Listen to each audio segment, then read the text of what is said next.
Okay, we are, and I know Sean's out there now, and I didn't realize you're out there, Sean, or I would have started about 3 or 4 minutes ago. We're here for the May 16th Clear Creek County Board of County Commissioners meeting at 8:30 a.m. And the first item we have is an administrative approval of marijuana licenses. Nanette Reimer. Good morning. These will be quick and easy. Thank you. Administrative approval of application for change of controlling beneficial owner for Sofa King, renewal for the medical marijuana store license for exit 243, and disclosure of changes exempt from the change of ownership application approval also for exit 243. Okay, and I presume that everything's in order and we got staff approval and. Yep, everything is fine. Both of those. And Peter, do we need any public comment on this? I didn't think so, but I just want to make sure because I don't see it down as a public hearing like a liquor licensing authority. Okay, well, you got it. All right, great. Thank you. Good to go. Next item, public comment. Whoever is here for public comment today. We have Joanne, would you like to come up? And if you just come up and we don't have a podium up, but just come up to the table here. With the podium up? Yeah. Yeah. Thank you, Megan. Thank you. I will try to be really brief. I am here because I saw on your agenda that you have a consent agenda item. You have several consent agenda items, 2, 3, 4, and 5, having to do with the slacker. And I wanted to express my sadness about the dissolution of the slacker as an organization. And I just wanted to make sure that you all knew that over 20 years, the slacker has done so much for this community. And maybe you didn't know how it got started, but it was under circumstances so similar to what you're facing today. Because I was in the room when it happened. We as county commissioners were getting requests for all kinds of things that ordinarily we don't do. Extra support for animals. Dogs are being abandoned in this county. They're running loose. People were asking our dog catcher to kill dogs, kill the dogs that were running loose. We had a lady who made a donation and Charlie's Place was established. So we needed help for that. We had kids who needed extra things to do. The county was kind of quiet and kids were getting in trouble. My own son got caught up skateboarding where he shouldn't. And so we wanted to fund things for kids. We had needs for senior citizens that the county wasn't able to fund. So, excuse me here. Bob Perot sat at that desk and looked at the youngest person in the room and said, we need to do something. You back then, right? No, it's bad. And I said, organize something to raise some money. And she got the slacker started. It was her connections, her loyalty from all of the people who worked here. She got this army of volunteers going, her connections to the running community.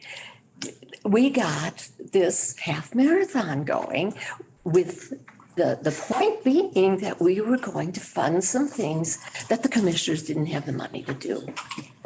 So for 20 years, this happened and it got organized as a nonprofit. All of this legitimately happened correctly so that taxpayer money wasn't going to things that to the highest priority core value, core functions of the county. So thousands of dollars have been distributed. And these organizations are pretty well, we all struggle. I'm here because I'm project support, I'm the treasurer. We all are still struggling to make things happen. But the slacker really gave a boost for 20 years to all these organizations. So I didn't want to see a quiet in the night farewell slacker here. This is consent agenda. You guys are going to say yay or nay. I just want to tell you, thank you so much. And thank you to Beth, because she was the heart and soul of the slacker. And every organization that is beneficiary really should be here thanking her today. That's my comment, everybody. Thanks, Joanne. For those who don't know, Joanne is a former county commissioner from about 60 or 70 years ago. And she was actually a county commissioner here for the state of Colorado, and somebody that has inspired me to public service over the years. So I appreciate very much your comments. And of course, we feel the same way about Beth. And Good, thank you. I just want to say that. And here's a trick that staff taught me. If you're going to get emotional in a meeting, have your water bottle handy. Sip, coffee, and a grip. Okay. Thank you, everybody. Thanks, Joanne. Do we have any other public comment? Nothing online. Okay, no one else in the room? All right, so the next item is county commissioner updates. George, what do you got? A few things. The first one is I had a really nice meeting yesterday with the new mountain coordinator for the local coordinating organization. This is an organization that was created in legislature. We are part of it with Gilpin County and Jefferson County. They hired a mountain coordinator to try to address, whenever we join organizations with Jefferson County, we sort of struggle being next to such a big community to have policy attention on our needs. And so we hired a mountain coordinator, and former, I don't know what her role was with Gilpin County, but in the Human Services Department of Gilpin County. Her name is Marnie Copeland. It was a really good introduction. We had a great conversation about all the stakeholders in Clear Creek County that need to be engaged.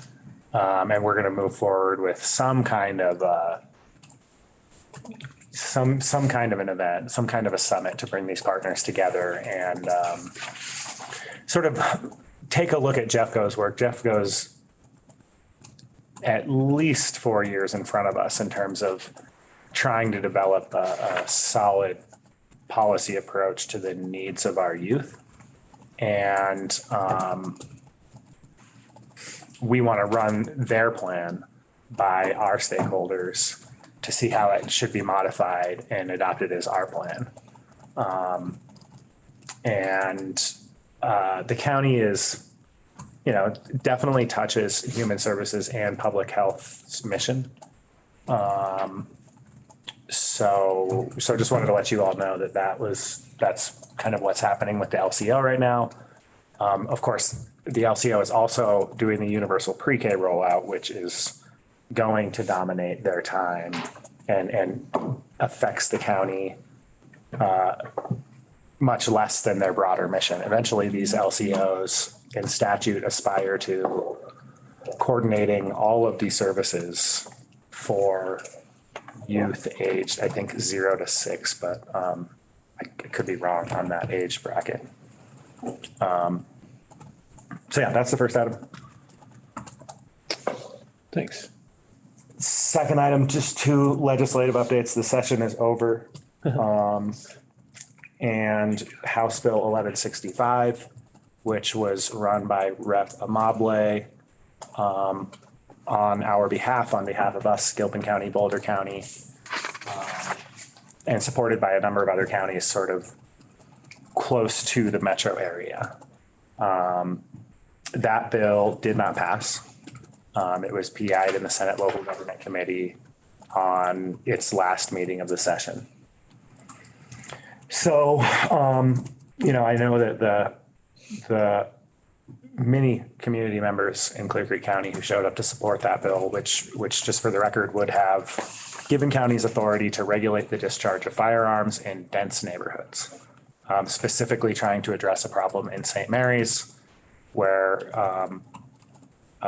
we have 30-acre lots. The density is very similar to a lot of municipal areas where the municipalities have the authority to regulate the discharge of firearms. We do not in those dense neighborhoods. And there's both frequent and long in duration, as in like all day discharge of high caliber firearms taking place in the St. Mary's neighborhood many days a week for many hours on end.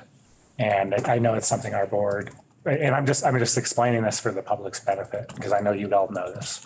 I know our board supported that bill unanimously. I'm taking a look at maybe other policy approaches that the legislature can look at.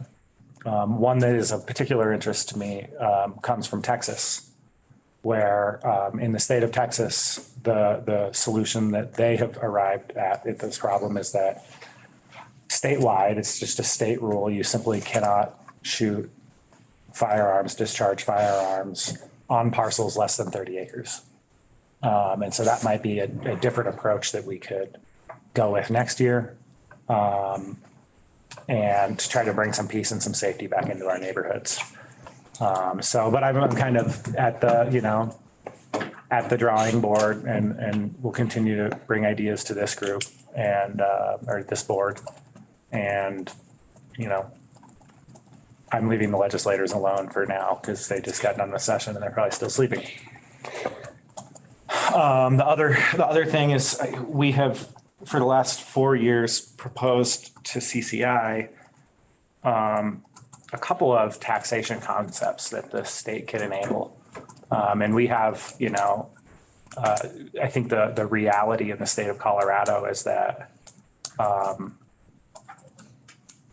homeowners are not going to pay a property tax amount that is sufficient to cover county services. And we need the legislature to give us different options to propose taxes to our constituents that are fair, that ask the people who can afford to and are driving our costs to do so.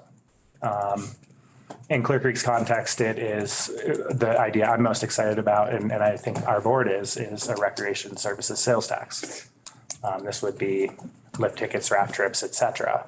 The legislature has the authority to give us the authority to ask our voters if they like that idea too. And I wanna try to take some more solid steps this next session than we have in the past. I want to ask this board to consider whether hiring a lobbyist to tackle both of those issues with us is wise. And the bill title that I have in mind is something like county authority to propose fair taxes. So I just want, that's my update. I have some bill sponsors in mind for that I think might be interested. I haven't reached out to them again. I'm trying to let them sleep. And that's all from me. Thanks. Thanks. And just a little more context on 1165 and for me, and that's just that the bottom line is we have areas of our county in the unincorporated, and that's true in all counties, unincorporated areas that are more dense than even Lakewood is, or a number of municipalities where they don't allow any shooting at all because the density is so great. And so there's some pretty dense neighborhoods like St. Mary's, of course, and I think George mentioned has mentioned many times in here, and they've mentioned it too, that we just are looking for the ability to take those dense areas and treat them kind of like municipalities from a safety standpoint. Sean, what do you got? Hey there. Yeah, about the shooting bill. I know Tim Mock always used to like to say that this county punches above its weight. I think there's some cases where we really don't. And my interpretation, and I'd be curious to hear, Randy and George, what you think. We need a bigger county with more clout to come alongside us when we are trying to push issues like this forward. And that, to my knowledge, that didn't really happen this time. and it was easy for the legislature to look the other way. I'm a little bit concerned that for a services tax, the same thing would happen. And I think it's important that a county like Summit County or Eagle County, or Pickton County, a county that has a lot more clout and is a lot bigger than we are, if they are advocating for this, I think that's what would be required to actually make it work. I think you're right. And part of the challenge with House Bill 1165 is that a number of other counties who didn't have the acute safety issue that we're experiencing in their neighborhoods, maybe rightly, saw a future where every neighborhood in their county was arguing over this and bringing this new power to them and, driving a lot of their bandwidth. So I think, Sean, that's partly why I think maybe a statewide approach could gain more traction. But to your point about needing other counties, I think some policy assistance from a lobbyist or whatever the right title is for a person to help us to bring together stakeholders and build that momentum could be helpful. Yeah, I think we're kind of saying the same thing, although I would say further, unless ski country wants this to happen, it's not going to happen. And we're not ski country, right? We're a tiny piece of ski country. Yeah, I think we are saying the same thing. Yeah, and I think the reason that there was less interest in the really large counties is because they're generally municipal anyway. The really biggest ones haven't seen the same problem because they already have that ability in place. And so I think getting more of the rural and mountain counties and together and getting a larger coalition would be helpful. I supported it, and I'd be into whatever approach we try to take a stab at again that's reasonable and doesn't infringe on people's rights, but provides the same safety we provide in municipalities where it's needed. Yeah, just the final comment. I did a lot of asking around and a lot of research. I'm not aware of any municipality in the state of Colorado that allows shooting on any private property anywhere. Yeah. So. Sean, did you have anything else? I did. One other thing, just a quick update. Randy and I were at a school board joint public meeting last week, and the subject of the bus barn came up and where it was going to be, and it was a fairly spirited discussion. I know it's going to be brought up at the school board meeting tonight. I just wanted to, one of the things, and I'm very hesitant to talk about this because that's a different elected board. The only thing that I guess I would like to say is I know that there's a lot of concern in the community about making a decision that will be hard or impossible to unmake. And I'm excited that the school board is looking at making sure that they really do understand all of the options. And one of the options I think is very interesting, which surprisingly hasn't really received much airtime, is not replacing the bus barn in Idaho Springs. And that sounds a little bit crazy, but this board was on a tour of the Wellstrom Quarry, I don't know, a couple of months ago before the land use conversation we had. And Al pointed out, successful, smart businessman. He has no maintenance facility whatsoever. He's got 5 times as many vehicles as we do, and he outsources the maintenance of the vehicles. And I personally don't think that alternative has been adequately investigated. I haven't really seen any type of a financial analysis of what that would look like for the school district to do it. But I kind of feel like it's also something, it is also something that we're talking about potentially at the county level. So anyway, I know there's a school board meeting tonight. I will probably be an interested observer in that meeting. But I think this is an important discussion because our tax dollars in the county are limited, right? And every single entity that is tapping into those tax dollars, I think, needs to be extremely thoughtful. Thanks. Thank you for that, Sean. I'll just, another kind of related piece of that puzzle is whether it makes sense to try to do collaborative vehicle maintenance among all the different public entities that are around.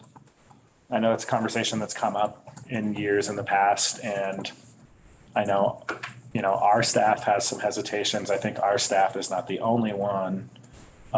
What I don't think is that the idea has been given its due. And I would love to see our staff, I think mostly our road and bridge staff is where we have vehicles, really take a look at that and bring us some analysis in writing about what that might look like. I know Summit County has a model that appears to be working where it's a land use issue too, right? Rather than all having separate facilities in a place with hardly any buildable land, what if we could have just one, right? In addition to having, possibly less staff that's shared, et cetera.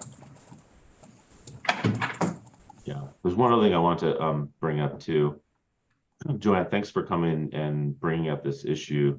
It is something that, and I think there's more to this conversation that maybe I'm not fully aware of, but our thought process with essentially transitioning the slacker to the rec district is government really shouldn't be in the business of raising money for nonprofits, right? We have enough work to do and enough of a focus. And I understand that at the time, no one was doing anything and someone had to do something.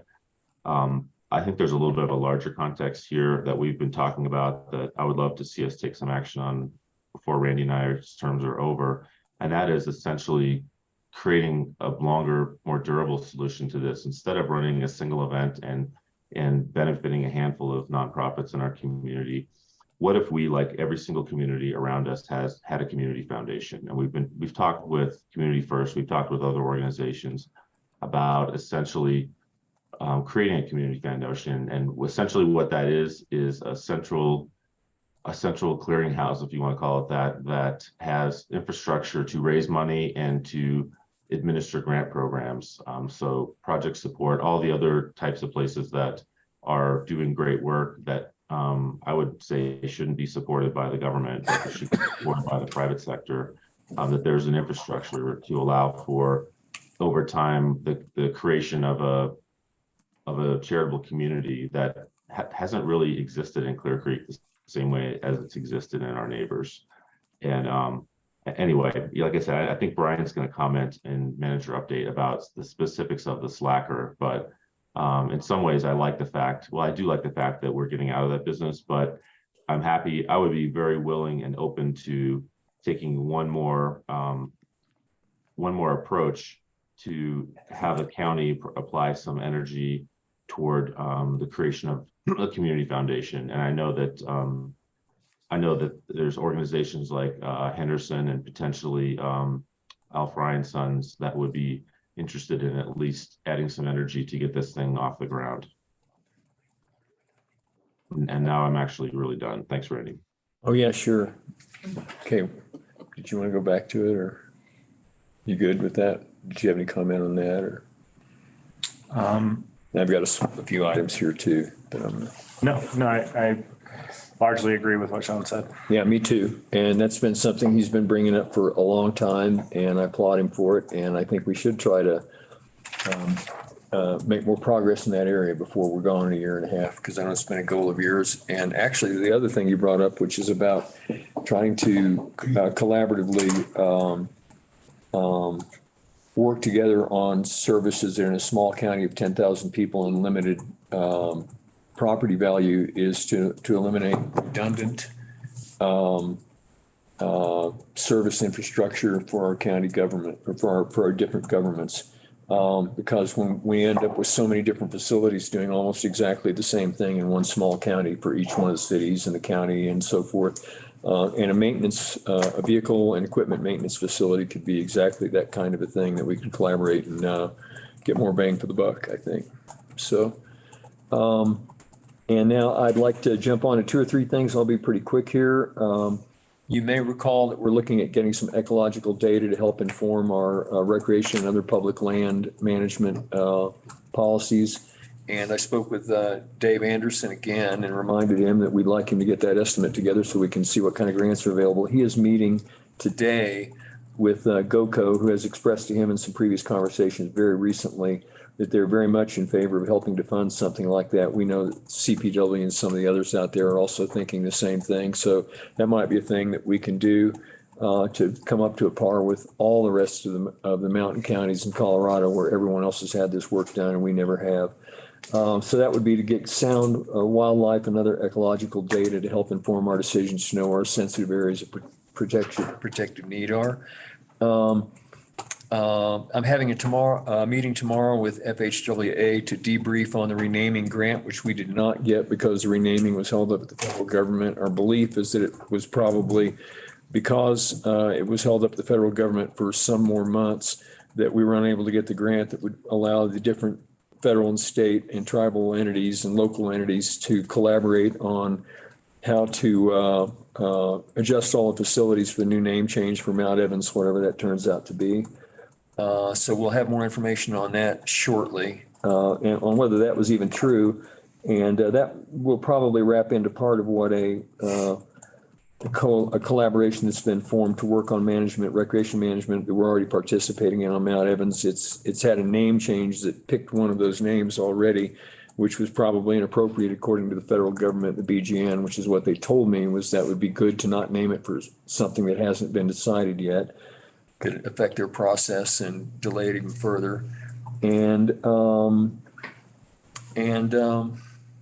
that, I think there's nothing else I need to take because we're running a little behind right now. So I had a couple more items on here and I'll let them go because they're not that important or germane. So that brings us to county manager updates. Brian Bosshart. Good morning. Couple quick hit items. We do need to add an executive session to today's agenda with respect to some negotiations that are ongoing right now about a purchase we're trying to make.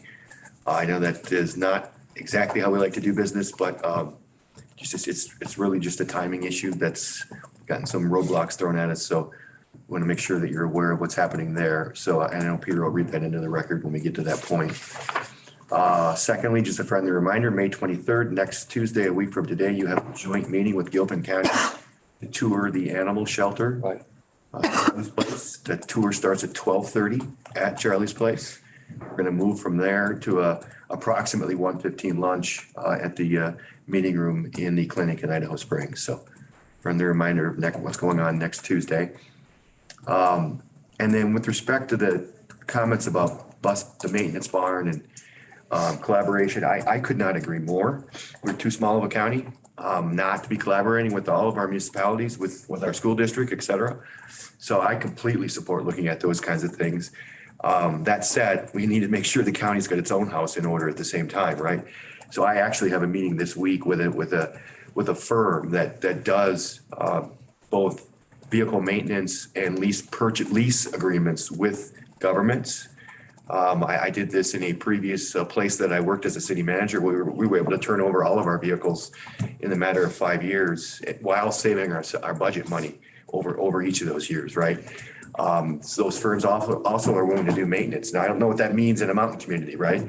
But we're already heading down that road looking at those kinds of things. So I think timing is right with respect to everything else that's going on there. So just wanted to know it's kind of good timing in terms of what we're doing. We're kicking our budget process off already for 2024. So in lockstep there with respect to the collaboration piece. Interestingly, I think that was one of the things I tried to campaign on a little bit. It was one of the issues that I had in 2012 and 16 when I ran, and we brought it up in this board a few times too. And I'd really like Sean with the foundation. That's something that I'd like us to work on in the next year and a half and get closer to. And the time appears to be right now to have a very robust conversation about it. So thanks.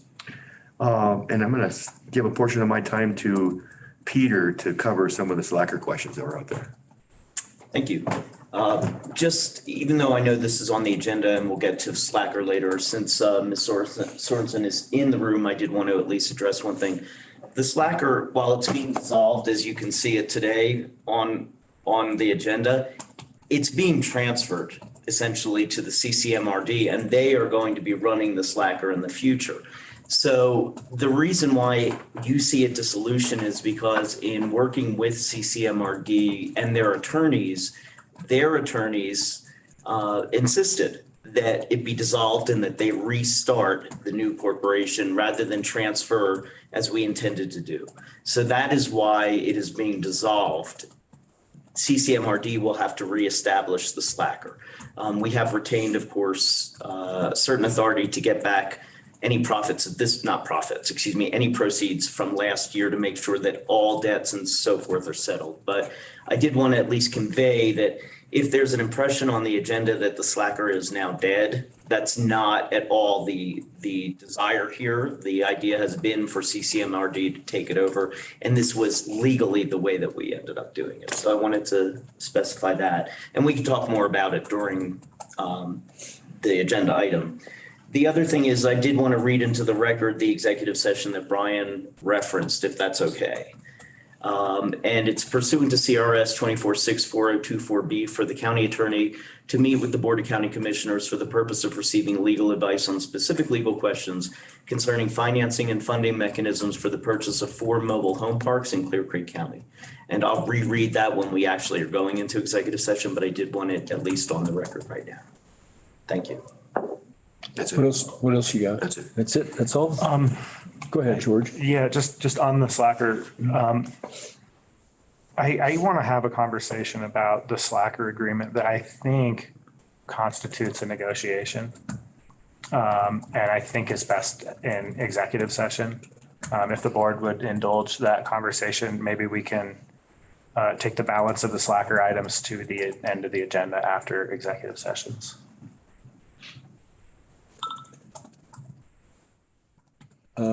I don't have an objection to that. Fine by me. Okay, so I will read into the record a slacker executive session once I put it together. Thank you. Was this a surprise to you? I had a little warning. Okay, all right. That wasn't a criticism. I was just, the look on his No. face was what made me think that. No. Okay. That's just my normal look on my face. Okay, all right. Well, it's good to know that you're curious. All right, so the next item we have is consideration of approval of Resolution 23-41, a resolution to recognize Armed Forces Day 2023 and the county residents serving the military at this time. And Troy is here, Troy Erickson's here. Did we have any comment or anything prior to Troy coming up to talk to us about this? Or I know we just basically need to take an action on this resolution. I have one comment on the resolution. I read it and I have a more general comment as well, which is that I think when we're being asked to approve resolutions, I'd like to read them before they make the public agenda. My comment is on the third whereas, where I want to propose a modification to this. It reads, whereas many of our fellow citizens are serving today in the war on terror as members of active military, National Guard, or reserves, I'm proposing that we strike the words "in the war on terror" from that resolution. I think our fellow citizens are serving in a lot of capacities to protect and defend our interests and secure our safety. And, you know, we're not in Afghanistan anymore. And I just would rather not pass a resolution that uses that phrase. John? Yeah, I think that's fine too. I think making it more general doesn't really dilute the message of that's intended. Yeah, as a former member of the armed forces myself, I don't have a problem with it either. I think it's because there are a couple of issues. One is that it's a little more politically charged, and the second is that it's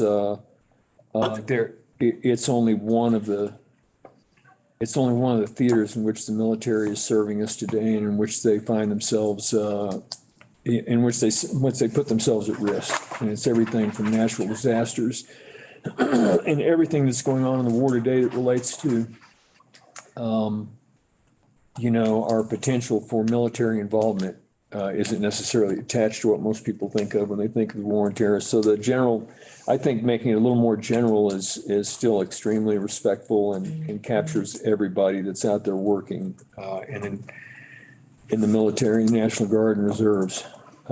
That's my own take, hearing that. So, are you okay with that? Yeah. Okay. That said, were we going to read this thing today? I'm happy to read it, or Troy can, or. That's your prerogative. I'll yield to you, Randy, since I don't have a copy. But if you Okay, that sounds good. I edited. I'll go ahead and briefly read it. I had it on my screen already too. So, whereas throughout this is a resolution 23-41 to recognize Armed Forces Day 2023 and the county residents serving the military. And the reason I'd like to read it is because it lists the names of a bunch of people that are currently serving, and I'd just like to go ahead and honor them for being in the military. Whereas throughout the history of the United States of America, the sacrifices necessary to maintain our liberty and freedom have consistently been borne by citizen soldiers. And whereas countless men and women of our great country have proudly worn the uniform of the United States Armed Forces, and whereas many of our fellow citizens are serving today as members of the active military, National Guard, and reserves, and whereas on Armed Forces Day 2023, it is appropriate as individuals and families to reflect upon the sacrifices of our fellow citizens and celebrate their dedication, and whereas the citizens of Clear Creek County desire to honor and acknowledge those who serve in uniform and for their sacrifice and preservation of our American way of life, whereas those listed below are residents of our county and are currently serving. In the United States Army, Colonel Scott Gould at the Pentagon from Idaho Springs, Staff Sergeant William Mitchener VI, Camp Bonsteel, Kosovo from Idaho Springs, Sergeant Ryan Thomas, Fort Carson, Colorado, stationed there from Idaho Springs. Specialist Mason Valles, a CONG. Colorado National Guard. Oh, yeah, I should have known that. That's what I was in. I didn't get the abbreviation up from Idaho Springs. Specialist George Gothman. Nebraska National Guard. What's that? Nebraska National Guard. I figured that out when I looked at it last night. Nebraska National Guard from Idaho Springs. PFC, Private First Class Tanner Younger, Fort Bragg, North Carolina from Idaho Springs. Lieutenant J in the United States Navy, Lieutenant J.G. Christopher Call, serving aboard the USS Ronald Reagan from Idaho Springs. CS2. Culinary Specialist Second Class. Yeah, Brandy Coombs, Bristol Coombs, aboard the USS Gettysburg from Idaho Springs. First Lieutenant in the Air Force, First Lieutenant Andrea Hillard, Travis Air Force Base, California from Idaho Springs. And SRA,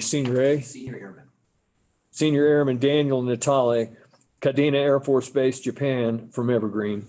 Whereas we ask each of us to hold close the value of freedom and further hold families of those serving in their positive thoughts, supports, and appreciation for their sacrifice.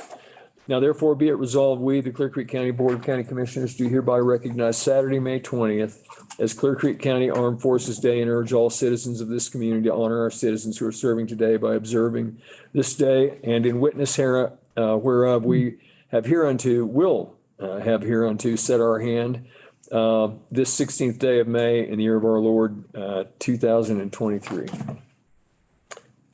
With our names under it.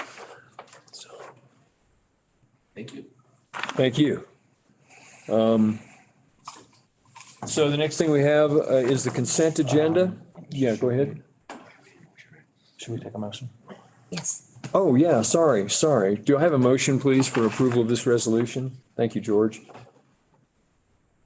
I move we approve resolution 23-41 to recognize Armed Forces Day and the county residents serving in the U.S. military at this time.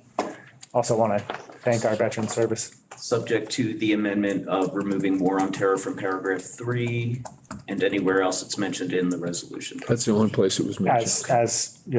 As amended, as described by Peter. And I just want to thank Troy Erickson, our veteran services officer, for his work with the Veterans Coalition and as a veteran services officer. Taking care of our veterans when they return from service is a crucial obligation to those. And I know our county supports that by investing in your position, and we have a good person for it. Thank you. Yeah, first I'll second George's gratitude. Thanks so much, Troy. I mean, obviously it took some time to track down all the people who are actively serving right now. And that's much appreciated. And I will second the motion as well. We have a motion, a second. All in favor? Aye. Aye. Thanks. Now we move on to the consent agenda. And the first thing I'll ask is there, before I read it, were there any items that the two of you saw looking through it that you wanted removed for discussion? I think you're removing items 2 and 3 based on Oh, right. George's comment. That is correct. That is right. He mentioned that a second ago. I had intended to remove it originally and then was thinking we were past stuff and I forgot he brought that up. So, Sean, anything else? I don't think so. No. Otherwise, it's just the warrant register and two sets of minutes. So, Fine. okay. So I will read the consent agenda. Consideration of approval of item number 1, consideration of approval of warrant register. Maria, the items number 2 and 3 are being removed, and so I'm not going to read those right now. Item number 4 is consideration of approval of February 12th, 2019 Board of County Commissioners meeting minutes. Item number 5 is consideration of approval of April 23rd, 2019 Board of County Commissioners meeting minutes. Do I have a motion? Move we approve the consent agenda as read. Second.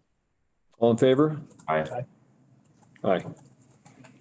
And the next item on here was to be the Slacker Half Marathon Board of Directors meeting, but I think, George, you've asked that we forego that until after an executive session later. Is that correct? Yeah, do we need a motion for that?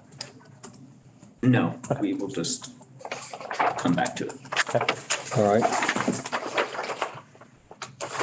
Okay, so the next item taking place at 9:05 is a public hearing to discuss the redistricting maps for the commissioners' districts.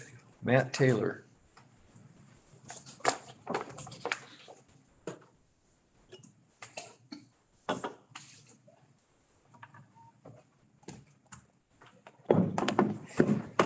Good morning.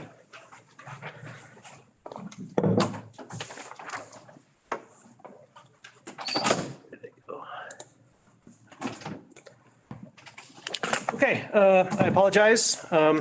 This will be at least the third time that you've heard a lot of this same information. But this is in fact our third public hearing. So after each federal census, we are required to review the commissioner districts and ensure that they are as equal in population as possible. This go around, this effort requires us to not have more than 5% deviation between the most populated and the least populated commissioner district. Our current commissioner districts have a deviation of 6.93%. So we do need to complete a redistricting effort. We have officially until September 30th of this year to do so. Although the clerk and recorder has asked us if we can complete it by July 30th, so that they can be given the month of August to update their address library for the November ballot certification. So that's what we're aiming for. As I mentioned, this is the third of 3 public hearings. And after this public hearing, we have to wait 30 days before we approve by resolution the new commissioner districts. I'm going to go ahead and share my screen here and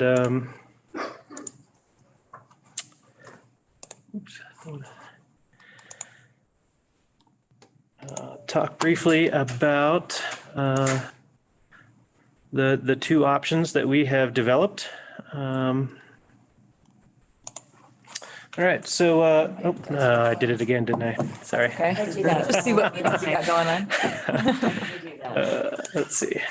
Stop sharing. We'll try Let's this. see your calendar. That's He's busy, yeah. Okay, share and optimize. Okay. Okay. Perfect. Sorry about that.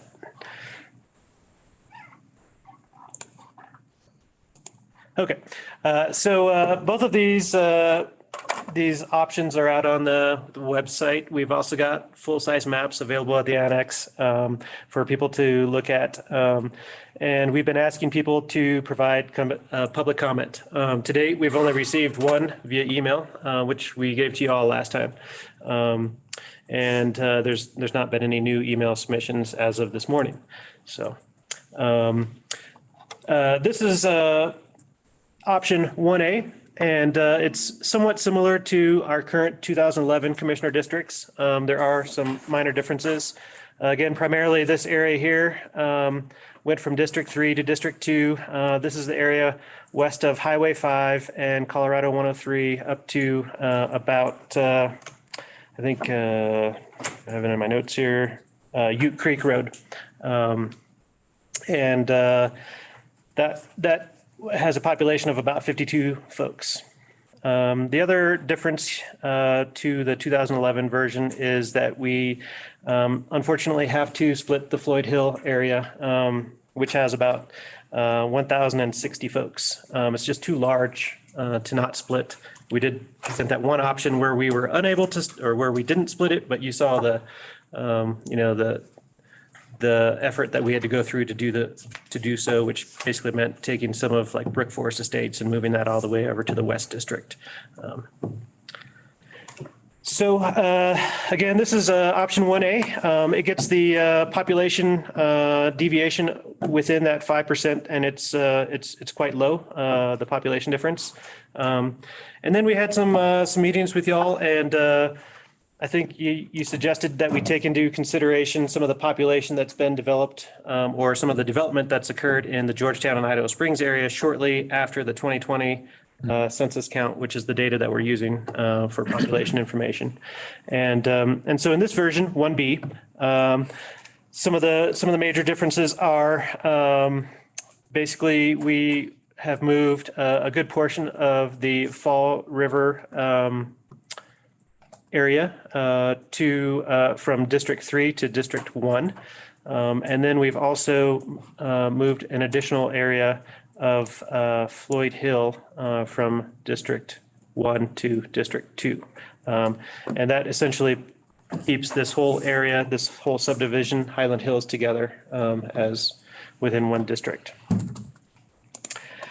I believe that's about the same recap that I've given several times now.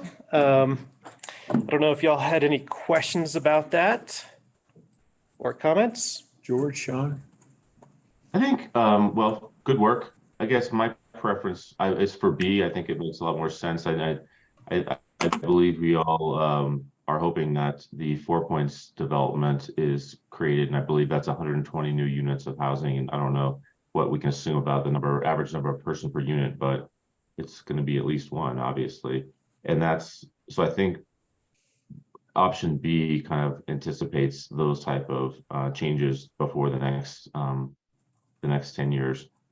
The other thing I would say is I guess I probably shouldn't be disappointed or surprised that there hasn't been any public or hardly any public comment on it.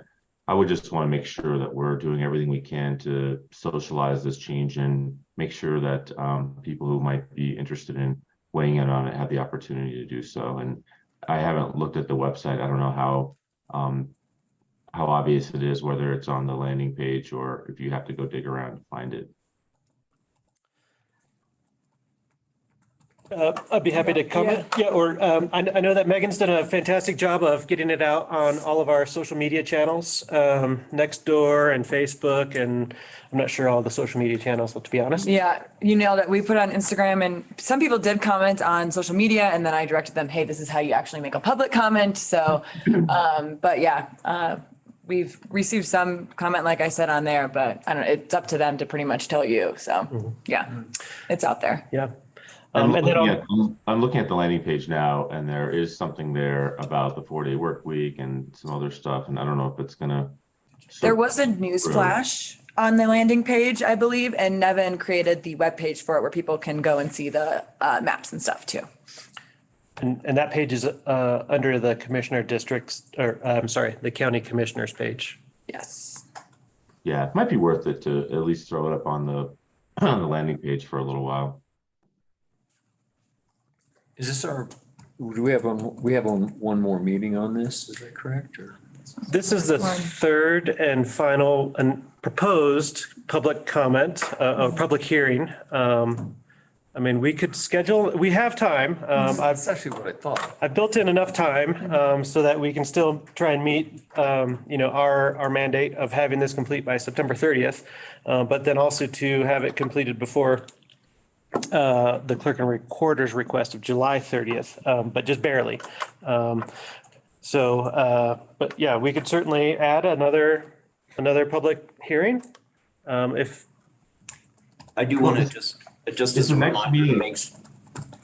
Sorry, is the next meeting an action session? I mean, because we essentially have to make a decision, right?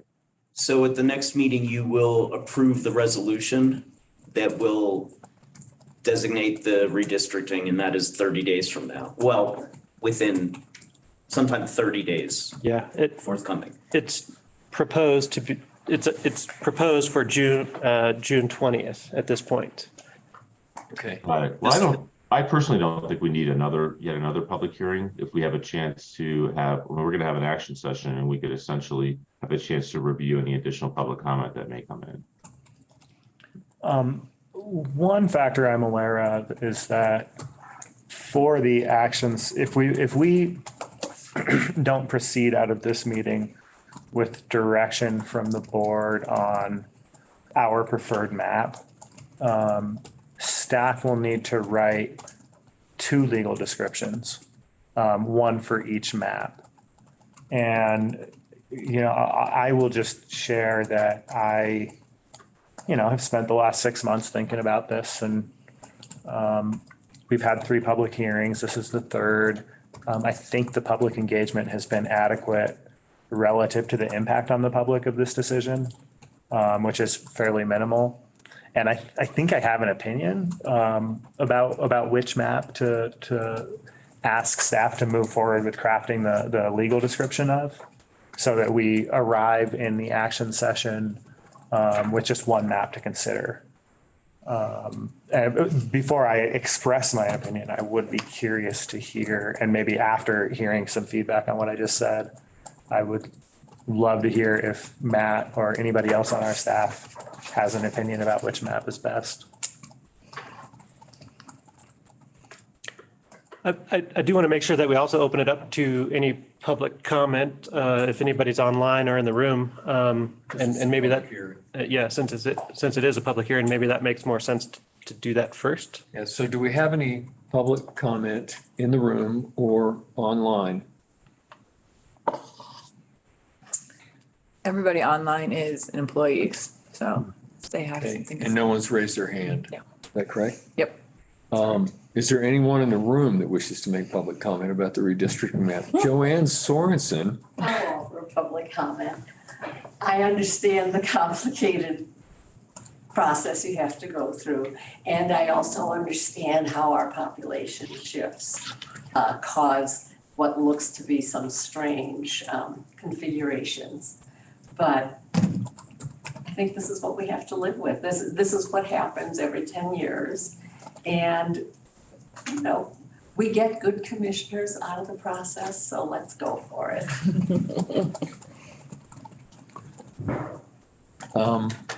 Okay, well, the only comment I have, and because, I have 2 comments.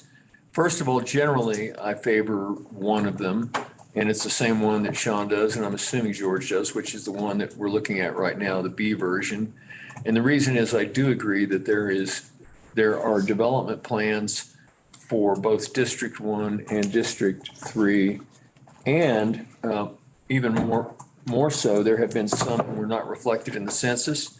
And the only catch, and we don't know which way this one could fly, is that the 2020 census is kind of suspect anyway, because it was in the middle of COVID and it was pretty hard to make all the contacts that we needed to, contacts that we needed to be able to really know what's going on out there. So it's possible that the numbers aren't even as accurate as they normally would be after a census.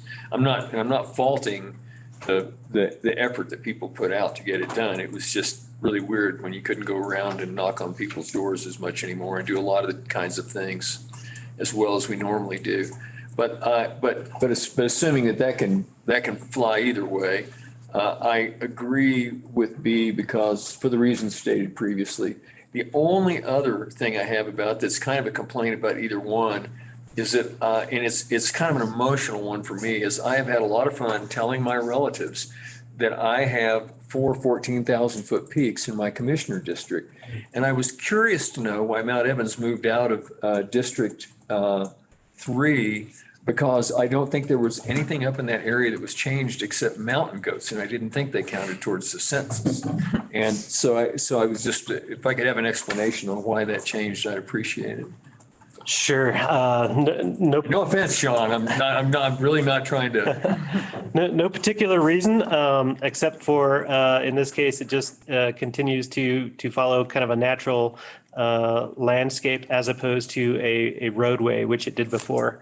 So this area, I believe it follows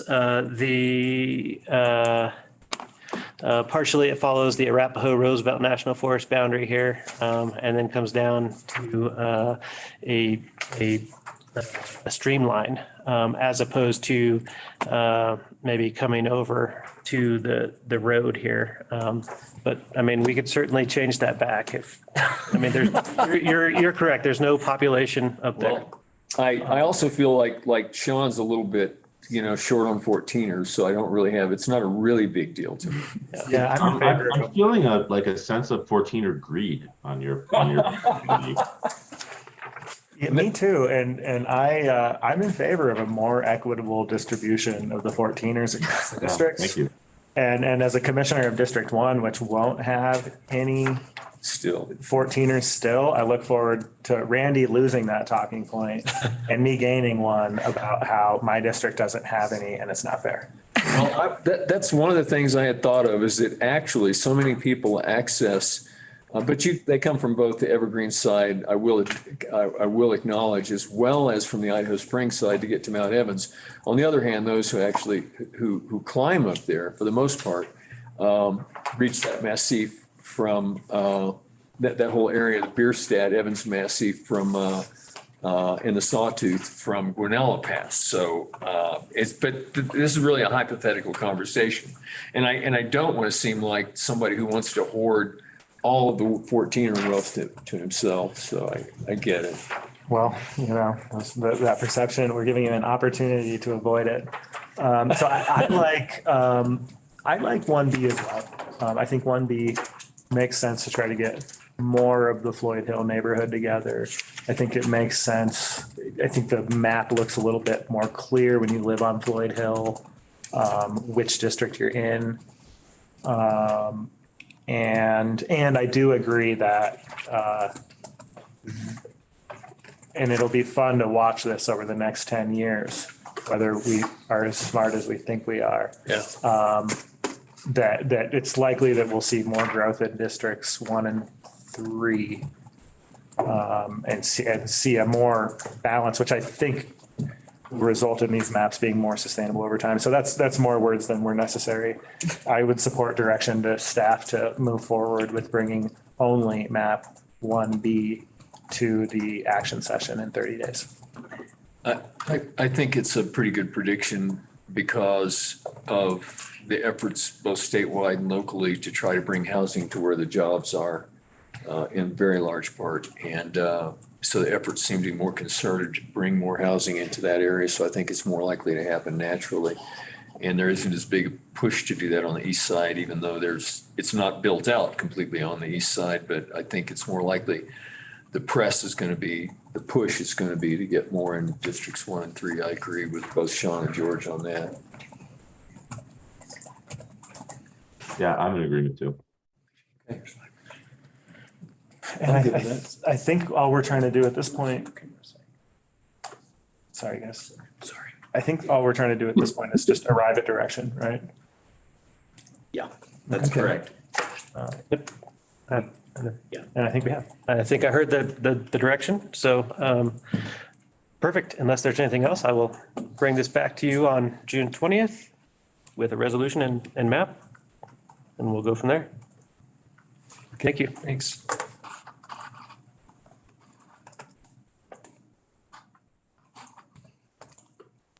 Thank you, Matt. This has been fun. Thanks.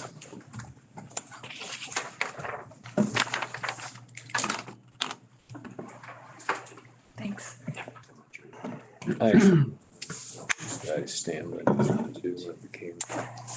Yeah. It wasn't about greed. It's about, that was the real, just as it's getting there. But it's okay. It's still my county. Okay, next item on the agenda. Action session. Or regular session, 10:15. Nope. I'm sorry, let me back up all the way here. 9:30. Yeah, 9:30. Consideration of approval of economic adjustment for county staff, Brian Bosshart, sorry. Thank you, sir. As Randy indicated, this is an item to consider an economic pay adjustment for all eligible county employees. As you know, the adopted FY '23 budget did not include a pay increase for our employees due to our ongoing financial challenges, and I just didn't feel it was appropriate to, given how much we were digging into our fund balance, just to balance the general fund, to bring that forward at the time. Although I did suggest at that time that we should be revisiting that midway through this year. And we did that during your April 17th budget retreat. I think we had some pretty detailed conversations about our need to be competitive with our pay, despite the fact that we do have some financial challenges in front of us. It's staff working with the public, right? That's going to help us get through, and with you, that's going to help us get through these issues, right? So, and I think there was some agreement with the board that it is something we need to consider. So you did give us direction after a good deal of discussion to bring this back at a future meeting, which is why we're here today. We are bringing this forward for several reasons. And I just mentioned some of them really, that recognizing that we have budgetary challenges, we've got to pay our employees fairly, I should say. And as we're going to discuss during the 4-day work week deliberations, and what we did discuss last October was, high performing employees, they have unlimited opportunities in front of them right now, right? Because it's an employee's market. So pay, work schedules, work-life balance is extremely important. It's extremely important to our staff and to those who are out there looking for work. So, and as important, or probably even more important, right? We believe this can be accomplished from a sound financial position in terms of the current year budget. The current adopted budget includes enough appropriation to provide for a 3% economic adjustment using cost savings and vacancies that we found throughout the organization, in addition to some changes that impact us, although not made by us. An example of that is the SNAP benefits at the federal level changed. So we've got some money that was built into that budget that could now be used to cover this increase in the Human Services Fund, for instance. All of that to say, if approved, we would not need to bring back a budget amendment. We can cover this within the existing appropriation. We would not need to go into the fund balance in order to cover this cost. So again, it's a recommendation of a 3% pay adjustment for all eligible employees. It will become effective May 29, 2023, if approved. All regular and full-time and part-time and members of our staff hired on or before December 31, 2022 would be eligible. It excludes temporary and seasonal workers. And a couple other issues for how we're recommending that we implement this. Employees whose wage is currently above the maximum. So each position that we have has a range, a bottom and a top. We have some folks that are above that maximum. So employees whose wage is currently above that maximum of their pay would receive a one-time payout equal to the pay adjustment. So anyone above their top would receive a 3% one-time adjustment, and it would not be built into their base and create that ongoing cost because they're already above that pay range. Now, the next one's a little bit up. Yes, sir.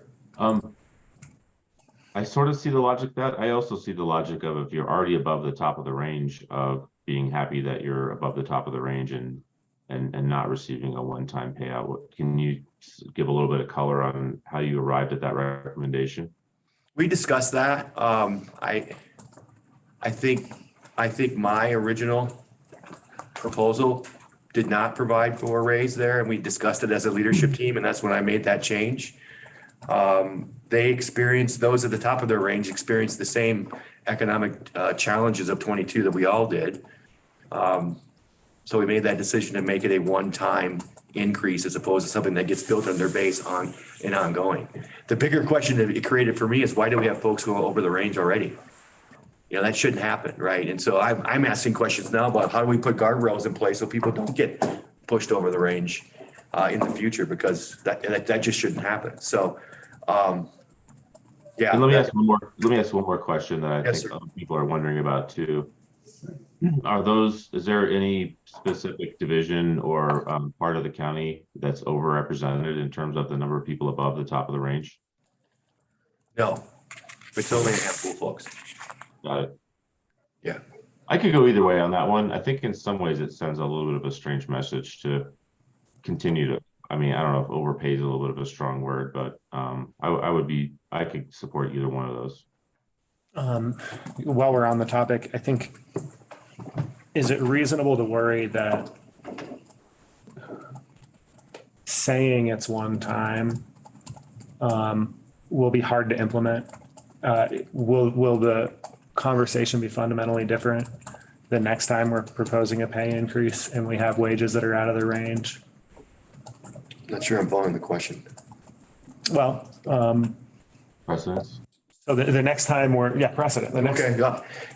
I've seen this done multiple ways in the organizations I've worked for in the past, and I've seen organizations make that change. It's really for us now, it's a funding question, right? It's a funding question. Now, I personally am of the belief that every position has a value.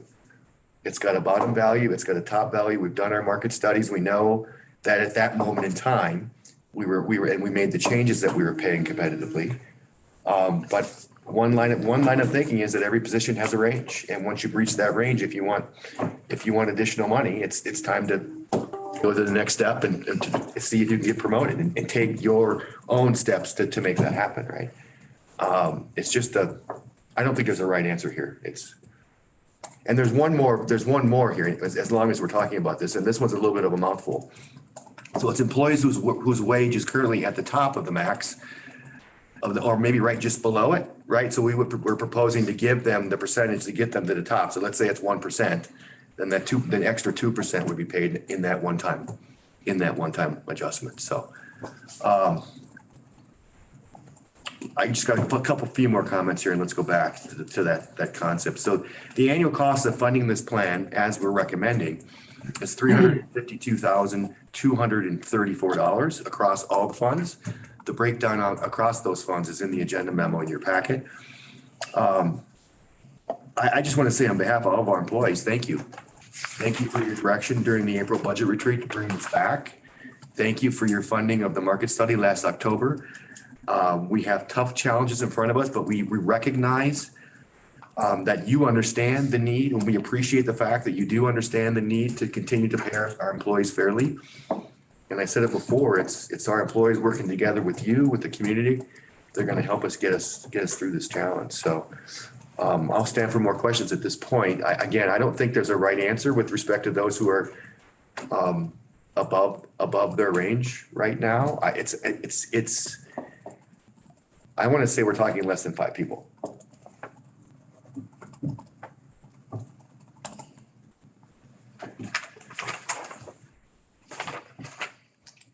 And with that, I'll turn it back to the three of you. Any more comments from George and Sean?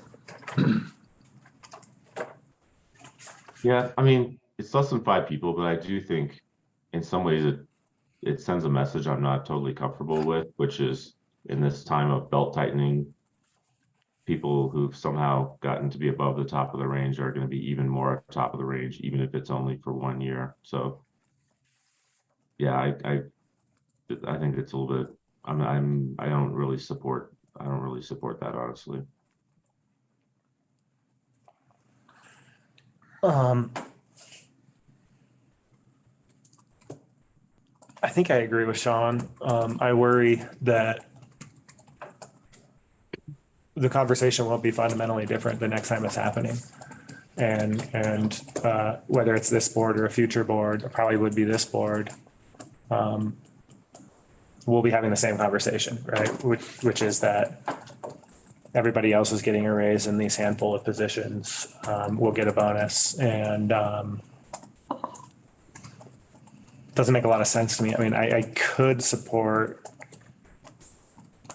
it if it's truly this time, and we understand that we're also making a policy decision that moving forward, that staff who is outside of the pay range will not receive increases until they're within the pay range. So I don't, those are kind of the options that I see as viable, but I do agree with Sean that it's not the right message to send when we are in the situation we're in. I mean, so I don't know, Randy, what are your thoughts on that? I think they're pretty similar. I think, what has to happen for somebody, if they're outside the pay range that we've got with an economic time, the other option they have is to try to change their job description and their actual responsibilities by moving into a position where they can move up that way. I mean, I would probably feel a lot looser about it if we were, I'd probably feel lazier about the decision-making process if we had more, if we weren't facing what we are economically right now. Mr. Chair, just a couple comments. So even the approving the 3%, and I don't have the numbers in front of me, but could get folks up to the max next time they're talking about this, right? Ranges will move. With the 3%, right. No, the range won't move. The employee just moves inside the range. So this is a 3% pay adjustment for the employee, and they're moving within the range that they're in right now. And that's why we have this issue of those who hit the top and then go over, right? Ranges will move next time. Ranges can move under two, I think as I think about it, two ways. If next market study we go out and we do a market study and decide that, I mean, it's not all of them, but last time it was quite a few of them, but ranges could move in that way. So that will change things the next time we have this conversation. I've worked in other places where we just made a decision from a cost of living standpoint to move a range 2%. And then the employee moves with it and they get whatever it takes to get them back to where they were within that range before you moved it, if that makes sense. And then I guess one final thing it's actually 3 employees total that are going to would be impacted by this. 2 that are at the max or over, and 1 that's going to get there with the 3%. So we're talking 3 individuals. Not that really changes the discussion of, how this impacts the future, but. So that's like within 3% of the max. Yeah. They're all within 3% of the Well, max, 2 are over, 1's going to get there with the 3%. If approved, we'll get there. Okay. but not more than 3% over the Correct. max. The one thing that I think of when I think of it, is this 3% in your mind? I'm going to ask you to simplify it. Do you consider this 3% to actually be something like a COLA? Well, if you recall back to our budget retreat, Sean asked a good question. How'd you get to 3%? If we're calling this the COLA, it's cost of living. That should be tied to something, right? And if we were going to give a cost of living range, you're probably looking at a 6 to 7% raise for all employees. And that's a cost that we can't afford right now, right? Which is why we changed, and I should put this in my talking points. That's why we're using the pay adjustment language now as opposed to COLA, because it's not tied to anything other than we know that we can afford this 3% if approved. Well, let me just come at this. The intent, though, is because the cost of living has raised and people need more money. Whether you can actually, I don't think we're legally bound to say we're going to do a COLA and therefore the COLA is this and therefore we have to give these people this much money. I think we can also tie it to what we can afford to do. But it seems like when we make those changes, the range should change, because what you're saying is the cost of living means that there's a proportional increase to what everybody needs to make to live here. So to me, ranges, if we're going to make an adjustment that we think reflects what it takes, then the range needs to change so that people can, otherwise it's kind of pointless for anybody to say, if they're at the top of their range because they've exemplified themselves over the years and contributed their time for a long time, it does seem unfair that at the end of the day, they don't have a way to continue to move up, especially when everyone's been given more simply because we recognize, whether we call it a COLA or not, that that's the reason. the cost of living in this area and the ability to attract people and for them to get by is the primary incentive to doing it. So if we move the range every time we provide a raise, that means the majority of employees are always going to be at the bottom of the range. Well, I see your point. And then you get to a point where you got a 15-year employee who's not even at midpoint yet, and they're looking at, and they're comparing themselves to others in other governments and going, how come I'm 15 years in and I'm below the midpoint of my range? So we can't move them every time. I think we move them when market says, because the range should be what market is paying, right? And we've just decided that market is who we compete with. And so that range should move when we decide that our sheriff's deputies aren't paid the same as the other ones. Our EMS staff are not paid the same, right? So that's when that range moves.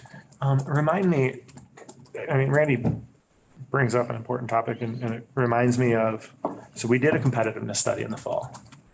I believe we found that a lot of our positions were not competitive. Correct.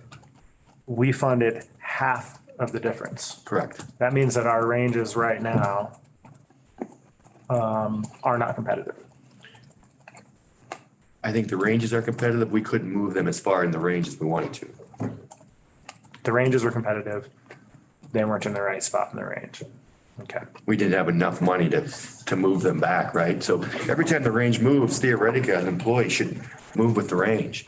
And so that means this employee is getting an 8% raise to get to that point again. Employee over here is going to get a 6% raise, and they're different. So we didn't move the ranges either last fall. We moved the ranges. We just couldn't afford to move everyone to the extent where they should be. So this continues to, that's why we keep saying it continues to be competitive in the market, to pay people fairly. They're moving in their ranges. So the ranges do reflect competitiveness.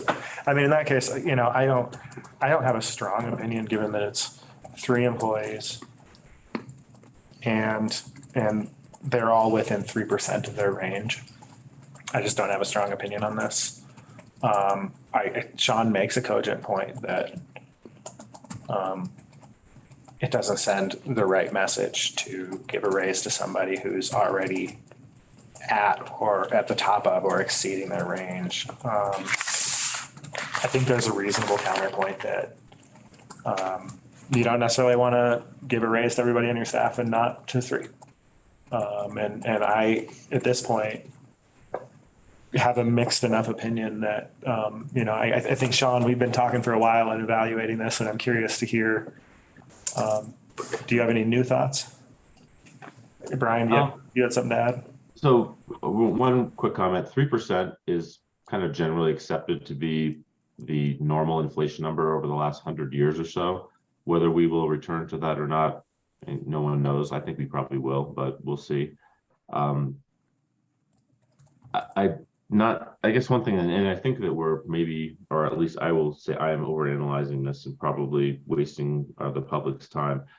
But the dynamic I would certainly want to avoid is doing a clawback. So if this is a one-time and somebody's going to get a pay decrease in the future, I think there'll probably be more. I don't think it will win any points for us. I think it'll essentially, I think the decrease in the future is going to create more upset than the one-time increase will. But I think I feel similar to George. I've expressed my opinion. I don't feel the need to provide direction.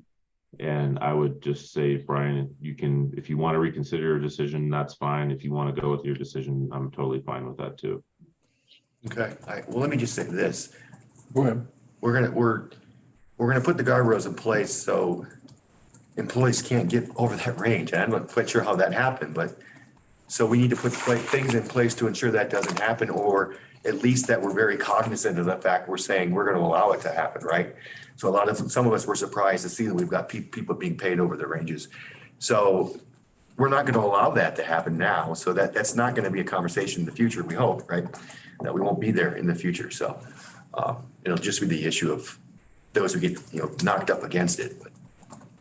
I think the things I want to say is that a couple of spots is that if in fact we can't give a COLA, because if we did a real honest COLA, it would be more than we could afford. And also, if people remain at that place in their range, if we did adjust the COLA, they always stay near the bottom of the range. That tells us that everything we gave wasn't really a raise. It admits the truth that what we really did was try to keep up with the cost of living rather than give somebody an actual raise so they can move ahead in life. Yeah. And there's a certain amount of honesty that comes with acknowledging that. And the other thing I'll say is that I do agree that we need to, what we've had to do is engage in a market study because we were having such a hard time attracting people. And it's good to do whether you're having a hard time attracting people or not. I think it's wise business to do that. But a market study for a market study to understand who you're competing against doesn't necessarily tell you what the dynamic is about living in your community at that wage.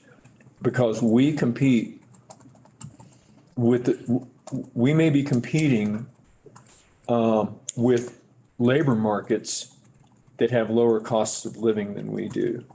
And so there's an element that, yeah, we're trying to compete with that market, but they recognize that they're moving into a place that costs more money to live, where the rents are higher, that a lot of things are higher because of the kind of place it is. And so I don't know where that takes me to an answer, but it's a valid point of consideration that as you're looking at competing, you're also looking at competing with your own conditions at the same time to be able to get to that place. Yeah. Something's changing in the market, right? We're in the middle of an IT director recruitment right now, and we got 2 weeks to go, and we've got, I'm forgetting the number, 15, 20 applicants. Well, We had 7 applications for a finance director position. Something's changing, right? People are looking. We all read that study that shows, and this is something that we should be aware of as people want to retain employees, that shows that the best way to increase your pay is to change your employer right now. it's to change what? To change your employer. And so we might be excited to get 15 applications for people that are aware of that. And we should be nervous about our standing staff knowing that as well. So, I mean, all of that said, I think I agree with Sean. I think the right thing to do here is to consent to this increase. If we choose to frame it as an increase or doing our best to keep up with what's a real decrease. And ask Brian to execute the decision that they think is best, given the comments from the board. Yeah. And really, truly, whatever the outcome is, I trust y'all to make that calculation that you think is best for the organization, morale, our budget, everything else. Yeah, I agree with that. When you're talking 3 people or something like that, it's a small enough thing that it's so granular. But it does set, I agree with Sean, it does set and both George, that it does set a precedent that we want to be careful about. I just like all those things we both said to be factored in to what's fair and what's smart for the county for now and for the future. Yeah, I appreciate that. Not everyone agrees with this, but it's my goal that we're hiring folks who aren't, their number one motivation isn't their paycheck. It's their motivation is the awesome community building work we get to do in this field and the outcomes that we get to create from the work we do in government. But in order to attract those folks, you still have to pay them fairly, right? So. Yeah, and I thought it was kind of funny, George's comment was funny about what was between the lines about the number of applications that we're getting. He was referring to the applications that we don't see. Yeah.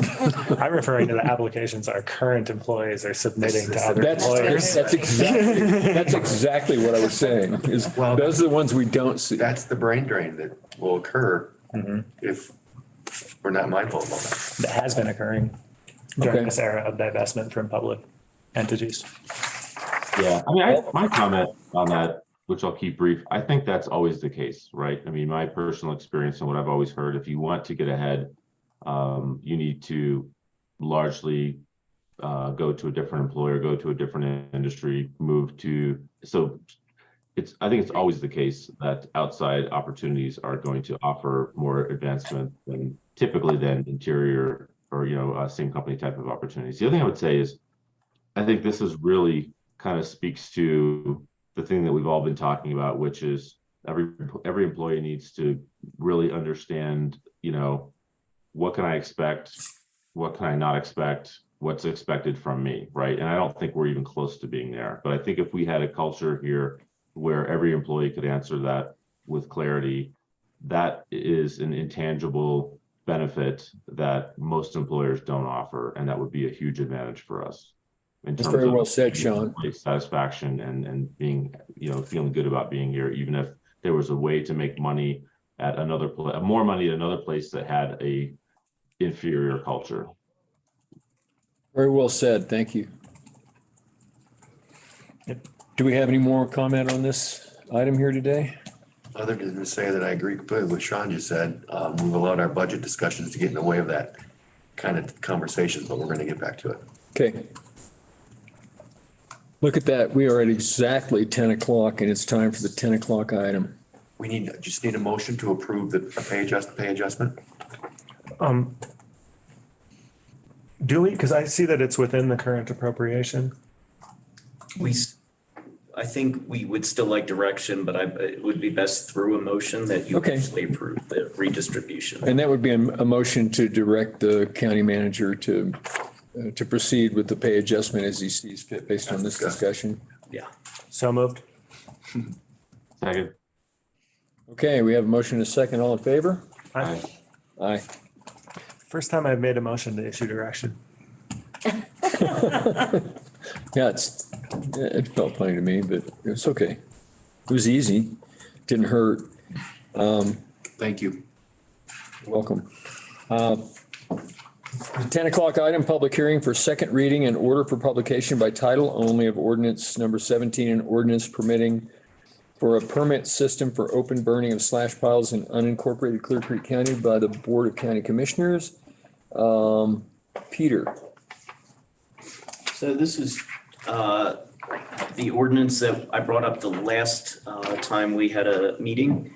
The changes to the ordinance are strictly related to changes in Colorado law that took away the ability to impose criminal penalties on certain violations and now only allows for civil penalties to be assessed. And so this is the second reading. Nothing has changed based on board direction from the last meeting. What we need this time would be for the board to consider, first of all, to open public comment as to any changes in the ordinance, as well as to offer its perspective, and then ultimately direct publication of the title and any amendments that may be made. Do you have any questions about the ordinance itself? No. No, I remember reviewing it last time and I'm satisfied with the conversation from last time.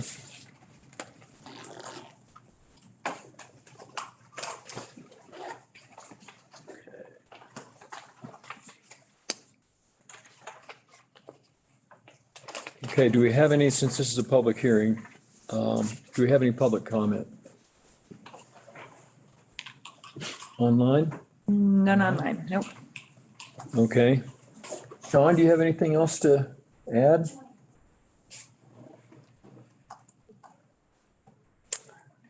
He's there. He's just muted. What's that? I said he's there, but he's just muted. I guess muting causes him to disappear from the screen, doesn't it? I presume that when people turn off their video, they disappear from the Yes. screen. Yep. You're correct. Well, we're going to have a motion and a vote on this, which would require three of us. I do just want to put onto the record that the ordinance was published in the Clear Creek Current and the Canyon Courier, and that more than 10 days have passed since prior to the last hearing that we had. Public comment was just asked for. What I would ask is the board adopt the ordinance and read the entire title of the ordinance into the record if you could. At that point, we will have the ordinance recorded and published by title only. And then it will become effective 30 days after the publication. To move back up to that. Okay, I move we approve ordinance number 17, an ordinance providing for a permit system for open burning of slash piles in unincorporated Clear Creek County by the Board of County Commissioners, County of Clear Creek, Colorado. Do we have a second?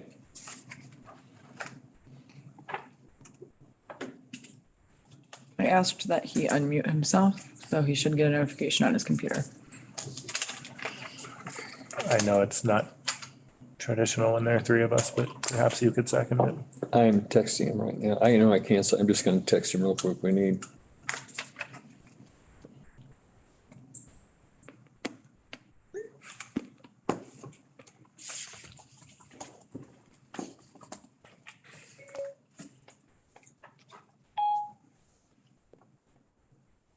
Well, in that case, I guess I will second the motion. Just a little bit of discussion. I do remember in first reading, Sean consenting to this and thinking it was a good idea, having some comments and supporting it. So I don't think it's bad faith for us to approve this in his absence. Yeah, I don't either, considering. And then I think we'll take it. So we have a motion to second. All in favor? Aye. Aye. Thank you. So the next item we have is a regular session item, a work session to discuss the 4-day work week for the county offices. And we have it set for 10:15. Do we want to take a break for a second? Or is it important to you to hold that at the right time? It's up to you. I would support a break. Yes. Let's take it, let's give it oh, Sean's back. We can take why don't we take like a 3-minute break and come back then so we can keep the meeting. And, All right, I'm back. I'm sorry. I got a call that I had to take. it's all right. While you were gone, we put Mount Evans back into my district. Yeah, sorry, I lost the vote. We did pass ordinance number 17. I think I recall that you were fine with it during first reading. Permit system for open burning of slash piles. Oh, yeah. Yeah, for sure. Okay. Okay.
We're ready to go. So the next item on our agenda is the 4-day work week. Brian Bosshart is going to discuss that transition. Thank you, sir. As Randy indicated, this is a work session item to discuss the recommendation of moving to a permanent 4-day work week schedule. So as you know, the county organization moved to a 4-day work week in January of this year with your approval of a trial run at your October 18th, 2022 board meeting. At that time, we agreed to return in May to discuss the results of the trial and any recommendations we might have moving forward. Just a reminder, Sheriff's Office, emergency medical services, transit, human services, public health have all continued to operate as usual. We did survey the organization prior to the start of the trial back in September, October timeframe, and probably not surprisingly, 86% of staff were in favor of the move at the time. And to be clear, as we discussed in October, while we were recommending the extension of open hours by 1 hour on each end of the workday, providing more access Monday through Thursday, much like the discussion we just had on the pay adjustment, this was brought forward and is being brought forward to help us be more competitive with respect to recruiting staff. We want to be an employer of choice. We want to be a workplace that's more attractive to potential new hires. And so this is a benefit to county employees, should the board accept the recommendation to make this permanent. So once we received the board's support for the trial, we did immediately begin our communication effort of this change to include a postcard that was mailed to all Clear Creek County households in December of 22. Our communication efforts also included facility signage, use of all of our social media outlets, ensuring it was blasted all over our website, email blast to our stakeholders, large lists. So this person sitting to my right has department communications with their customers on one-on-one, face-to-face, use of the county newsletter, outreach to the local media. So we tried to do everything possible to ensure county residents and those needing services from the county were aware of this change. That said, in order for this to be successful, it obviously has to work for our customers, it has to work for the community, in addition to our employees. County residents and customer feedback was solicited via a survey as we neared the end of the trial, with 61% saying they were able to access county services when needed. 64% stated their ability to access services was actually easier or had not changed during the trial. Employees were once again surveyed with respect to their thoughts on how the trial went. Not surprisingly, 91% are in favor of keeping the hours as is. 89% shared that they saw an increase in productivity or no change. 86% reporting their work-life balance had improved. I do have to share, our survey out to the public only reached 73 folks that responded. We did everything in our power to try and get that out there, but we only reached out, we only received survey responses back from 73 individuals. I can share with you that we're not receiving complaints. We're not receiving complaints at our customer service counters. Here in the building, we received no complaints submitted to my office, the county manager's office. To my knowledge, none have been sent Board of County Commissioner wide complaints. I'm not aware of any one-on-one conversations you've had. As you know, the courthouse entrance is open every Friday for court-related services. In the beginning, we did have folks showing up seeking services, and that has continued to decrease during the entirety of the trial. And it's now shrunk down to 1 or 2 a month that are seeking services on a Friday through that door. Just anecdotally, I came into the office on Fridays for a while that first month just to see how many folks I was seeing walking by my window trying to access the building. And there were more in the beginning, but very few now. So I think the word has gotten out with respect to the county's hours. I've had some one-on-one conversations with our staff as well, and they have appreciated this change. I think they appreciate the fact that it contributes to their work-life balance and not driving up I-70 on a Friday, taking advantage of a Friday to go to Costco as opposed to coming to work. So I think that certainly contributes to that work-life balance. So finally, should the board support this recommendation that we make this permanent, we would come back to you with a resolution at the June 6th meeting adopting the county's new permanent business hours. So with that, I'm happy to take any questions you might have. Thank you. had one question about the kind of core services that have not participated in the 4-day work week. Have you thought about, or hopefully maybe even identified other types of workplace flexibility that might fit within their mission to increase their quality of life and work-life balance as well? Is that even possible? We actually had a conversation with Public Health and Human Services in our executive team meeting, leadership team meeting, this week. And it was the board was very direct, very clear that you wanted to see the health clinic open. We're not seeing a lot of folks coming through on a Friday. That's kind of anecdotal though. So I told them it was up to them if they want to start tracking that to determine what kind of foot traffic we are seeing. It sounds like it's more human service related right now than it is public health related. EMS already works a different kind of a schedule, so I'm not so sure what we could, as you very well know, I'm not sure what we could, how we might accommodate that. So. Okay. Yeah, I think our default stance is to try and make sure we treat everyone the same. Although that obviously runs into some practical restriction or, challenges when there's a service that we have to provide, like plowing snowy roads, Yeah. whether or not it's Friday or a different day of the week or Saturday or Sunday for that matter. Yeah, just a friendly reminder, there is a portion of the year where road and bridge staff, public works staff are working 410s, just not during the winter months when they need to get out there and make sure that they're available to shovel snow. Mm-hmm. So with that regard, we're really talking about just any changes to sheriff's office or EMS. But again, those schedules are so different from how the rest of the county operates in terms of that kind of a shift work. Transit also, right? While they're not working 410s, they're also not working 8.5s. They're working different random schedules. A lot of them not actually full time either. So. Okay. Commenting on, Sean brought up one of the two things I wanted to bring up about public health and human services staff. Correct me if I'm wrong. I think that's our entire public health department is in the new wellness center. Only a portion of our human services staff is. And so is it just the portion of our human services staff that works in the wellness center that is working Fridays, or is it the whole division? It is not the whole division of our human services staff or public health for that matter. It's not the whole division. Okay. That's coming in on a Friday. Okay. In either case. Because I would be in support, and it sounds like you're already interpreting this. I don't have a hard line that everybody in those departments needs to work 5 days a week. I do continue to think it's important for us to be thoughtful about the need to have public services available while the private services of the Centura Clinic are available. Right? Agreed, but then we close down even more at this point, given that some of that, but that's a conversation for another day. That's well stated. And by the way, it would be nice to have a report from Centura about their. We need to get that rescheduled that we had.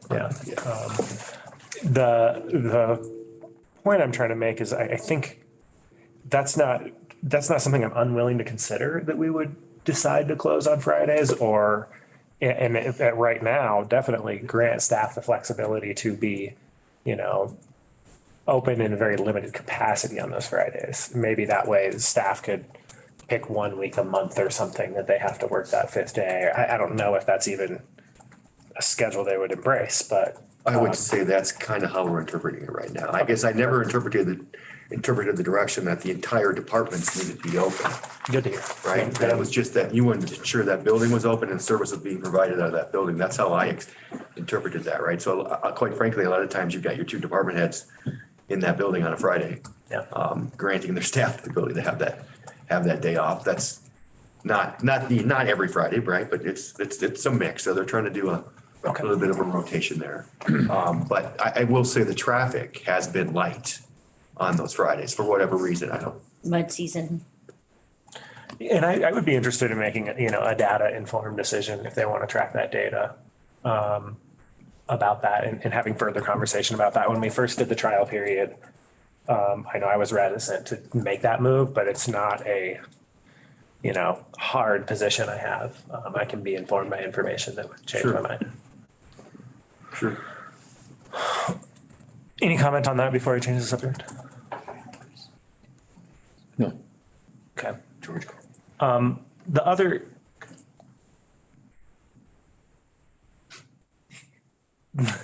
The other topic that I wanted to bring up was, by the way, it's up to the chair to choose to recognize you or not. The person in the crowd with a friendly wave. The other topic that I wanted to bring up is about specifically the Department of Motor Vehicles and the services in the clerk's office. I know when I came into office, when I was campaigning and having a lot of conversations around, and I heard it less, for what it's worth, I heard it less when I was campaigning less robustly during the last election. A lot of comment from folks on the East End that they struggle to get off of work in the Denver metro area and make it up here in time to receive in-person services. Right in 2019, the clerk came to us proposing a 4-day work week. And we suggested maybe as a way that might be a way to create some flexibility in the schedule to pick a day a week that they stay open till, say, 6 or so, to allow that time. And I think the conversation is a little bit less important now because a lot of changes have been made. Almost all of those services are available online. And so I feel less strongly about it than I did in 2019. And I know what I'm talking about is the office of another elected official who's not in the room. And so, we're not in a position to issue direction anyway, but I would love for the clerk's office to consider and look at some data and maybe provide us some data about whether that would be a worthwhile service to our constituents to pick a day a week to stay open till around 6. I do know that some services remain in person only. And I imagine that struggle remains. I do hear stories today still about, I did not hear a story today, but it is still a condition that sometimes people have to take a day off of work to come and receive a county service. And I think it's worth considering. So I don't know how other board members feel. I know that we can't issue direction to another elected office. Although, do we set their schedule, Peter? We do set hours of operation for all county offices. Interesting. Okay. I had a thought about that, and I agree with the sentiment. Although the number of services that can't be done online, I think, is diminishing and probably is fairly small now. Things like, needing to have someone come out in the parking lot and read your odometer. I wonder if, rather than creating a one-size-fits-all solution that requires the entire office to be available for a specific time, I wonder if there's a way to maybe be more flexible about it and work with the recorder's office to see if they would prefer maybe having one-off appointments, to solve specific problems. Because like I said, I suspect that this is a very few and far between need that we would be accommodating. I think that's a great point. Go ahead. Yeah, I'm looking at it like before we went, it's been stimulated by the 4-day work week, which has actually already expanded the hours that were open earlier and later. And before that, we were on a 5-day work week where we had even a shorter time period for people to be able to get here. I think that the point is important, and it's not just the people on the East End. We live in Empire, and my wife never gets off work before 5 o'clock down in Denver, and for her to make it to Georgetown from Denver in 30 minutes is, she can get here just to see them lock the door if she speeds, So I understand it exists for people throughout the county, and it's kind of worthwhile. The other thing I think about is having one day that's different than the other days. It's that's a doable thing. It's just that it's nice when people know they have regular hours and they're, it's the same hours every day too. And then people can also call. It's true if I go to Denver or anywhere else too, it's like I got to get there before they close. So I got to take some time off. At least I got to leave something in order to get there in time to do it. it's the same for businesses and for pretty much all other government places that there's an endpoint. So point. it's not a real strong preference of mine to try to figure out how to make people stay an extra hour on certain days, but I'm open to the, further discussion of it. Maybe what we could do is ask the clerk for some comment on Sean's proposal, that they just make an availability of appointments. Another thing that might be helpful, given that so many of our services are online, would be to post on the door or somewhere, maybe this is already being done, with a QR code or something, like here are the services we provide, here's directions to them, here's a QR code, why don't you sit in the lobby and get it done? I can reach out to Brendan, let her know this conversation.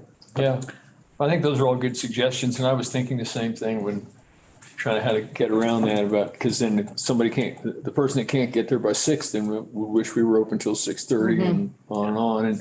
But I was thinking the same thing, that the ability to have people be encouraged to have a little more flexible schedule to work with somebody who absolutely can't get off work to get in for some reason, take that extra hour off. Okay, well, I'm satisfied. And I just want to acknowledge that, we want, to Randy's point, we want to be an attractive place for people to work. And this is asking people to do something that would make me less excited about my job if that was my job. When I have to work until untold hours, it makes me less excited about the job I have. Unless you're in restaurant work, right? Yeah, and we shouldn't aspire to be like service employers who often are not that considerate of their staff's personal lives. All right, hearing support, we'll bring back a resolution at the June 6th meeting. Sounds good.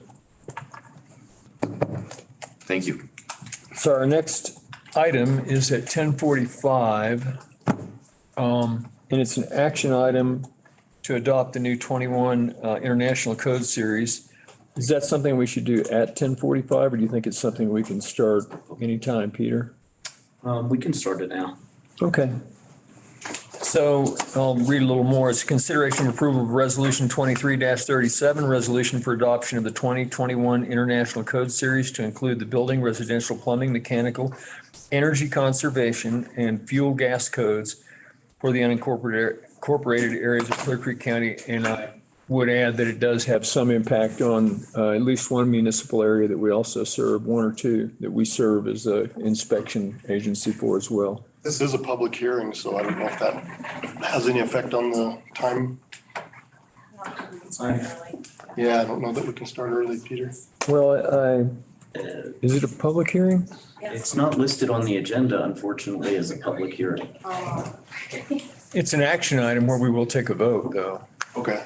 But it is a public hearing based on the adoption of the regulations and changing in the code. And we have sent out notifications too. So.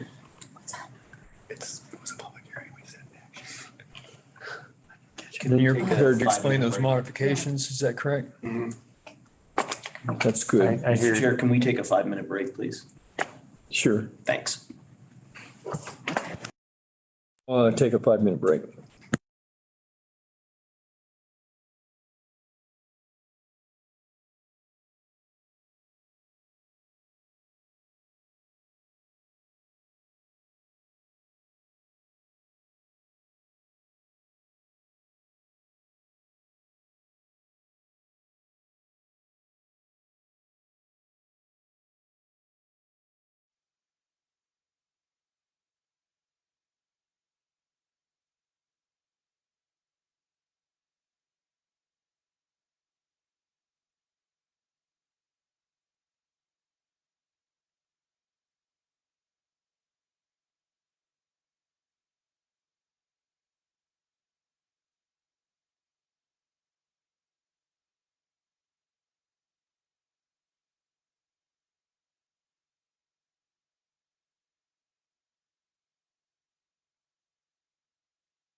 set to go on the, and we took more than 5 minutes, but we just waited until 10:45, which is probably the best thing to do when you're talking about changing something like building codes anyway.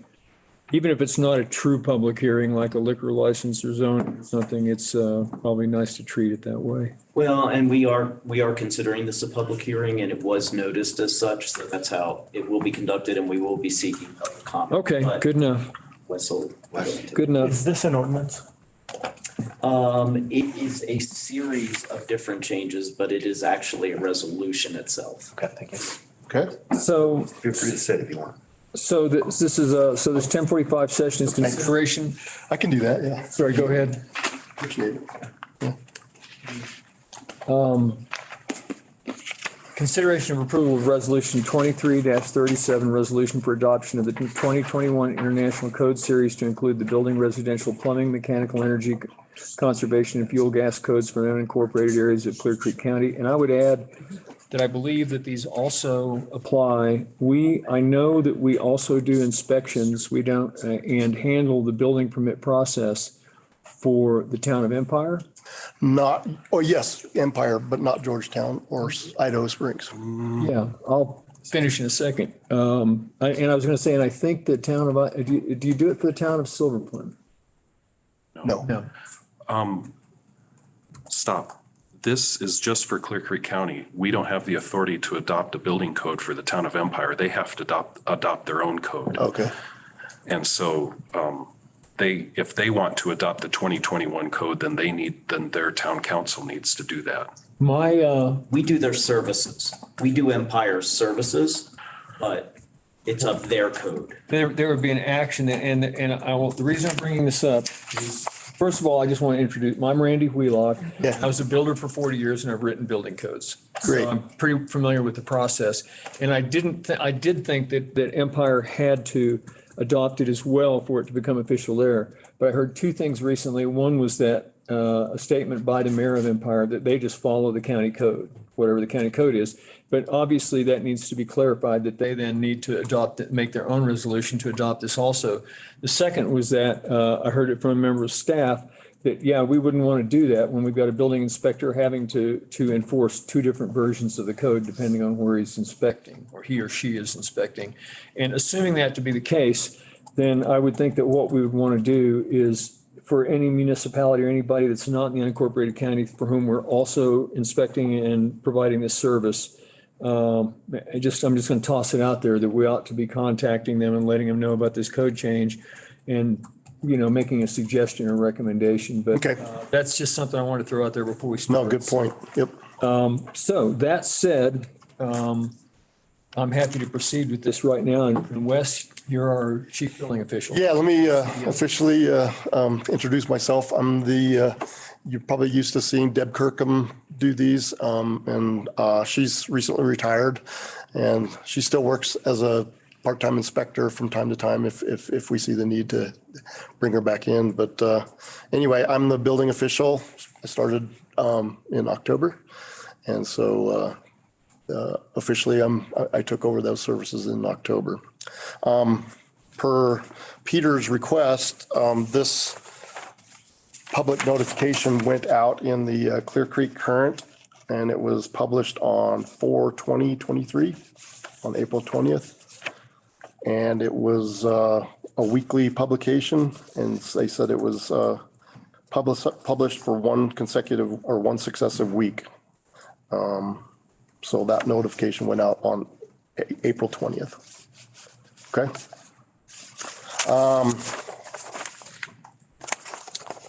Also, Stoy would like to be a participant in this because Exhibit X is the road and bridge, what do you call it? The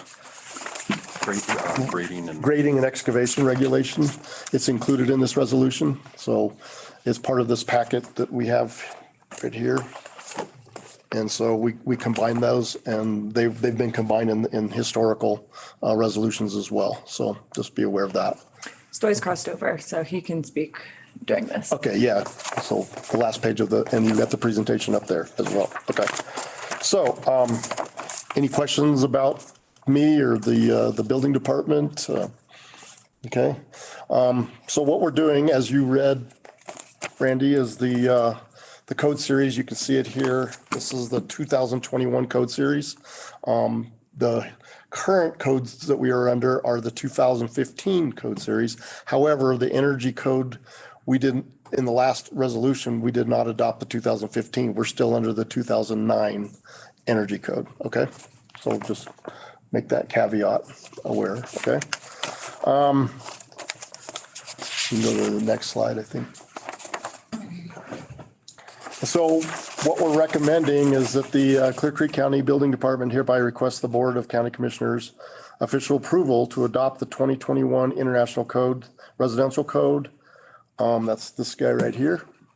The 2021 Building Code, the International Mechanical Code, the International Plumbing Code, which is this guy, the Fuel Gas Code, and here's your new Energy Conservation Code. Okay. And we'll talk quite a bit more about the Energy Conservation Code and its adoption here in a minute. So, the next slide. Are you guys all able to see the slide presentation? So, these are adoption highlights. There's many more changes that are included in the resolution document. But these are the main points, and if you have questions about those specific other items, let me know and I can answer those as well. But what we're doing is we're going to adopt the 2021 International Conservation Code, and it's a significant change from the 2009 code. And what it basically does is it offers the design company and or homeowner to either go with a prescriptive or performance related provision for meeting building envelope requirements. So there's a whole lot that goes into that, namely blower door tests are one of the big items. What that entails is that you put a blower onto the doorway of a home and you test for its leakiness, I guess, for lack of a better engineering term, but it's basically you got to have less than 5 air exchanges per hour with that blower door test. And we actually we're required to get that documentation from the testing company that performs this test. There's also vent pressure test requirements. So all of your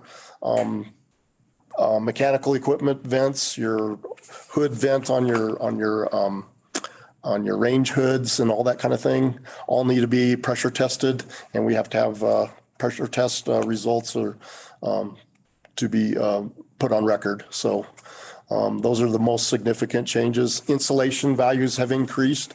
The current code requires R49 for this elevation, and that's 15.5 inches of bat insulation.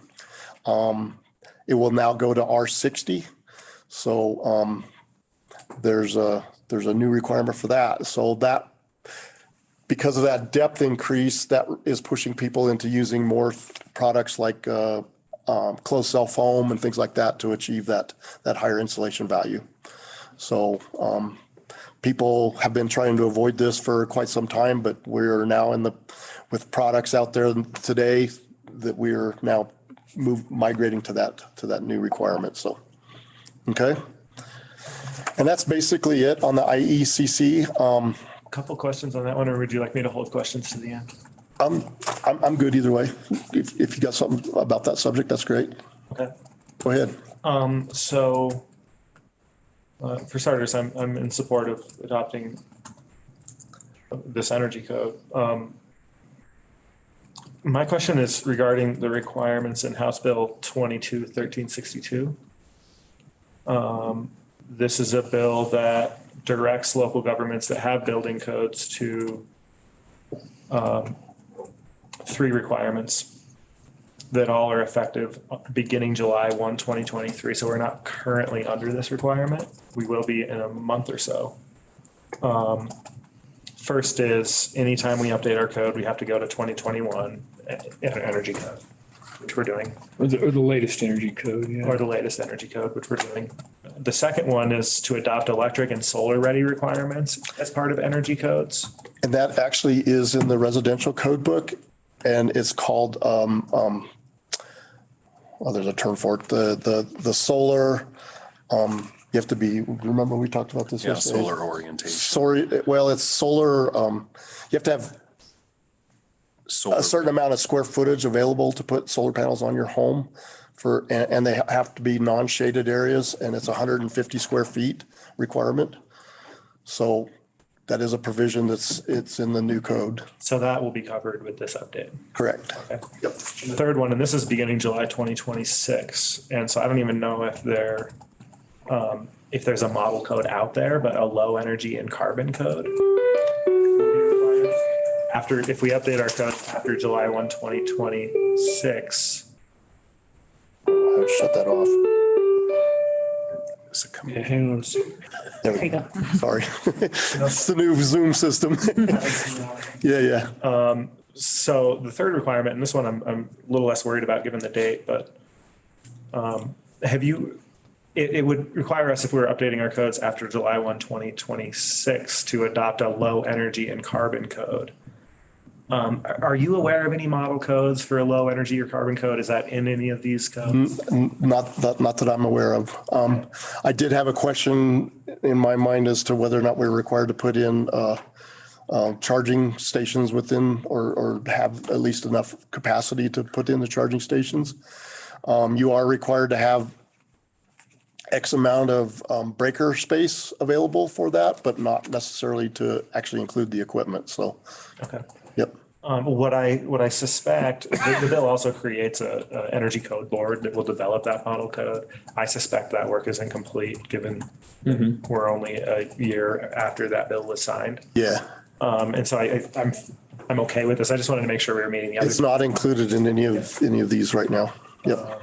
And I'll just state, just for the record, that when that model code is available, I'd love for us to consider adopting it, before we're required to. Okay. Is that coming down from federal level? That's a state law. State level? Okay. State Energy Code Board is going to develop that model electric and solar ready code language. And I don't see a timeline in the bill, a requirement when they'll get it done, but. Okay. So other than the fact that we need to adopt it by 2026, so we presume that they'll have it done before that. Yeah. And so who knows? I might not even be on this board by the time that code is created. Okay. But anyway, so thank you. I am aware of the subject matter, but I have not seen anything come down Thank you. code wise. What's the name of that? Oh, can we give you That's that House bill? Bill 22-1362. When that model code's adopted, I'll probably find out and share it. And if I'm still in this office. So while we're on the topic of energy code, also, I'm very glad that we're moving to the 2021. I know I was very disappointed that we didn't adopt beyond the 2009 at that time. We did adopt some modifications, I recall at that time, and to add a little more teeth to it. And when I mentioned earlier that I had written building code, that was writing early energy codes shortly after the 2006 IECC came in, the 2006 version, which was the first, and it was pretty weak. And so I was, working in some jurisdictions that had, as a builder, that had a desire to have much stronger codes. It wasn't here, it was elsewhere. And so we developed an energy code at that time, a sustainability code, which was basically all energy code. So anyway, so that's the background there. And I'm happy to see we do that. And I would like to think that I would like us to stay current also going forward, and the state law now does require. So rather than going every other code cycle, we have a state law now that, at least with regard to the energy code, is going to require that every 3 years we have to update it. Okay. Regardless. And if we have a building department, have building codes. Yeah. We have to do that. And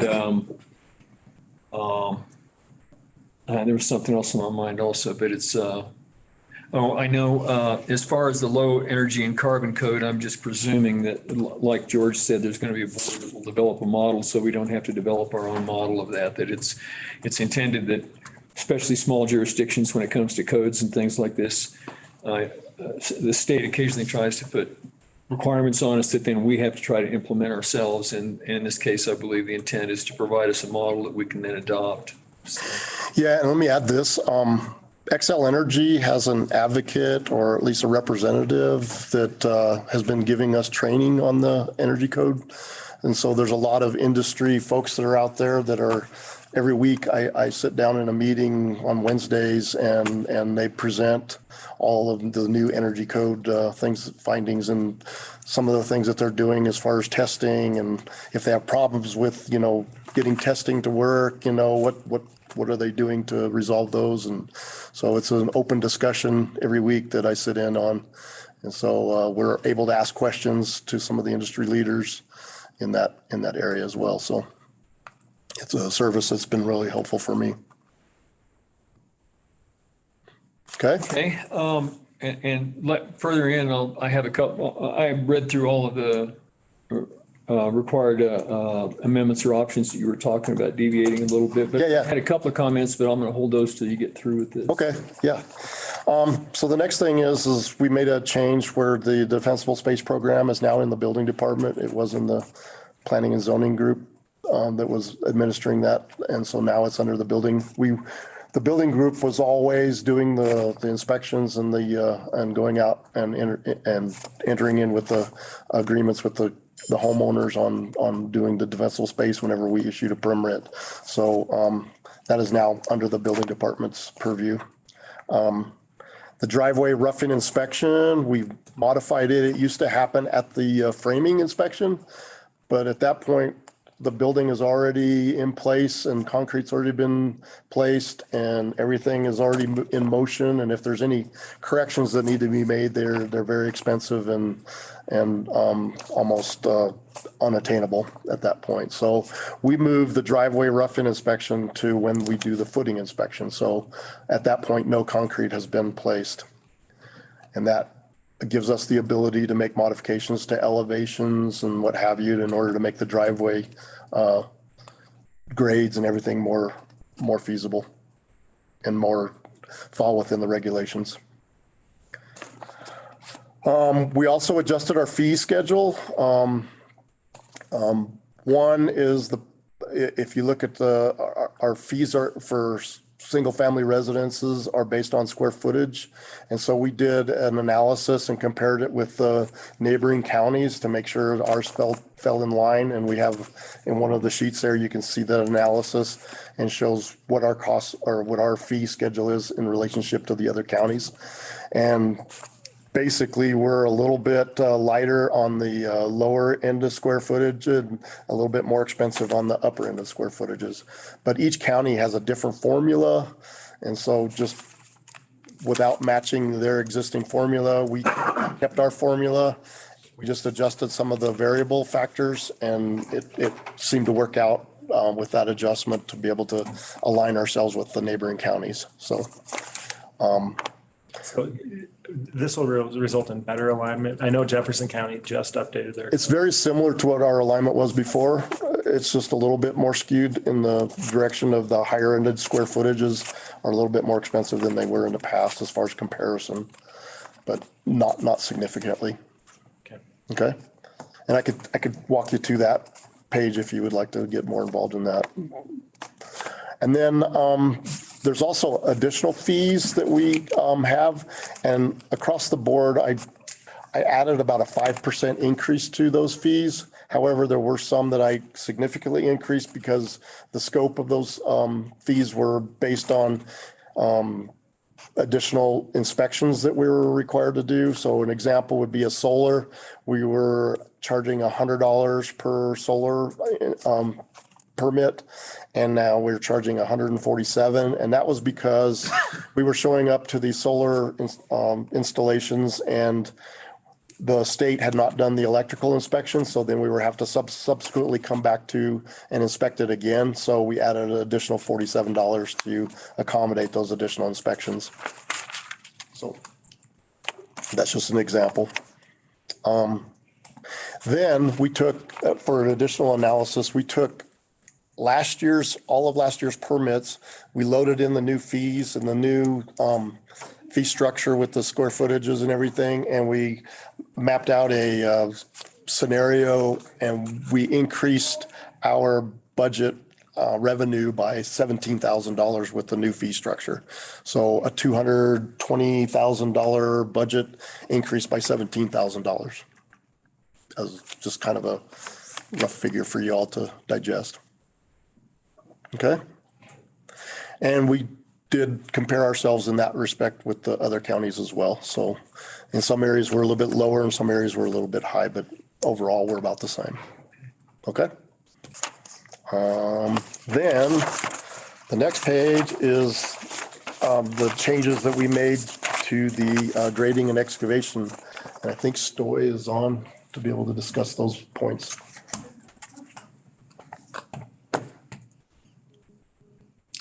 Are you on mute, Stoy? Yes, he is. There you go. Hello, thanks for including me here, Wes. I just wanted to join Wes for this presentation.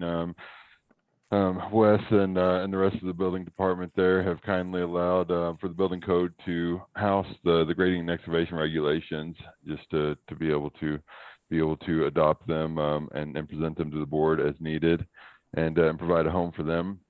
And we took this opportunity as Wes was updating to our current our most recent building code. We just took the opportunity to go into our grading and excavation regulations, take a look at them, and make some minor revisions. Most of them are to better align with current practices. As Wes has noted, in regard to defensible space, we had some submittal requirements that we wanted to revise in order to better align with the building department, formally taking over the defensible space program for the county. As Wes noted, we kind of changed the timing for the driveway and grading rough-in inspection, which I believe Wes described very well, but we're really just trying to capture any corrections to grading, driveway grades, that sort of thing, prior to the structure being put in place, just so hopefully those corrections are a little bit easier to perform versus when the structure has been constructed there.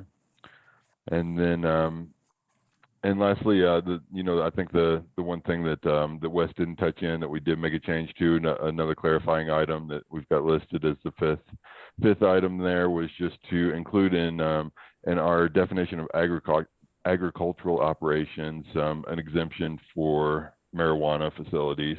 And that's really, we have a provision in our grading and excavation regulations that exempts typical agricultural operations from the requirement to obtain a grading permit. And it's really so that people can landscape their yards, they can grow a garden, we can plant fields and maintain ranch roads and that sort of thing without the oversight of the site development department. We found in most of those cases that the areas are zoned for these agricultural operations, and that it doesn't necessarily need the oversight of the site development department for those typical ranch and other agricultural operational items. And but we did find that there was some concern about clarification about with the commercialization of marijuana, that we have these commercial retail operations and manufacturing operations that we wanted to just clarify that we aren't considering those as a typical agricultural operation, and that we want all the typical grading permits for the manufacturing retail operations associated with marijuana industry here in Clear Creek County. And so that's really the extent of the changes that we're requesting for the grading and excavation regulations, and otherwise just readopting them along with the building code, and be available for any questions that you have. Yeah, quick question on that one. You're talking about indoor grows and indoor, correct? That is correct. We haven't seen, or I haven't seen any exterior, like outdoor grown marijuana on any kind of large scale here in Clear Creek County. What we have seen is indoor grow operations and some sort of structure, whether it is more of a semi-permanent greenhouse type of operation, or if it's just a commercially built structure there for manufacturing and growth. Haven't seen anything really outside that we would want to regulate or otherwise. Okay, and so I think the town of Georgetown doesn't allow outdoor grows at all. We do. We don't expressly prohibit them. Is that correct? Commercial? We don't, the zoning regulations do not expressly prohibit them. Okay. I don't believe the building code or the grading and excavation regulations prohibit them either. And so if somebody's trying to do an outdoor commercial grow, they're not exempt. They're exempt from this because they're not. They would only need a building permit if they're trying to build something, right? So it's already sort of outside of the scope of these regulations, or just help me understand. Yeah, it would, if I can interject, so probably when you're talking about a grow operation, the zoning regulations would apply more than the grading and excavation regulations, which apply directly to grading and excavation. Stoy can probably speak as to whether grading and excavation regulations would apply to a field, to a marijuana field that's outdoor. However, and a marijuana grow, even in the agricultural zoning district, would require a special use permit from the county commissioners, from us, before they can operate anyway. So there's still a certain amount of oversight that you would have on that particular operation. Okay. Even if the grading and excavation regulations do not apply. And that's for a commercial grow, right? That's for a marijuana cultivation operation. Any kind of cultivation. Well, it'd be commercial as defined. Thank you. It's largely an academic exercise. We're not exactly the climate. I was going to say. Yeah. Although I think we could grow it here. They won't be around long. I'm aware that it's possible. I'll just say that. Well, I think that's an industry that's been outdoor marijuana grows an industry that's been working for decades. But so that I think but largely I think the reason the building department is involved is because commercial grow operations, even down in Denver, are virtually all indoors for reason of security and also climate control. So they involve electrical systems, plumbing systems, and buildings of some kind. And so that's where the safety issue comes in. And I think if it was outdoors, they're trying to do something commercially here, and they involve, still, if you do any high voltage wiring that you do, whether indoors or outdoors, has to be inspected and have a permit regardless. Yeah, and the electrical falls under the state jurisdiction, but Right. our permit is an umbrella underneath, over the top of that. So we won't proceed with approving any construction without the approval of the state. Right. On the electrical side. Okay. Yep. Just to clarify for the record, I'm not aware of any commercial scale outdoor grows in Clear Creek County. Of anything. I do know some avid gardeners. Yeah, right. And that's like other gardening. It's not covered by the building department, I guess. Right. The personal use of marijuana is not something that the zoning regulations regulate. So, thank you. But if somebody were growing commercially outdoors, first of all, I wouldn't invest in their operation. Yeah, exactly. Having grown things here. And the building department does get involved with the licensure. The legal group provides us with a signature sign off to make sure that the operations are safe before they will issue the license. Thank you. Yep. Okay. You had some questions, Randy? Have we hit the end? I don't think you. I think we are, yeah. I didn't, there's one thing, I have three of them that have popped up. Yeah. First, the one is just a complimentary comment, kind of like with the 21 building code. The driveway footing inspection thing is a really good thing to do. I have wondered for a long time how people sometimes get engineering done to, and then and then grading work done in preparation for a site and a building that hasn't even made it all the way through planning and zoning and gotten a building department and the architecture isn't completed. And then they find out they can't build what they want to build. And then what they have is a site that they've come and built a driveway onto and done all these things. People have even put in septics before without having gotten their building permit. And so you're really almost protecting the customer themselves, the applicant, from making an error in investment in their property that isn't actionable once they spend this money on it. And it's very infrequent that it happens. And the general outcome is that then somewhere along the line, the county or the city or whoever's involved in the building department end up out of sympathy more than anything else, trying to give some kind of a variance because they already invested in a well and a septic and a driveway, only to find out that this thing they dreamed of isn't legally buildable, you know? And so I think it's a good idea. The earlier you can get in on those things to be able to say, this is a stop point right here until you confirm. Some places don't even anymore even allow, you know, driveways to be done until somebody has a building permit that's through a given level of process. So, and with regard to footing inspections, I know a lot of counties that got in trouble with people building stuff laid out in the wrong spot, that kind of stuff. And they come out and do the footing inspection and everything's already done. And they find out that they're not within setbacks and stuff like that. And it was an error. So I know I've worked in a couple of different counties that actually require that a surveyor comes out and, you know, checks the pins before they ever pour any concrete or do anything like that, even on the footer. So,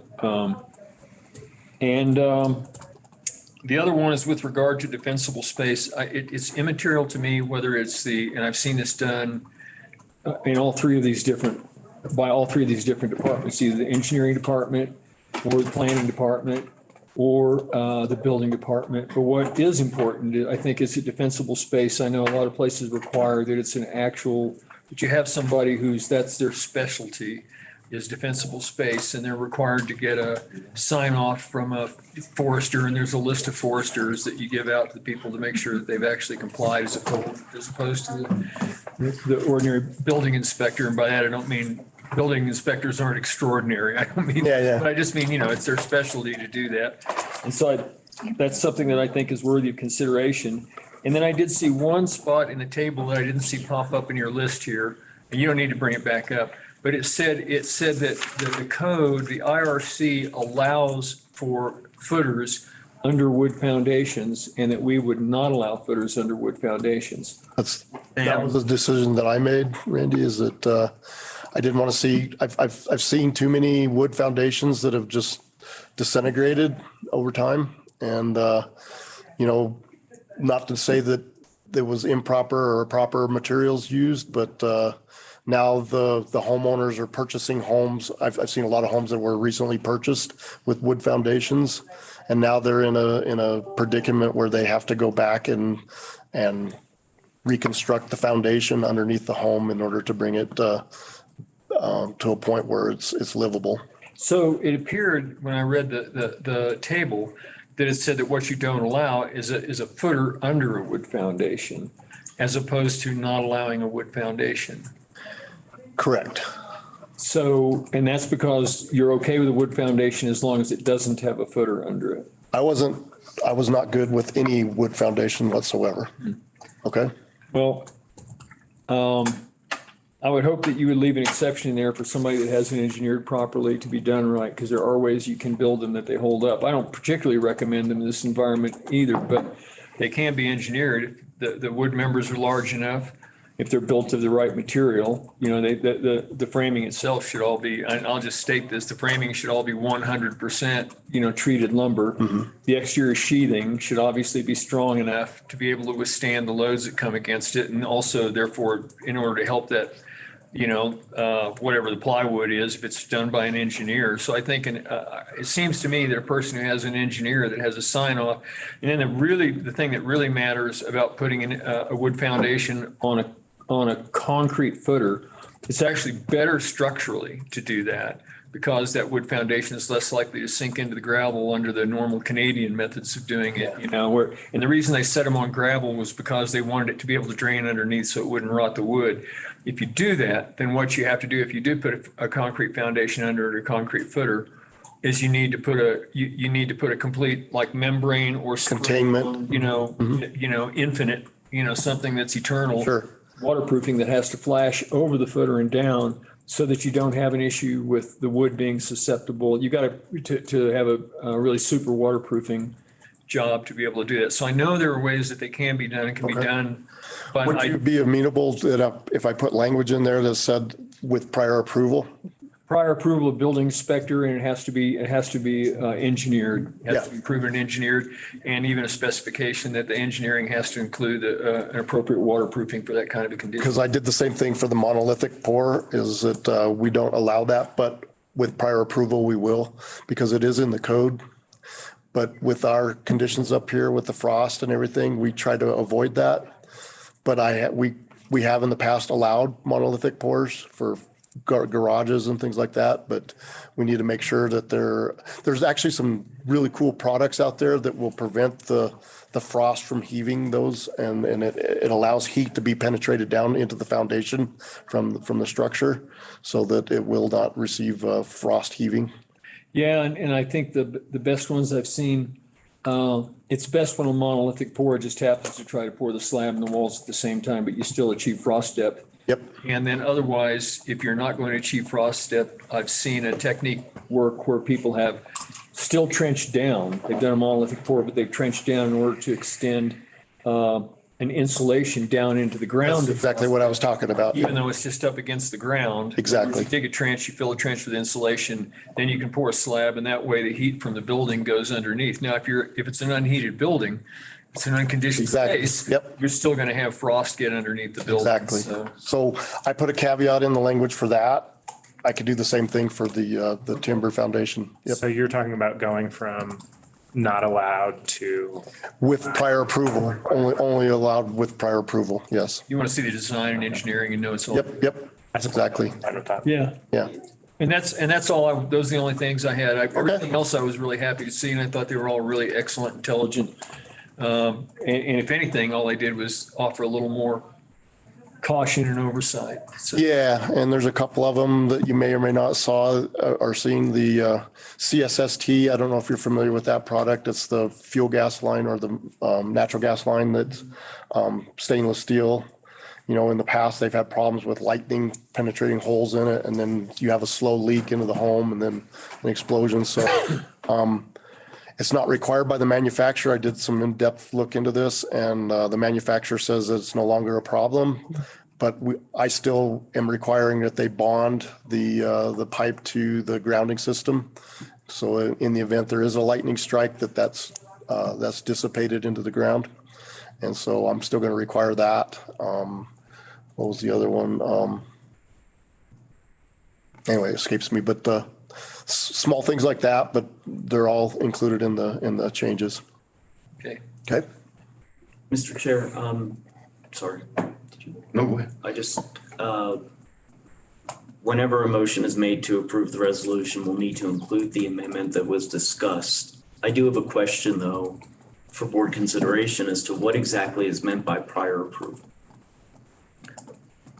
It would be, unless, well, they all have to be approved by the building inspector, by the inspection process. Right, so they don't need that language. It's during the permit submittal portion when they request when they submit an application for the permit. We go through a drawing review, and during that drawing review, that's when then the request is made to include a wood foundation or a monolithic pour, and they do not proceed with construction until that has been approved by the building official. So then if you have a provision in the regulation that states you cannot do that, you need to change that regulation because it is not clear cut that you may not do that. And so I don't believe just prior approval is the language that's needed. It seems to me that you would need to actually seek an exception So there'd have to be. Prescriptive language dealing- exception to what needs to be included if you use one of those. Well, it's a variance ultimately of the building requirements. Doesn't it come down, also though, come down to when I'm hearing you guys say you want to see the code say, I'm hearing you say you want a wood foundation to be permittable. I'm suggesting that wood foundations are permittable and are a sound building practice here, but they do have to be done right. And they take a very onerous inspection and design process to make sure that they're done correctly. So the code should permit them, and then it comes down to our building inspector to ensure they're being built correctly. Right. Well, Yeah, go it's getting in a little gray area because when I'm wearing the building official hat, under the building official, this is the rule that I follow, okay? I'm also a civil engineer, so I understand the engineering side of this, but I'm not allowed to wear that hat. So I am looking for that official seal from the engineer that says that his calculations and everything that he has done, but I also can look at it from a lens that says, this is not a good, like you're stating is that if it's done right, the wood foundation is permissible. So And I think what it will come down to, and I think I get Peter's point, is that everything has to be inspected and approved by you at the end of the day, and everything should be engineered if it's structural, and then Correct. the foundation is obviously structural. Yep. So we've already got that built into the code. But what I think is more important is that we would need almost to develop a prescriptive code that says that we accept an engineered wood foundation with the following prescriptive requirements for a wood foundation, that it would need to be, it would need to have, I think in our environment, that it would need to have a concrete footer underneath it, and it would need to have the appropriate waterproofing. And then otherwise, the rest of it's just engineering. That's just structural engineering to get the sizes of the members and the thickness of the sheeting to get, and the frequency of the members in order to make sure it's structurally sound to withstand the earth loads. there is provisions for building a wood foundation within the building code, Okay. but it may not necessarily meet the conditions of our environment up here in this Yeah, case. and what I just described, what I just described may not be in there. Correct. So you would need to write a code for us to allow them in a way that is safe for here. You would need to write a code for it. Write a couple of lines that describe those conditions. I can do that, yeah. And I want to ask a different question when we're talking about, and this relates to wood shakes roofs as well. When we're talking about wood, how does a wood foundation strike you, anybody in the room, when we're thinking about fire safety? Well, that's a good question because most foundations don't protrude up above the ground level. But there are instances where you would have an elevated foundation or like a daylighted basement or something like that. The foundation is built underground, however, elements of the foundation stick above the ground. But on top of that foundation, you build wood frame. Correct. Here. And so it wouldn't be any different than the wood frame And all that's that covered by continues. siding. or Yeah, and something. then, so what really, it's the fire resistant cladding that goes over it. It's where you, and on the wood shake part, We can talk about that later. yeah, it can only be done with. Well, and here's the proper terminology is assembly, okay? So just because you have a Class A rated product does not make the whole assembly a fire rated assembly. So, okay, so we don't need to be concerned about wood foundations from a fire safety I perspective. don't believe so, but it would have to be looked at, and that's where, when we review these drawings, we have to make sure that it meets all of those requirements from a fire rating, from a structural standpoint, and any other component that would be, there's, if you use pressure treated wood, then if it's in a living space, then you've got chemicals that you got to make sure that aren't harmful to the residents as well. There's all sorts of components to this. And so I think from a process perspective, what we're talking about doing, if we're going to make this change, is tabling this, letting you bring it back to us with the code written for that. So That is. tabling the whole resolution or Yes. tabling? Yes, what we would like to do is actually ask that this just be considered a work session. No action will be taken by the board. We'll take the input, we'll go back and make the adjustments to the regulations and then renotice this and bring it back for discussion, Or just not take action. not take action. You know, other than on one item, I've gotten a satisfactory answer on everything, just the way you got it. And that only item is wood foundations. Okay. We can change the code and create a new modification to the code whenever we want. I would be okay as long as we're collaborative and talking about it and going ahead and passing it the way he's got it, with wood foundations being Amendment. not allowed right now, and then we can bring an amendment to the code back later on, and that way we can get through the work today. Yeah, and to better illustrate that point, publication is indicating that we're going to be requiring all permits after June 1st to meet the 2021 code. So it's incumbent upon an approval to be able to continue that with that stance. Okay. I think we're talking about an Well, addition but of a couple of lines. Yeah. Yep. That doesn't mean we have to start doing it. We don't have to start doing it until regulation is approved. And so regardless of what the notice in the paper is, there will be a subsequent notice if we resume the public hearing at another time. Whether we're making a small change or a big change. Or, Yeah. So, I mean, I don't have a strong opinion on that. Maybe I have a couple questions that came up, and I know our colleague Sean is not muted. He might have some thoughts as well. Yeah. Thank you. I did want to bring up one thing, and it relates to a fairly lengthy and somewhat, in my opinion, painful conversation we had about a specific driveway. And this was maybe a year or so ago. And if I remember the details of that conversation, the homeowner had made efforts to comply with, I think it was 12%, and the driveway was 12.5, and some of his neighbors were 20-ish.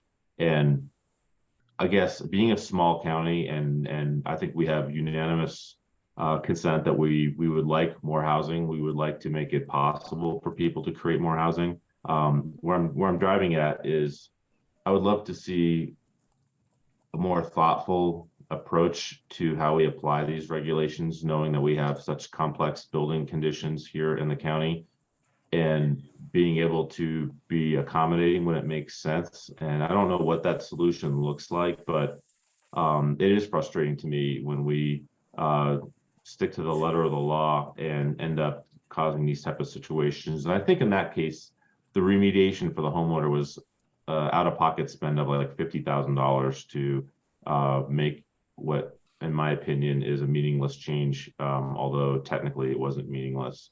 So anyway, it's not really necessarily something, or it isn't something that we need to address today, but I would love to see that conversation continue, and essentially for us to create a certain level of appropriate flexibility where it makes sense, to make it easier for people to create good solutions for housing here in our county. Sean, I think I hear, maybe you're suggesting that we would allow for administrative approval of some of those driveway variances, et cetera. Is that what you're saying? On a case-by-case basis, right? And, you know, as long as kind of like the spirit of our regulations was observed, in some situations there are maybe drastic economic, but yet some of the solutions that meet the letter of the law may have drastic negative economic considerations, and that flies in the face of us wanting to create more housing. Peter, is there a language you can come up with that kind of? I would prefer to work with staff to come back and address some of these concerns that the board is bringing up and not have anything adopted today. Yeah, I'm totally fine with that. I wasn't thinking we'd solve this today. I don't know that the conversation is quite done, so I might be wrong about this, but if you're referring specifically to driveway grades and that stuff, Sean, I don't know that that's covered under these books in this resolution today anyway. Am I correct about that? I don't think it is. Randy, It's a I wanted related to point. jump in if I may, and just clarify that although the permitting requirements and some of these inspection requirements are called out in our grading and excavation regulations, which are being revised and potentially readopted today through this resolution, the driveway standards themselves are contained within the roadway design and construction manual, which is a separate document and adopted separately. And Not included in this resolution, right? I'm sorry, That's Sean, correct, go Randy. ahead. It's not included. And those, and I also wanted to just note quickly that, that those driveway standards are being reviewed at this time by, Road and Bridge and others, to kind of reevaluate where we, with those specifics, conditions surrounding the driveway regulations are. And so we are having a look at those, and we'll likely bring them before the board through some sort of work session or discussion before we move forward on recommending any revisions to those. But that is underway, and you should expect to see something in the near future about driveway standards. Yeah, and the one thing I think, kind of what got me thinking about it was the 150 square foot roof real estate that was unshaded. And I can probably think of a scenario, and I don't know if that means it's unshaded for 30 seconds a day or it has to be 6 hours or what that looks like. But I'm just, to me, it looks like it has a potential to be another inflexible requirement that we might want to be able to have some leniency for. I mean, if there's a north facing house with trees in certain locations that don't provide any fire hazard, I could see a scenario where that might be difficult for the homeowner to accommodate. I've built in places where in the wintertime, there was no sun hitting the house anywhere for 2 or 3 months at a time. So it's an interesting point. Well, and the code is really specific there. It says roof area oriented between 110 degrees and 270 degrees of true north. So if you have a chimney or something like that, so it's very specific on the geometry of what their intentions are. The point I was trying to make a minute ago for Peter was that as I'm hearing this, the only thing I had a comment about that is sticking, that I brought up that would stick, is the one about wood foundations. And I am okay if there's not something else we need to change, and George or Sean may have something else they want to change that would drive this. I think that's about the only thing because the drive grade thing isn't even covered under these codes in this resolution. And the wood foundation thing, I'm willing to let go for a future date, which could be a simple amendment to the building code that's brought back before us at a later date, or at the same time, we're doing the next electrical code in 3 years or something like that. I'm okay accepting it the way it is what I'm saying, Peter, and there's no other objection to the code. So, Okay, well, let's get through. I wanted to bring up the wood shakes. I understand that a Class A assembly, it's possible to build a Class A assembly. I don't know if that's, and a Class A assembly means a fire safety rating score between 0 and 25. I don't know if that hits a 24 or a 0. What I do know is that Class B wood shakes light on fire. right. And so I might be more comfortable just simply disallowing them. They're not allowed. I see only a Class A assembly approved, which is a Class A assembly of a Class B material, where that Class B material is exposed. Right, but the whole assembly, so I've done a little bit of learning on this, okay? So there's a fire spread rate that's associated with the Class A rating. And so you could have a product, let's look at it in reverse. You could have a product like a metal roof that you think is Class A rated, but it's not because of the material underneath that metal, okay? So the fire spread rate is, you can actually, it's kind of a weasel way of doing it, but you can require that the contractor or the manufacturer provide you with the testing that shows that the fire spread rate is at a level that gives it a Class A rating, okay? Class A assembly rating. Correct.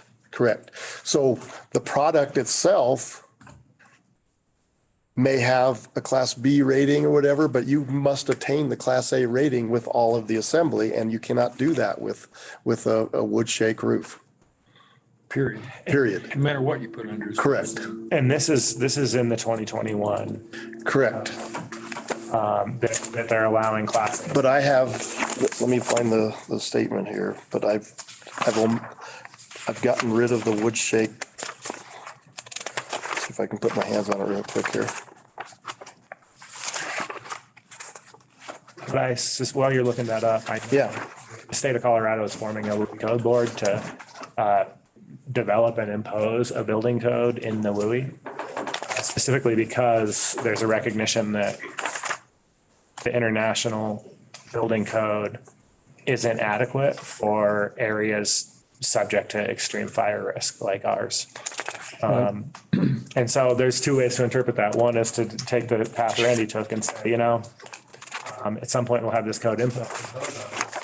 The other way is to say, maybe we shouldn't allow wood shake roofs. Whether it's a Class A assembly or not, it's Class B material that's exposed to fire. Yeah, and I'm pretty sure, Saying my approach to wait until we have to? Is that what I heard you say? I maybe misunderstood something I said. I'm not sure. Basically I said just to wait until and not make this a big deal. What did what I'm saying is to take the more restrictive approach that he took and say later on, it may become less restrictive if we can prove that we can make it less restrictive. And that was with regard to wood foundations. Otherwise, that's the only thing. But anyway. I did So here's the statement that I put in the, insist on the change to this proposal. so here's the statement that I put in this resolution for the roofing material. It says roofing under 902.1 roofing covering materials. Roof shall be covered with materials as set forth in sections 904 and 905. All roofing materials shall be Class A or Class B roofing materials may be used only if the material has been tested with a fire resistive assembly and the assembly has received a Class A rating. And my point is that like a Class A assembly might protect that home, right? From a Class B material lighting on fire and causing that home to light on fire. Correct. Does it prevent that Class B material itself that's exposed, that in the case of the kind of fires that we have seen, to light on fire, spread, and continue the spread of that fire, whether it ignites the rest of the home or not? Right. And I agree with that. And I think I'm hearing a different thing over here. And that is that what your point is that there is no Class A assembly.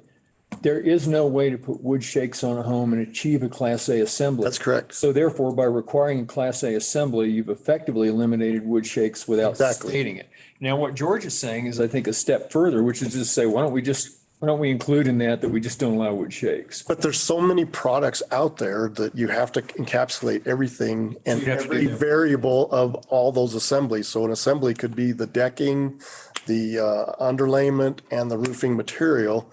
And there's so many different products out there that you encapsulate it with just by saying that they must be a Class A rated assembly. And I looked at two different ESR papers that showed all the different testing that they would, and they put a table in there as to what would be considered a Class A rated assembly, okay? And so it doesn't give you the whole, every possibility for an assembly. It just gives you what the manufacturers have tested to this point.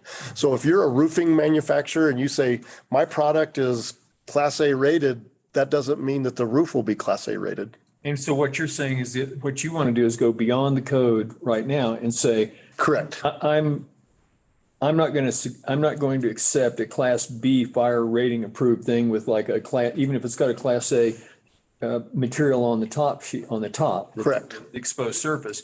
What you're saying is you want to go straight to a Class A assembly, which by its nature precludes any wood shake shingles. That's correct. That's correct. A quick process check. We somehow went from finishing this conversation 10 minutes early to being 12 minutes late with another agenda item. It doesn't feel to me like we're really reaching any kind of conclusion here. Well, I felt like we were getting somewhere, and I thought it was important. I mean, I have other questions as well, and we could choose to table this if we wanted. I'm looking at instructions for how to build a Class A from a manufacturer about how to build a Class A assembly of a wood shake roof where the wood shakes are the material that's exposed. Mm-hmm. And I don't want to pretend I'm an expert here and insist that we not allow that.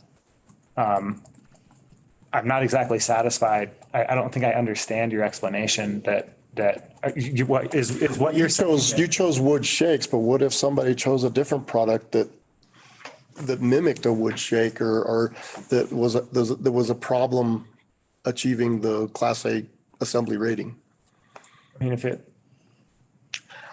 I can't give you all of the different products out there that would meet Class A assembly rating. Right, but the code specifically refers to wood shakes. And so if it's not a wood shake, it's not a wood shake, right? If it looks like a wood shake and it's made out of concrete, that's not a wood shake, right? Correct. Yep. So, I mean, I don't know. I mean, maybe I see a couple options. We could table this. I could receive encouragement from the members of my board to drop this, or we could decide that we're not going to allow wood shake roofs. The only thing that which would mean we should table it if we decide that, because I'm willing to let go of the wood foundation for now and revisit that at a later date. It's not that big a deal. Not that many people even try to do them. So Yeah. it's a small ticket item, make them illegal. That's fine for now. We can discuss it at a later date. Okay. This item right here, I'd be totally happy with it as it sits if George hadn't just pulled up online a Class A assembly with wood shakes on it. And so that's in contradiction to what you had stated a moment ago. So there's some evidence of an exception of a Class A assembly that has a wood shake on the outside. So here's another, and I really want to respect the schedule, the other people who are waiting. I think the best thing for me to do is tell you the other questions I have. Let's treat this like a work session. And let's come back and let's table this. I think that's the best thing to do. And maybe this should have been a work session to start with anyway. And is that acceptable?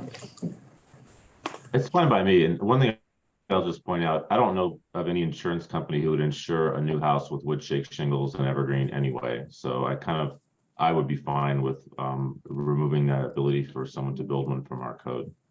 Yeah. Okay, so the other questions I have is who was consulted in the process of doing this? Did you talk to our fire departments? I know, part of the reason I'm saying that is because I know when Jefferson County updated their codes, it was in consultation with their fire departments who had a lot to say.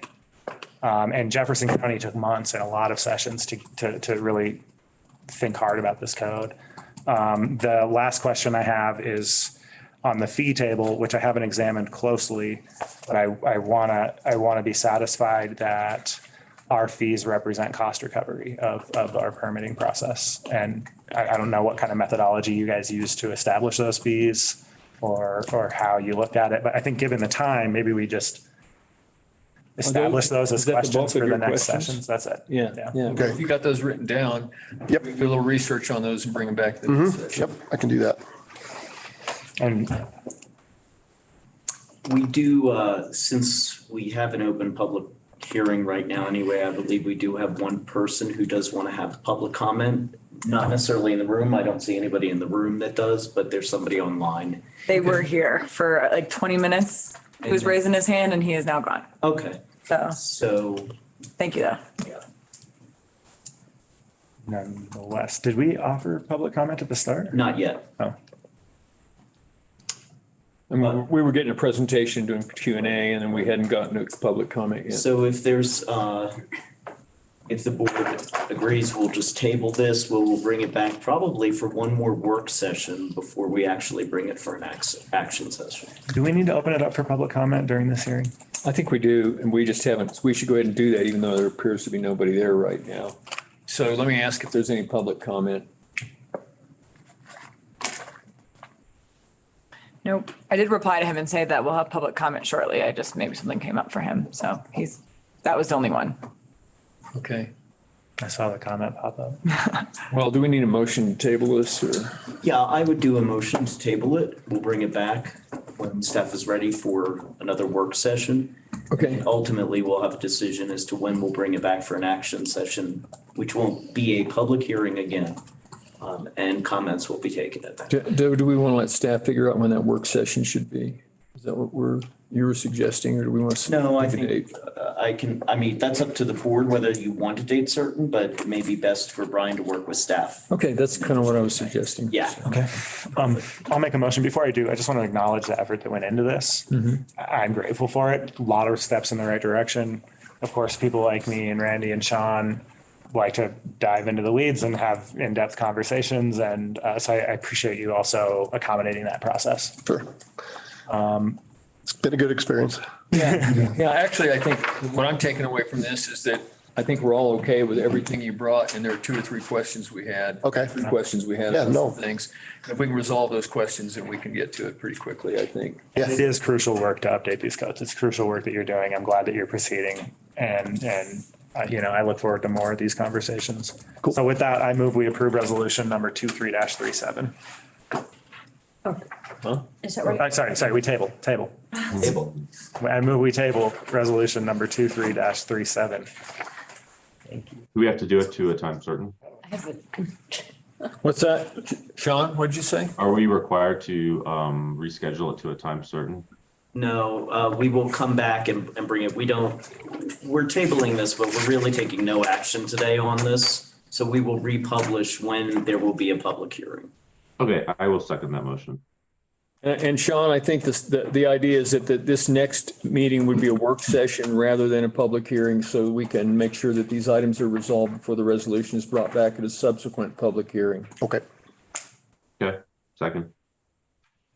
Okay, motion is second. All in favor? Aye. Aye.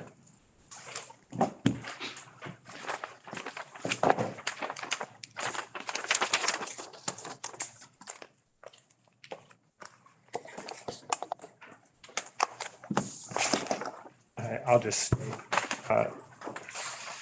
it's, when I'm at my best, it's my practice to give you a heads up that I want to make a comment like, what process did you have? And maybe we should table it and talk about it longer. And I did not do that. And so I'm sorry. Okay, no, that's fine.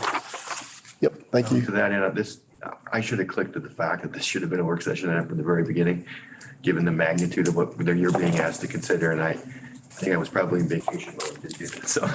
Yeah, it's a little easier for me. I could have course it gotten there, is, I yeah. think. But I also think that some other questions were brought up that mean that we really need to do this.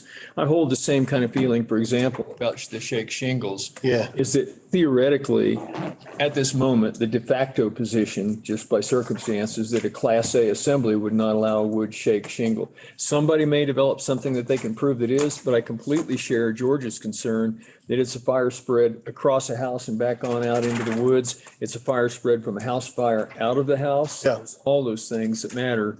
And shake shingles they're not good chemistry anymore in the current fire environment. So. Yeah. Thank you. Thanks, guys.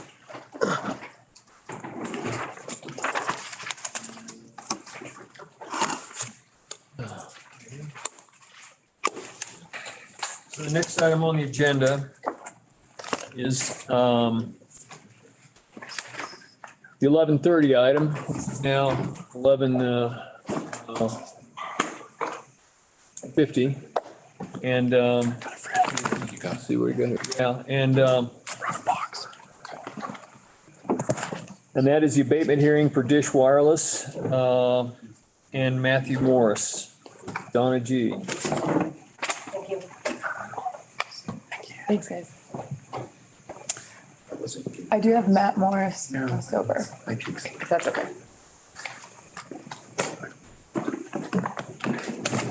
He's on if you want to do him first on it. We used to do that with Diane. Sure.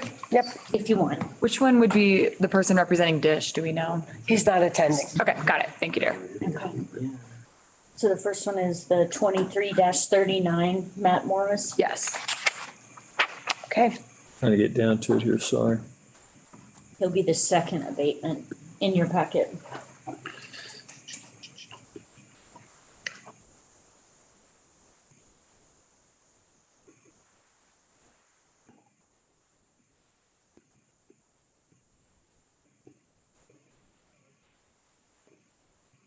There we go. Just getting there. Hello, can you hear me? Yes, we can hear you. Great. Let me know if you have any issues. I'm having a hard time working the Zoom. So yes, I'm here for the tax abatement hearing. I guess what happened is I Can we hang on a check- second here? Yeah, do Yeah, we sure. want to have a would you please like to introduce the subject matter for us, Dawn? Absolutely. Okay, We'll come to a point in a second when we'll ask for the, for the citizen input on this. Thanks. Okay, so the assessor's office performs reevaluations every 2 years. The period for the 21 and 22 values were based on sales from July 1st, 2018 through June 30th of 2020.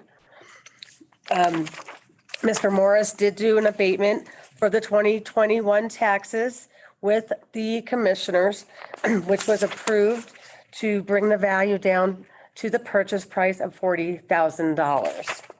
Or 56,100 was the agreed upon after this assessor and Mr. Morris met. So I am making a recommendation for approval to match the 2021 approval for the 2022.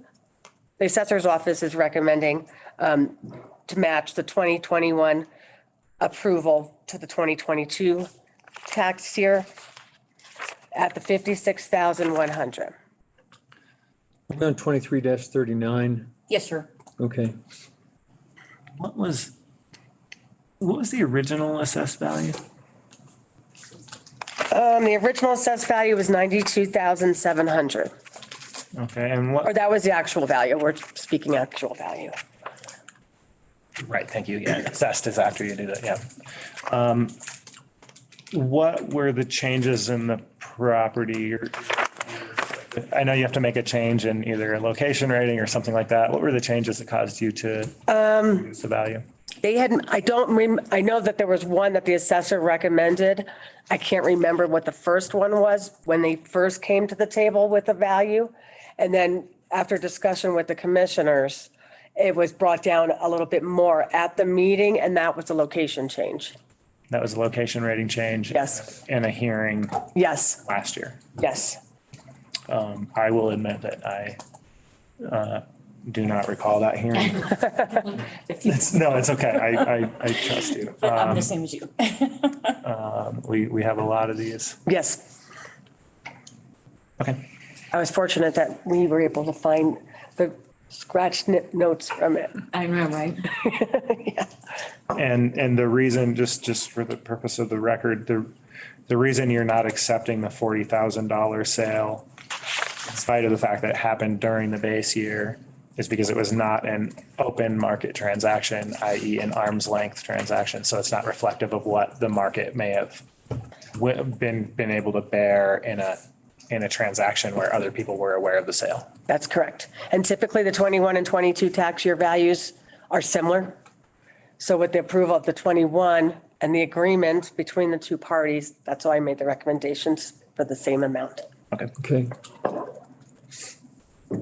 That's all from me. Okay. Sean, did you have any question on this? Nope, I'm good with going with the assessor's recommendation.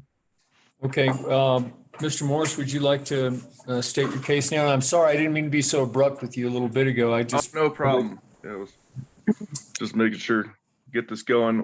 Didn't remember the procedure from last year.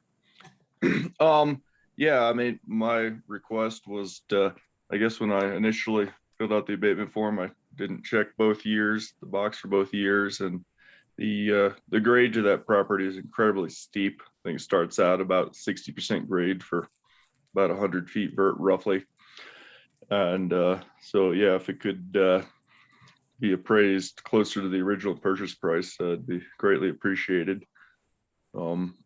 It wasn't, I guess, technically an arm's length transaction, but I'd never met the seller before this transaction was initiated anyways. So.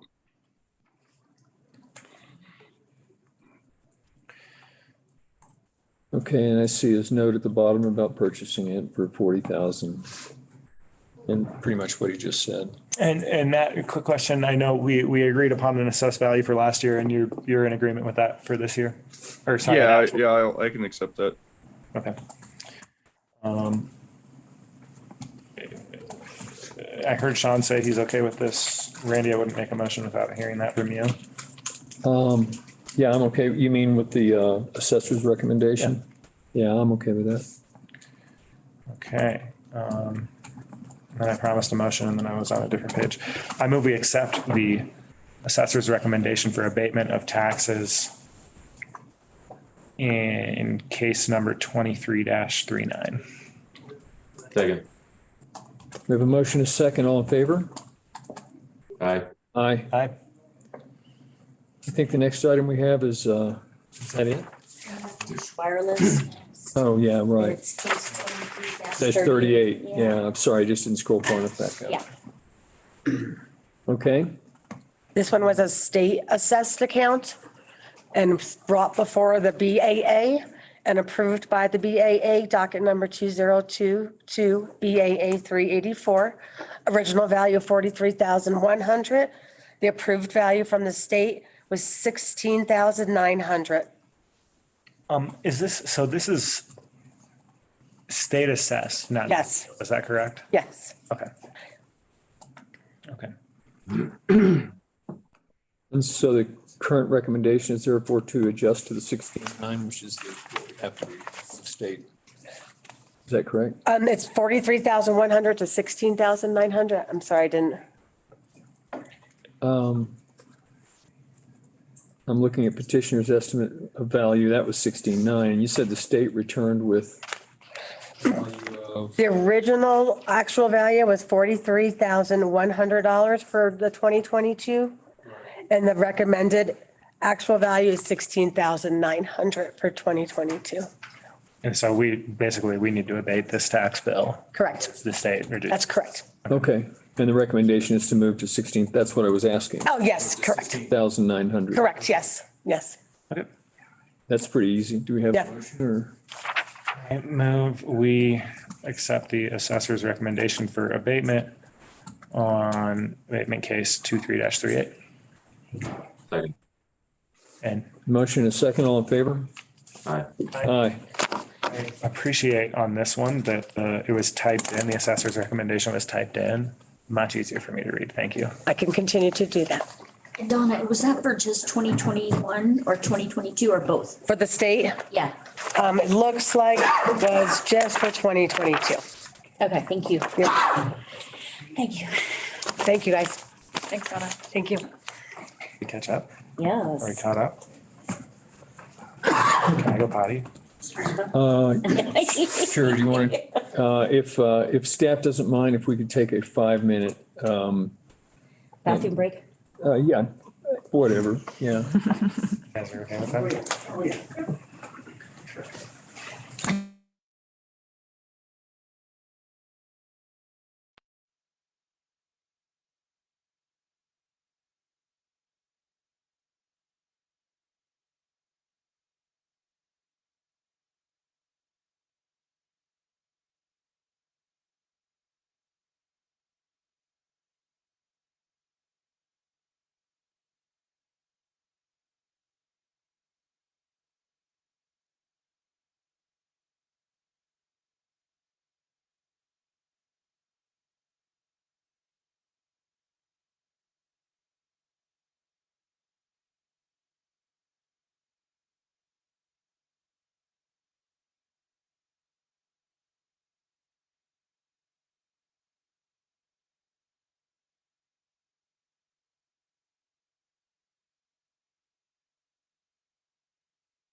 So the next item on our agenda is a cybersecurity task force update. Suzanne Bocha. Yes, thank you. I am starting this, but this is really a combo presentation. We've got most of the members of our cybersecurity task force here. So in the packet, we provided a PowerPoint presentation of 8 slides or so. So we'll walk through that. And so if you have questions along the way, feel free to ask, or you can wait till the end, whatever works. We really wanted to bring this to you to let you know that we had a task force and why we started it and what we've been doing. So I'll start with it's on slide number 2, the overview of essentially why we started this. I'll get to this in a second, but I'm going to do the who, what, when first. So the when, we started about 9 months ago, so August. Who is the folks that are here, as well as the sheriff's office. So it's the sheriff's office, it is county operations, Office of Emergency Management, IT, and IT contracts. So all those folks, we've been meeting monthly. And what we decided is then if you can go back one. Oh, I'm sorry. And Becca. Yes, I'm sorry. And Becca Abrahamson, thank you, with finance. So if you see the mission purpose here, we wanted to come together, and we are a multidisciplinary group committed to maintaining and increasing our protective and resilient cybersecurity posture. And I framed it that way, and we talked about it in that way, because that's really how we're seeing it. It's a posture that we need to take for cybersecurity protection and resilience. And one of the reasons, well, there's really 3 kind of buckets as to why we started it. One is real world events, which are pretty obvious in a sense, but the ransomware that happened in Wheat Ridge and in Fremont County, and we all know the one from a few years ago with CDOT. So the impact of those, how those happened, the cost to those jurisdictions in money, but in people's time, in staff time, in the impact to the community you're trying to serve. So those real world events happened.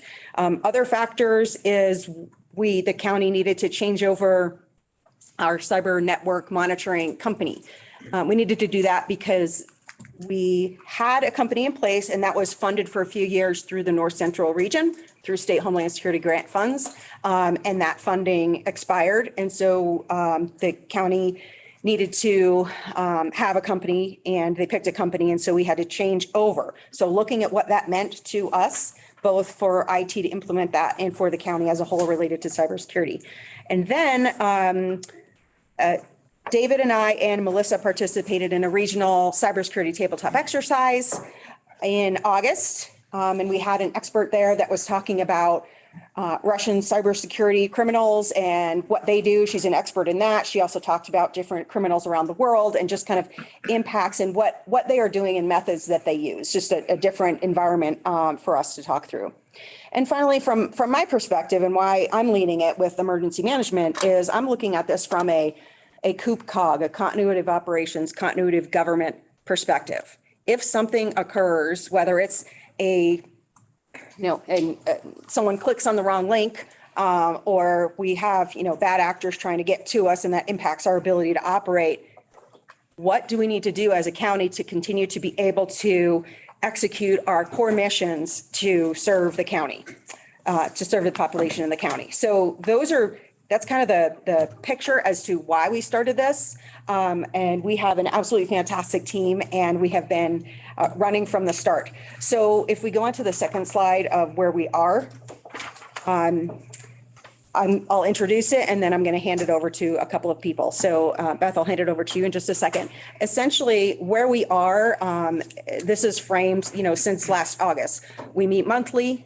We've done a lot of work. We're taking this really seriously because we've seen the impacts of what happens in something like Wheat Ridge and with Fremont County. At the recent state emergency management conference I went to, I heard from the Fremont County emergency manager about this incident and how it impacted him, his organization, the county as a whole, And, suffice it to say, it was rough.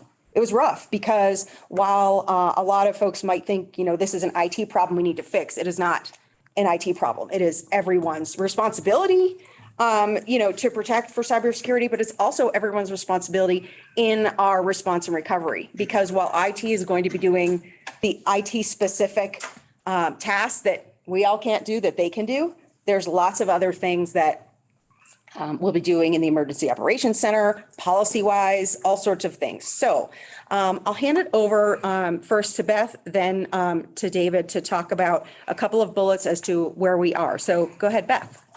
Okay, sorry, I got a crick in my neck and I'm like a robot. All right, where we are, implementing annual training.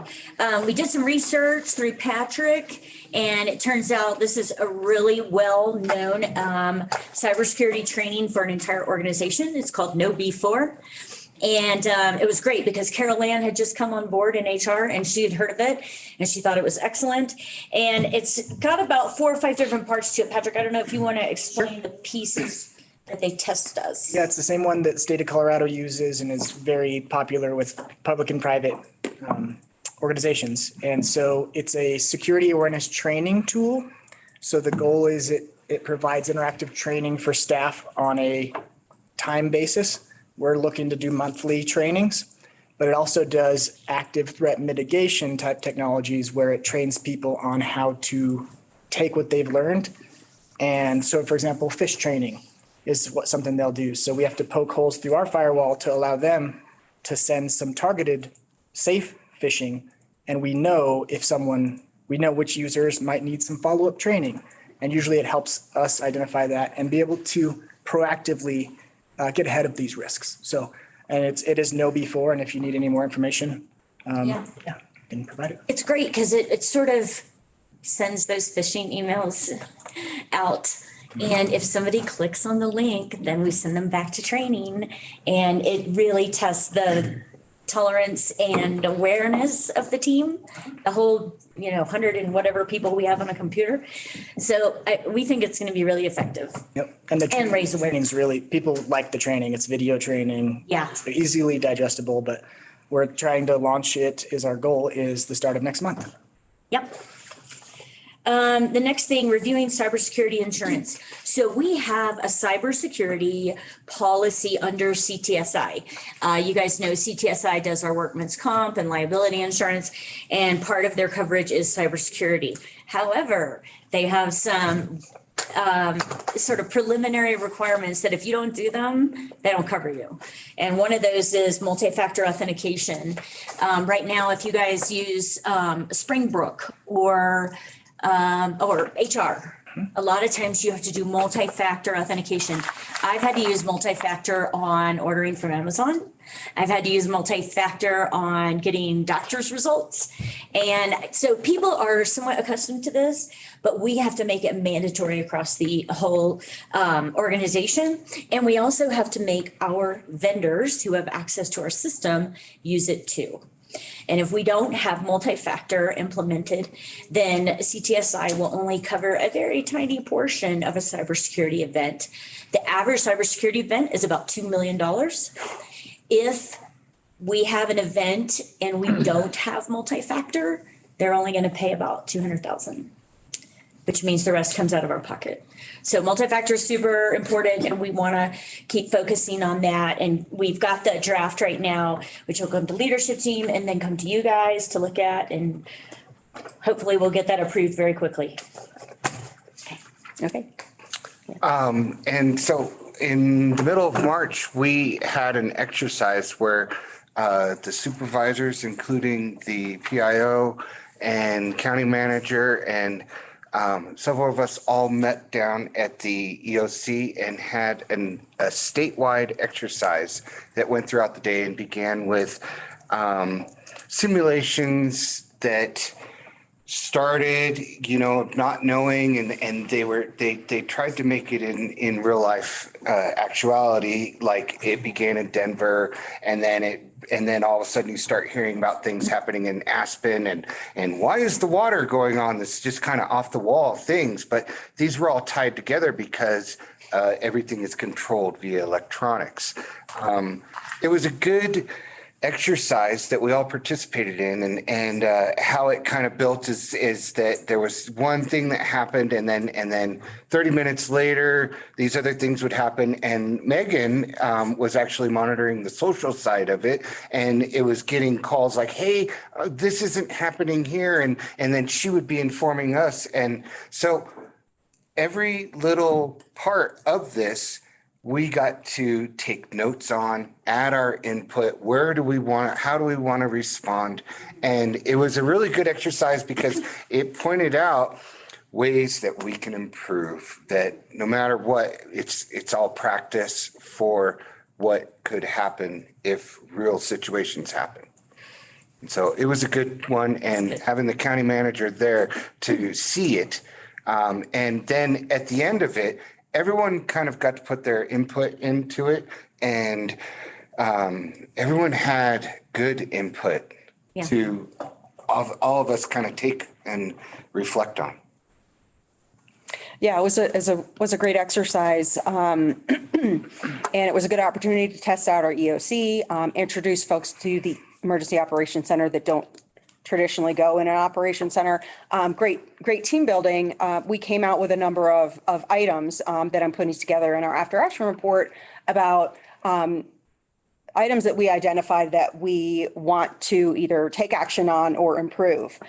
So that was a really good day. And when you have an exercise, you're trying to test or try out something. What we were trying was our draft cybersecurity incident response plan, which we developed as a result of this task force. That was a big deal in figuring out which organizations in the county bring what to a response for cybersecurity, for a cybersecurity incident. What the next steps are will be things like standard operating procedures and checklists, because depending on how our cybersecurity, posture, what our risk tolerance is as a county, how that evolves is how they're going to write certain checklists and what they do and what their priority systems are to, restore. So all those things we're working on.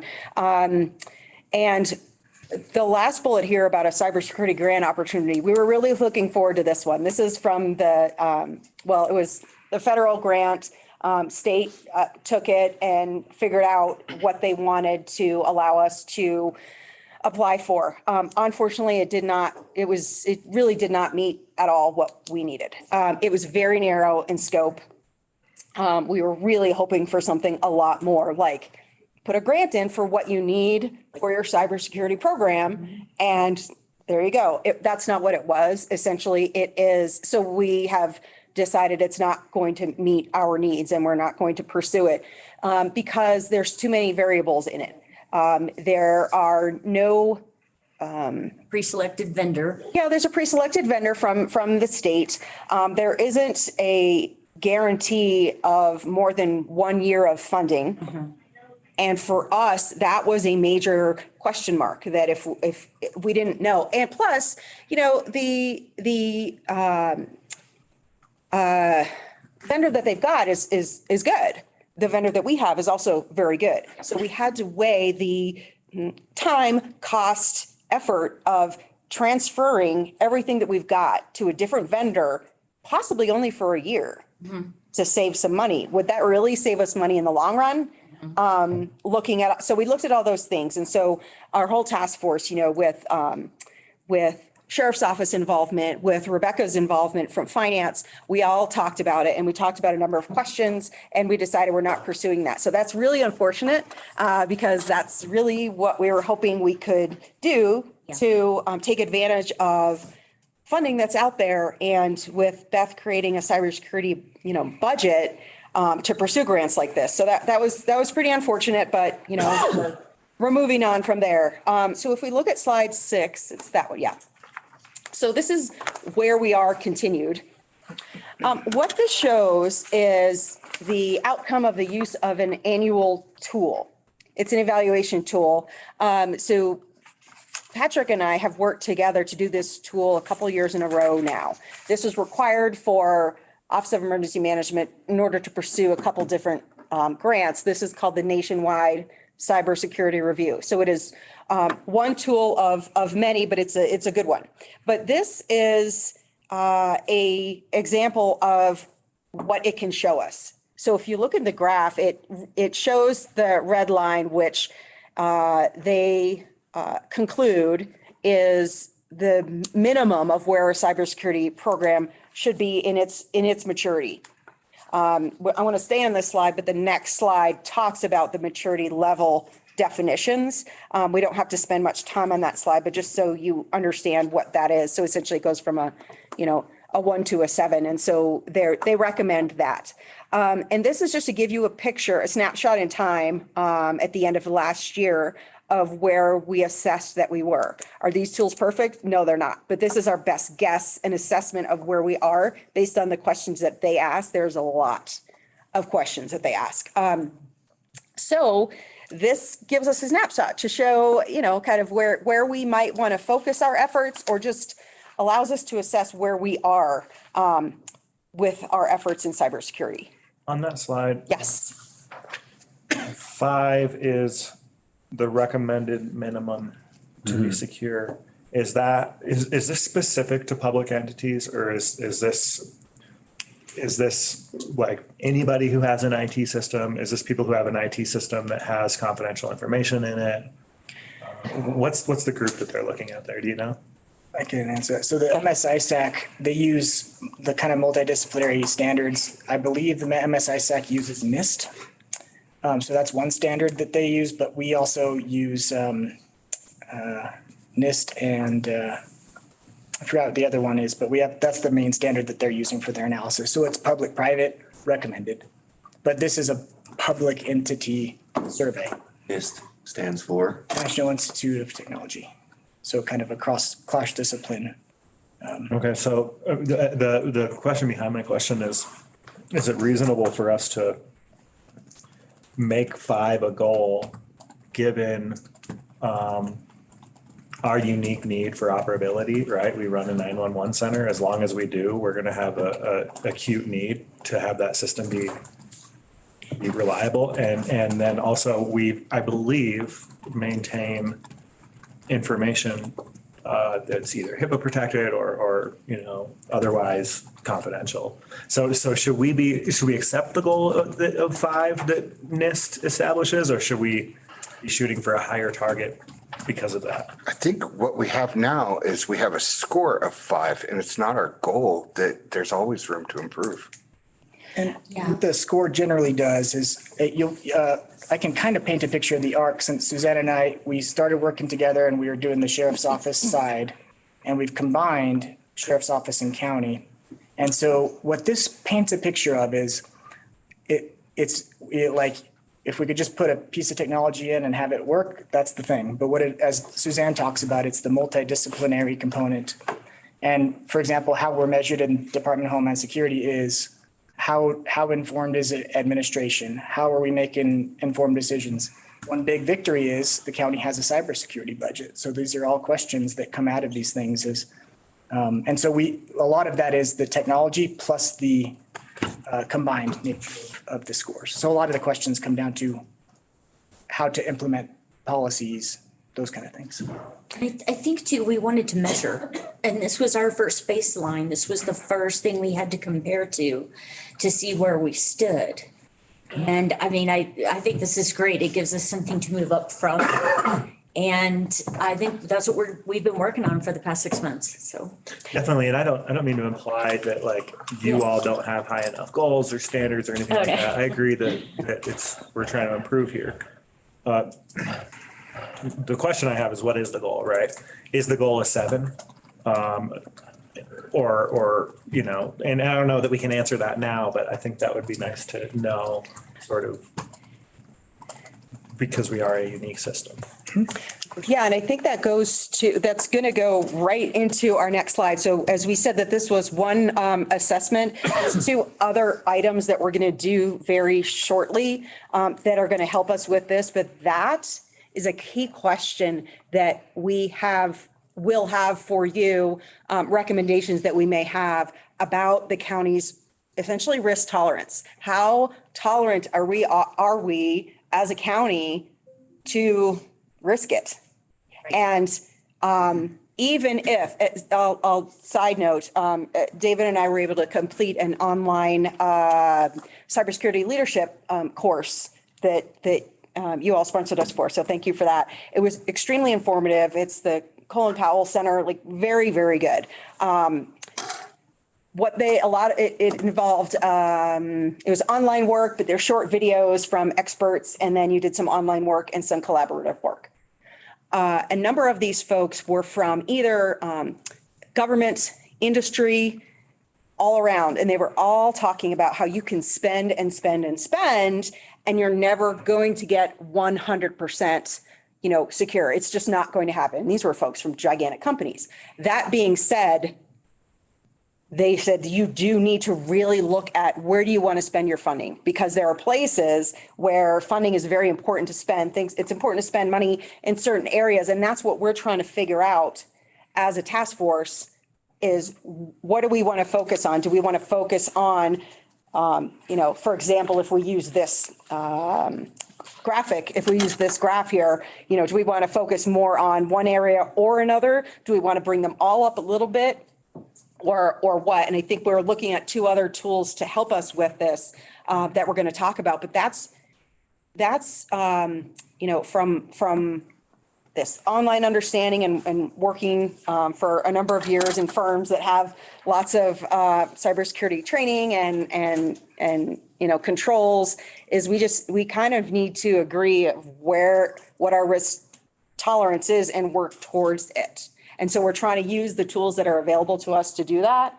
I don't know if you want to add anything to that. Yeah, I think that on the priority side of things, proactivity and also managing the priority based on budget requirements, based on risk tolerance. Like you mentioned, we do have core competencies in certain departments that require us to have higher security than other competencies. But does that mean usually these things are, like, for example, on these scores, for example, sometimes what changes the score is what they asked last year that was non-mandatory just became mandatory. So it's sort of a living document.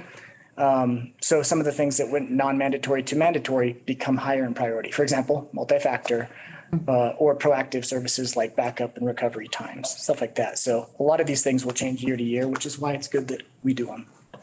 Yeah, and if we want to go, you're already on slide 6, looking at our short-term goals. One of the next things that we are doing, one of the next tools we're going to use is, right down the hill in the Federal Center is CISA, the Cybersecurity and Infrastructure Security Agency. Oh my goodness. Anyway, we have a regional representative. So I've invited him up and he's coming up the end of May to work with our task force to have a discussion. The result of that discussion is they will provide us a roadmap. It's going to be, higher level. It's not getting into the weeds of things, but this is another tool. They're the federal experts in this. And so they'll talk with us about what our systems are and all sorts of other questions, another type of assessment to help us figure out where to go. Because that was kind of our next question. Like, we're getting some understanding of generally where we are, using this as, the cybersecurity review on the graph as one tool. What do we do next? Because there's so many factors. It depends on funding. It depends on availability of our staff to be able to implement things. They're working on the implementing our new phone system and all sorts of things that they're doing. So we have to, it's going to be really helpful for them to walk through this with us and have a roadmap for where to go. And then one more item that Beth will talk about in a moment is about coming from the state level, about kind of another tool or assessment or process that's going to help this task force kind of have a picture of where we are and where we need to go. And then we can talk about, this is where we recommend we focus. Here's how we do it. And here's how much it's going to cost and what the impacts of that will be. And then kind of bringing that to Brian, bringing that to you and talking through that.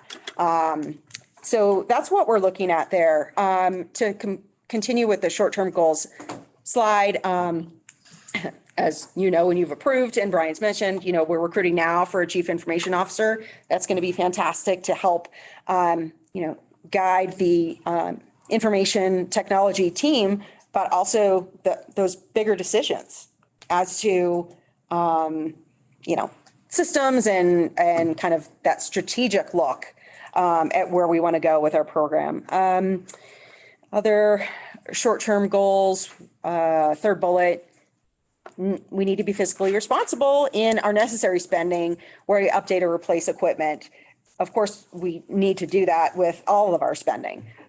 We also need to look at, as Beth referenced for an example, our cybersecurity insurance requires us, for full coverage, requires us to have, multi-factor authentication. So that's a decision for us. That's kind of that risk tolerance piece. That's a decision that, we can choose to make or not choose to make. But essentially, that's what we're talking about. Well, yes, I mean, in the sense of the broader picture, we know about all of our budget constraints and things like that. And it highlights the multidisciplinary component, right? Like it comes down to, Peter and Brian will laugh at this. There's a lot of militarized terms in this cybersecurity world right now. They'll talk about exfiltration and all this stuff. And sometimes we're like, it just means losing data, right? Mm-hmm. So, but there are certain compliances. What makes it complicated is we have cyber insurance looking over the shoulder. We'll have criminal justice information system compliancy looking over the shoulder. We'll have healthcare. But also, Peter and I did a talk down in the county attorney's conference, and it was about the new law that was passed about data privacy. So we're going to be our committee is going to be handling cybersecurity, but also we're mandated by law to now discuss how we're protecting customer or constituent data. And they asked people to raise their hand in the room of who has a data privacy program, and not a lot of people raise their hands. So, but it's a requirement now, and so part of this is that changing dynamic. I don't think you need board direction to execute this, but I'm all for two-factor authentication and that. Yeah, and We weren't going to wait for it, I got to be honest. We've been doing this for years Yeah. and everything else we touch. Right. So, Yeah. And Beth had mentioned that there is a, draft policy. And so there was just discussion points, but that would be an example of, we can manage that in the current budget that we've got, right? There may be something coming up that we cannot. And, but the impact of not having it. So it's all those factors that we're constantly looking at. Yeah, and we've discussed about how to, we don't always have to throw technology at the problem. This is part of the budget side of it. We can throw policy at the problem, in which case it's that back to the multidisciplinary part of the committee is you put a policy in place that says this is just the way it is, and it makes IT's job a lot easier when people do drag their nails as you're bringing them through. Yeah. It's just really cool to see the coordination at this point. Yeah. And to. I have a really quick comment. Yeah. This is Sean. I did a little bit of research, and I think Fremont, some of the other ones could be traced back to a single person making a bad decision. And I appreciate the comment about policy, but I also think we would be wise to do what we can to lock down all the endpoints on our system such that, because I my own solution at my office, I don't think it's possible for somebody to load a Trojan horse on my software because our endpoints are pretty well locked down. And I think that's another approach that we would be wise to pursue aggressively as well, to make it very unlikely that somebody could make a mistake no matter how well trained or how they weren't paying attention that day. Absolutely. And I do, oh, go ahead. Let me add to that. So I attended a session in Glen, where was I? Glenwood Springs. Glenwood Springs, and listened to the city of Wheat Ridge explain exactly what happened there. And that was an end-of-life server out of warranty. It had nothing to do with any single user. It was an end-of-life software, end-of-life server, et cetera. So I think Fremont County may have been the same, but It was. yeah. And to speak to Commissioner Wood, I do want to give the team some good props because when Axiom started and David started and Rhiannon is here now, we've done some and we are happy to share some of the tightening that we've done, but we've implemented some new policy. Some of the first questions on these NIST surveys are some of these lockdown questions. each of the endpoints is following specific endpoint protection that we can continue to ratchet up as we have these things happen. We have anti-ransomware things, but but I just want to give the team props because they have had a really good attention to detail and are closing out stale accounts that have been for the longest time. So, when we started, some of the passwords hadn't changed for a very, very long time is a good example. So they've just been doing really good jobs. But it's good question. Yeah, and Sean, part of that too is when we first met at our first meeting of this task force, we talked about that we need to figure out how to have mandatory cyber awareness, cybersecurity training for the county. We figured that out. We're starting to put that in place, hopefully very, very soon. But part of that is something as simple, Sean, as there's those two parts. There's that endpoint protection, and it's also so many of these presentations I hear about and stories I hear about is, people having good intentions, but just, either not paying attention or maybe clicking something that they think is right or something that is, kind of user error, but not malicious.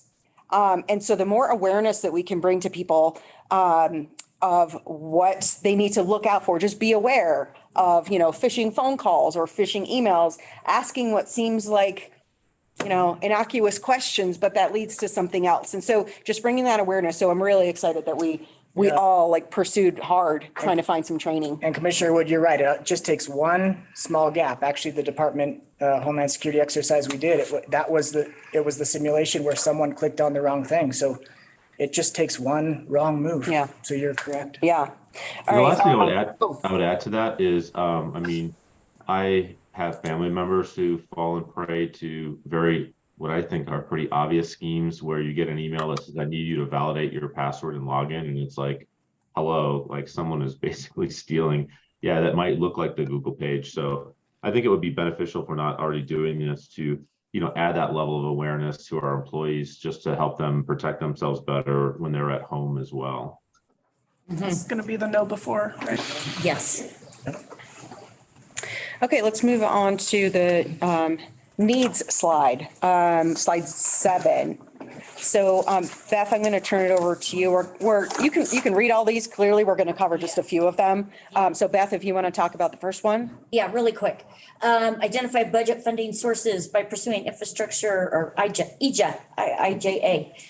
This is the federal grant funding coming down. We thought this was the federal grant funding we were about to get from the state that had been filtered from the feds and we could use it to update servers or things like that. No, they had a vendor specific product they wanted us to buy and change our architecture. And anyway, one of the things we did in preparation for that was we pulled expenditures out of the IT budget and we said, you know what? These particular expenditures right here are all cybersecurity related. And let's make a line item that says cybersecurity. So when we go and apply for cybersecurity grants, those feds or those states or those foundations, they'll look at our budget and go, yeah, they have a cybersecurity budget. They're thinking about it. So we have a line item identified. And we think that'll help us when being evaluated for funding requests. So. Great. And then I'm going to talk to the fifth one, which is identify risks to the security of information and systems and mitigate these risks to levels acceptable to the county. This is what we're talking about, that acceptable risk level. So the task force will continue to work towards that constantly. And as Patrick mentioned, things are constantly changing, new laws, new regs, new things coming out, new tools. So those are the things that, the task force is going to look at. And when our new IT director comes on board, we'll kind of lead that effort. But looking at, essentially what we've talked about all along, what level do we want to be at? Because in order to be at this level, this is what we need to pursue. And David, if you want to talk about the last bullet. Oh, yes. So in our group, essentially with the IT and technical staff, to develop the county information security strategy and architecture, our main focus is being proactive at building and creating strategies for preparedness and continuously building on our plan of action to evolve what the county needs by cutting IT recovery time. No, not IT, but just recovery time objective, which we call RTO. And, you know, there are other needs here, but we are, as you can read, but, you know, we're just continuing to meet and continuing to assess and jump on any opportunities that come up. If we want to move on to the second to last slide, the next steps slide, Beth, I'll turn this over to you to briefly talk about that. Yeah, basically, we wanted to try and discover some best management practices to bring online for our committee and help guide us into our next steps to make sure that we're as fully protected as possible. And some of these items are offered for free from the State Office of Information Technology. So of course, I emailed them and signed up for all of them and said, will you come and help us with these things? Or at least, you know, take a look at our network. Take a look at our traffic coming in and out. Are we doing a good job? What are we, you know, weak at? You know, kind of a SWOT analysis. So I've already started talking to these folks and we're about to set up some appointments for the team to meet with them and give a look-see and just get the, you know, the industry government standard recommendation. And then build from there, bring it in-house, make sure we're doing everything right and keep us protected as long as we can. Yeah, and so this is the third tool that I was mentioning. We have this nationwide cybersecurity review, which you saw in that 5-point graph, and then we have the federal roadmap, and then we're going to have a state assessment. So we're getting some really good tools from experts on kind of where we are and things that we've already put in place. And so, yeah, this has been a great task force to work with. Everybody is super committed. That is the end of our presentation. The last slide lists everyone on our task force, and it's been, you know, the initiative, the drive of all the folks to really figure out where we are and what we want to do is great. And that, you know, interdisciplinary coordination has been fantastic because, you know, Becca is in finance. She's our grants administrator. She doesn't have an IT background, nor do I. However, all of our perspectives come together to help us figure out where we need to go. So that concludes our presentation, but happy to answer any other questions. No. I don't. Sean? No, I'm good. Thanks for the effort. Okay. Reach out to us if you think of something we're forgetting. Yeah, thank you for the effort. And I just one comment, maybe this is a request.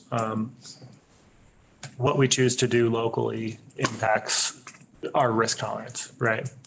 The thing that we do locally right now that I think most, and this is, I know our former IT director lived in constant fear of a system outage resulting in someone not being able to dial 911 and get a response. And I would really like to understand how the local presence of our 911 system impacts our need for security and therefore our costs. Because we are discussing as a cost saving and possibly quality improvement measure, putting our 911 service down in the metro area. And I think this is an important factor to consider in that decision. And so I'm glad you guys are here and together and wrapping your arms around this because I think that's an important factor for us to consider. Yeah, when you're trying to assess risk management, that's a big one. If that vulnerability were removed from our system, it could be it could affect our decisions in terms of risk tolerance. Yeah, just like overall with even outside of cybersecurity, just what our hardware needs are. Yeah. You know, what our IT costs need to look like. Yeah. Mr. Chair, I want to speak to risk tolerance for just a second, because risk is on a continuum, right? So at one end, it's controlling, it's right. We can lock our systems down to the nth degree, and then our residents struggle to get services. The other end is we'll let the chips fall where they may, and we'll find out what happens. And so somewhere in the middle is the sweet spot. Right. But it's going to be your three's job to help us figure out where that sweet spot is.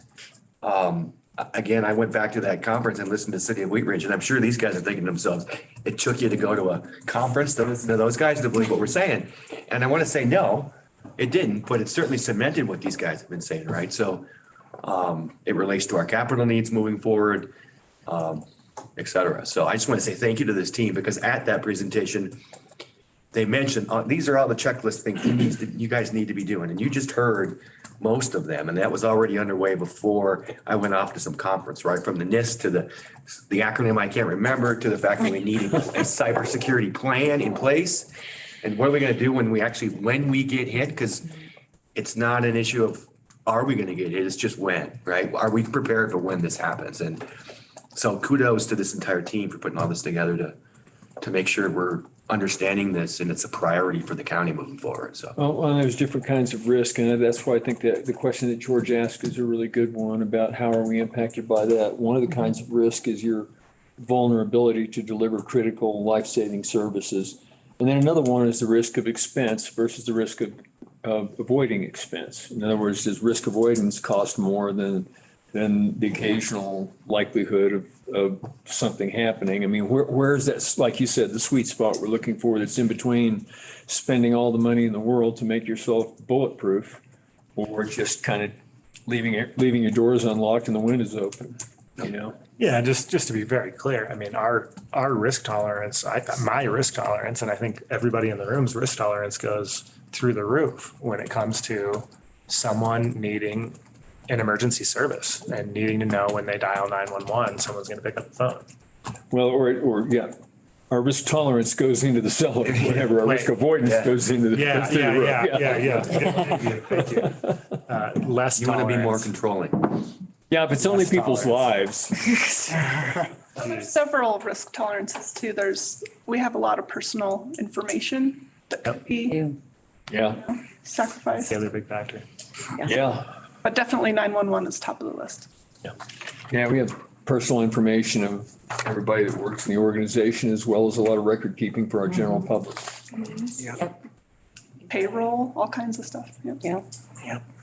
All right, thank you. Thanks for listening. Thanks again. Thanks. Good job, team. Thanks a lot. Our next item is a 12:30 romp update with Amy Saxton.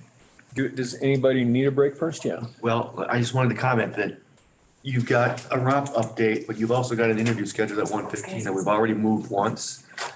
Okay. It's 1:05 now. I do know that our. No, it's not. It's 12:50. 12:53. Well, at whatever time it is, it's close to 1. 12:48. So we've got till 1:15. I know we've got our consultant who's going to be online until 1:30. So I just wanted to set the stage for you in terms of we need to break at the 1:15 mark to make sure we get that interview in. When you say our consultant, you're talking about Julie? Julie, Yeah. So we can kick it off, but there's going to be a stop where you're going to have to get into that interview. Is that work, Amy? We can like go for about 25 minutes here, I think, and then we'll have to take a break in the romp up, do an interview and then come back to finish. Whatever works for you, works for me. Okay. For the record, I don't anticipate taking a lot of time in that interview. Right. Right. Just Okay. Not for the record, for your information. Yeah. So are we good to just plow right through? Okay. Okay. Perfect. Thank you.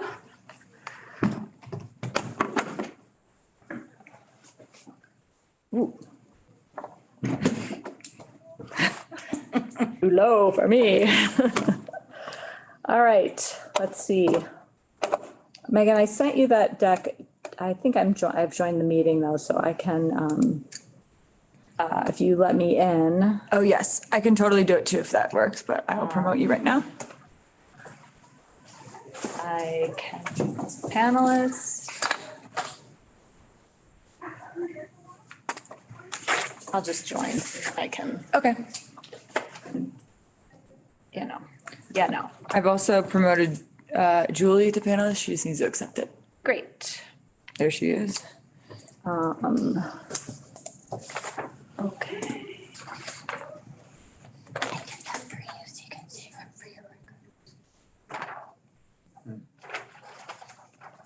Okay.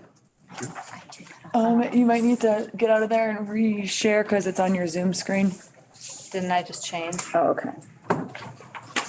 Okay, I will do that. Just stop the share. Share screen. I'll just share generally. There we go. Is that it? I'm sorry. Press out of there, press end, and then go to share screen. And then check those boxes right here. You guys, they're both For here. some reason that makes a difference, and then go there. There you go. Perfect. There we go. Okay. Thanks, everyone.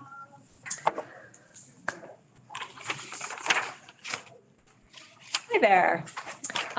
Today we have are you guys ready? Yeah, go ahead. Today we have another update. I'm not sure which one this is, but this is another update in the recreation and the outdoors management plan. This one is to give you an update on what has happened over the last 3 months. So I'm going to walk through a presentation deck here, and here we go. Let's see. Okay, so I'm going to walk through just some of the things that you've seen before. So far in this process, we have created, with the help of our planning partners team, the planning partners team, just to refresh your memory, is a group of subject matter experts and local community members, participants who have some sort of professional stake in recreation planning. And it's a pretty large group. There's maybe 50 members. Not everybody shows up to every group, but that is the planning partners team. And their task is to do a lot of the legwork on contributing to the various content that the recreation and the outdoors management planning process is creating. One of the things they did was create this draft vision statement. They also created, well, that doesn't look very good here. They also created some goals, which are sort of like themes really for the planning process that helped define what we were going to do with this time. Here are some of the milestones that have happened so far and will be happening over the next few months. We created that community survey. You've seen a couple presentations on that so far. We also included in your packet today the final community survey report, which pulled together not only the presentations that you've seen already in a couple work sessions, but a report that included that material plus a more robust assessment of the narrative responses, which was what we promised we would bring to you eventually, which we did.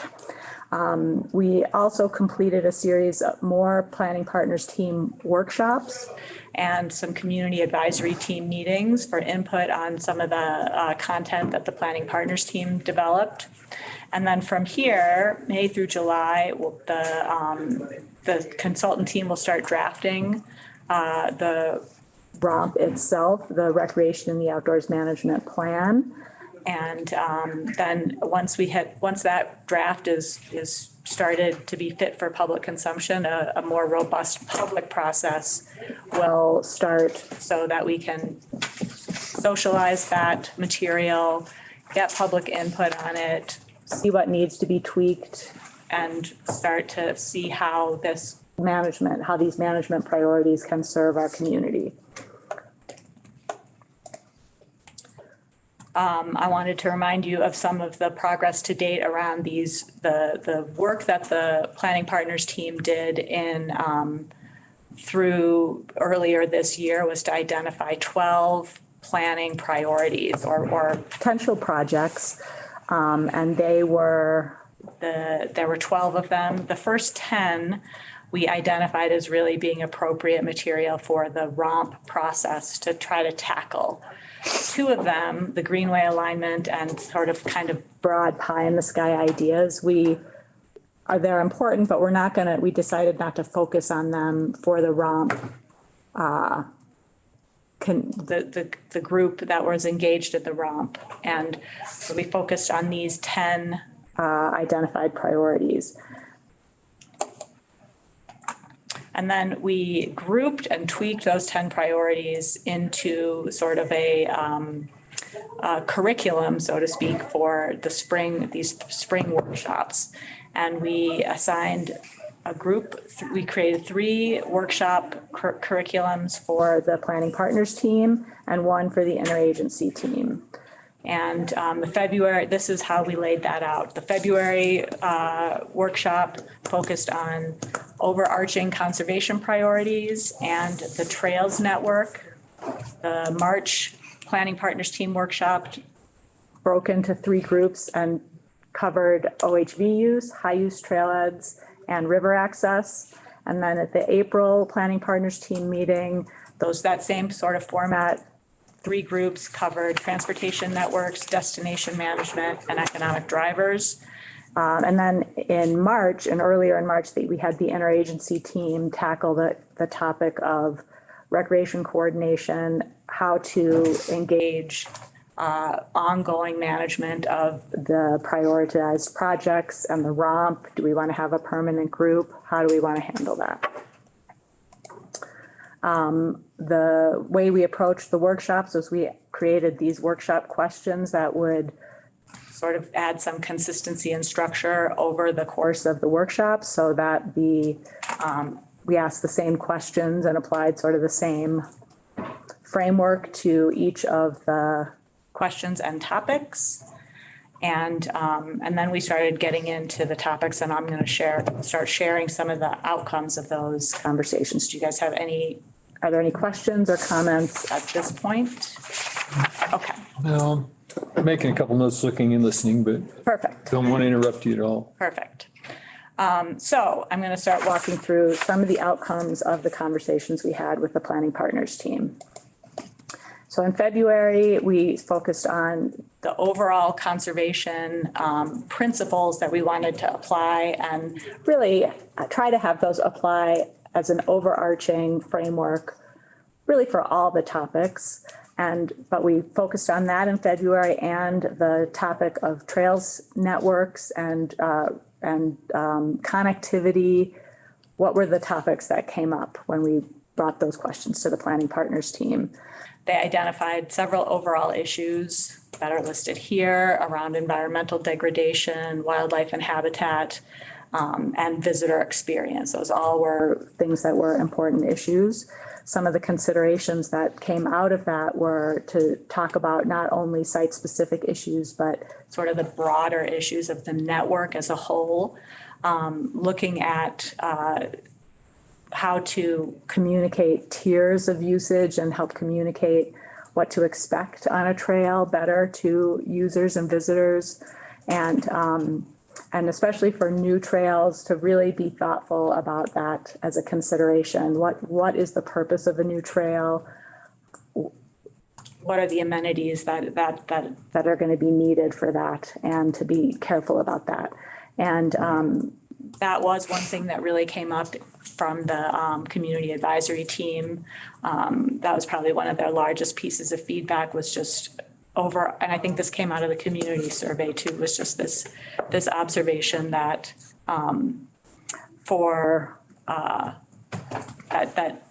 the desire to focus on fixing what we have, improving what we have, before adding a lot of new facilities and building new trails.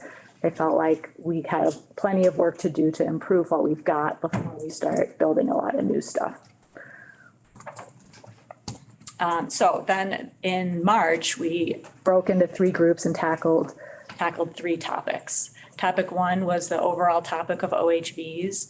We had each consultant, we had a consultant team facilitate different groups and had fairly free-ranging discussions. But again, we were using those framing questions that we showed on that earlier slide. The team identified a variety of issues and identified some key strategies to help address those issues.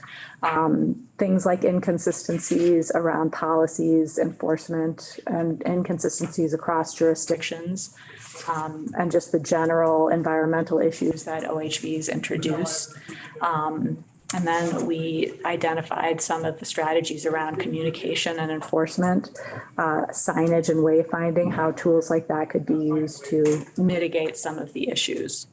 And I think one of the biggest things is just how to create alignment and how to utilize building alignment and vision as a framework for solving this problem. This was a discussion that was somewhat challenging, and there's a wide range of opinions on this issue, and solving it is not going to be, the ROMP is not going to solve this problem or assert any magic bullets or anything about this problem. But it does help us by create this, the whole concept that the ROMP is really trying to do by creating recreation management principles and priorities is really, I think the OHV topic is a great example of why that is a good way to start, because the OHV topic has so many tentacles and different elements to it, from, different jurisdictional issues to environmental issues, that it really needs to start by building the foundation of what are the tools to even have a table to sit around at, how do you even begin to tackle an issue like this? So that was a good start for that topic. Another topic we talked about at this March meeting was high use areas, how to start working on those. What are the management principles for that? Some of the keys that came out of that were just the need to really recognize what is a right size, what's the right size for a facility? How do we make sure that we have adequate resources to manage the high level of use? How do we focus on sort of the range right around a trailhead where there's going to be higher use than a little bit farther from the trailhead?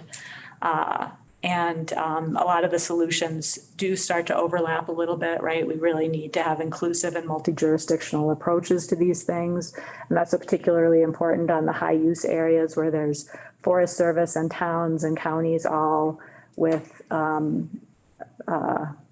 dog in that fight, for lack of a better phrase. And things like adaptive management and really fully utilizing the tools that are out there, things like co-treks, and making sure that we're using every tool that we have in our arsenal. The third topic we talked about at the March meeting was the creek. It's a very important natural resource in our county. Most of that topic we focused on rafting. Obviously, fishing is another critical part of the creek. And it's not the only thing. Fishing and rafting aren't the only things either.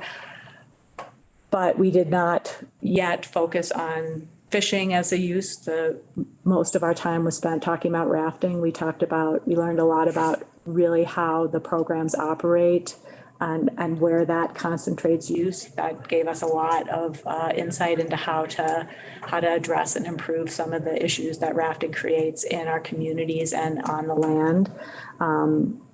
Couple of insights is just to remind ourselves that while Clear Creek is a great and exciting creek to raft on, it does not provide a wilderness experience. It's right along the highway, right? It's not a wilderness experience, but it is still an excellent place to go rafting and experience an exciting descent on a crazy cool creek. We also realized that in this case, rafting on that creek may actually improve the condition of the creek, because the rafters often clean up garbage every year. And it may, I don't know that for sure, but it may have a positive impact on the environment versus in some other places, recreational use may have a different impact. So that was interesting. And we are looking at, think that some of the key strategies there are to integrate, are looking at integrating or trying to align permitting programming so that it works a little bit better. How am I doing on time? I think I can get our presentation in before the interview, and then we can maybe have questions after. Sorry, I just jumped ahead. In April, we had three topics also. Destination management and transportation ended up being kind of overlapping, so we can cover those at one time. Again, environmental degradation, crowding, parking, were issues related to transportation and destination management. In this topic, the conversations naturally sort of migrated to strategies to grow visitation. I think they also recognized that the team that was discussing this was also working on or acknowledging the need to, had this topic of responsible tourism as part of what they were talking about, but didn't quite make the leap from strategies to get more people here to integrating responsible tourism. Like there's a little, we could identify that responsible tourism was important, but it was still hard to figure out what that meant, how to change tactics around, let's get more camping, let's get more hotels, so that needs a little bit of development still, but we have the building blocks, I think, to get that where it needs to be, because of the acknowledgement that responsible tourism isn't the same as let's build more hotel rooms and get more overnight visitors. There was yes, and so there was a little bit of conversation there that is ongoing in the conversations. But we still do need some of these strategies like know before you go communications, right? That's still an important strategy for growing visitation or for responsible visitation. Identifying shuttle opportunities, collaborating with around existing resources and market research that's already out there. All those things are the things you need to do to create a more responsible tourism ethic, or to grow visitation if you're trying to grow visitation. And it's a little bit cart and the horse, but I think there's a lot of valuable insights that the planning partners team brought to that conversation. And then we also talked about economic drivers and had an interesting conversation about the role of like recreation culture and how the outdoor recreation culture and our local culture may or may not clash, or may be perceived to clash, may be perceived like they're two different groups or not. And the idea that I think we talk here about like using an example like Leadville as an example of potentially where a local culture and a outdoor culture have found a way to find their similarities and come together in a way that seems like an authentic, graceful blend. And we were just talking about that in the context of economic growth. And it was an interesting conversation to think about it in terms of the tensions around tourism and how we can responsibly grow recreation, but what about, trying to think about it from a cultural perspective around the recreation culture and our local culture. And we talked about it too with a little glimmer of our local recognition of heritage culture. And I'm triangulating a little bit, but it's all in there somewhere around economic growth and destination marketing and the way we think about these things and how they rely on each other. And so all of this is in here too, strengthening responsible tourism, having a broad and diverse approach to the way we leverage tourism, and learning from communities that have balanced these things. So there's a little bit more to dig out on all of these topics. So then also then in March, I just want to cover a little bit about the recreation management capacity. The interagency team is the group that is mostly representatives of land managers, which are like the towns, the Forest Service, CPW, as opposed to the planning partners team, which has more business representatives, industry representatives, and is a bigger group. So the interagency team tackled the topic of how we might cover ongoing interagency recreation management capacity and or, you know, what would be the right way to have a formal, how to formalize citizen ongoing recreation management in a formal way. And these were some of the topics that came up there. We do think some sort of ongoing group is a good idea to try to create a way to have responsiveness and the ability to, you know, say we have an issue with speeding, which is something you've brought up before, George. How do we have some group that can go figure out how to coordinate across the relevant jurisdictions and get a VSM where it needs to be, you know, and decide what it's going to say and how long it's going to be there and who goes to make sure it gets taken down when it needs to get taken down. You know, all of the things that go into having some responsive management around the recreational issues that are likely to come up in the long run. And then we just talked about what are the roles to keep a public presence, formal or informal, in this process in the long run. So the next steps are going to be the drafting of the ROMP itself over the summer. Some of the elements to that are going to be the SC Group's research report, which has been available which has been published for quite some time. The community survey and the final report. We'll be using all the planning partners team materials that are highly summarized in this deck, less summarized in the deck that you received in the packet. Your input and feedback from the community advisory team, which we've received at a couple key moments throughout this process. And then there'll be a more robust public process once the draft is available. And the PPT will meet one more time in the fall as part of the process of publishing the final report. Julie, are you still out there? Do you have anything to add?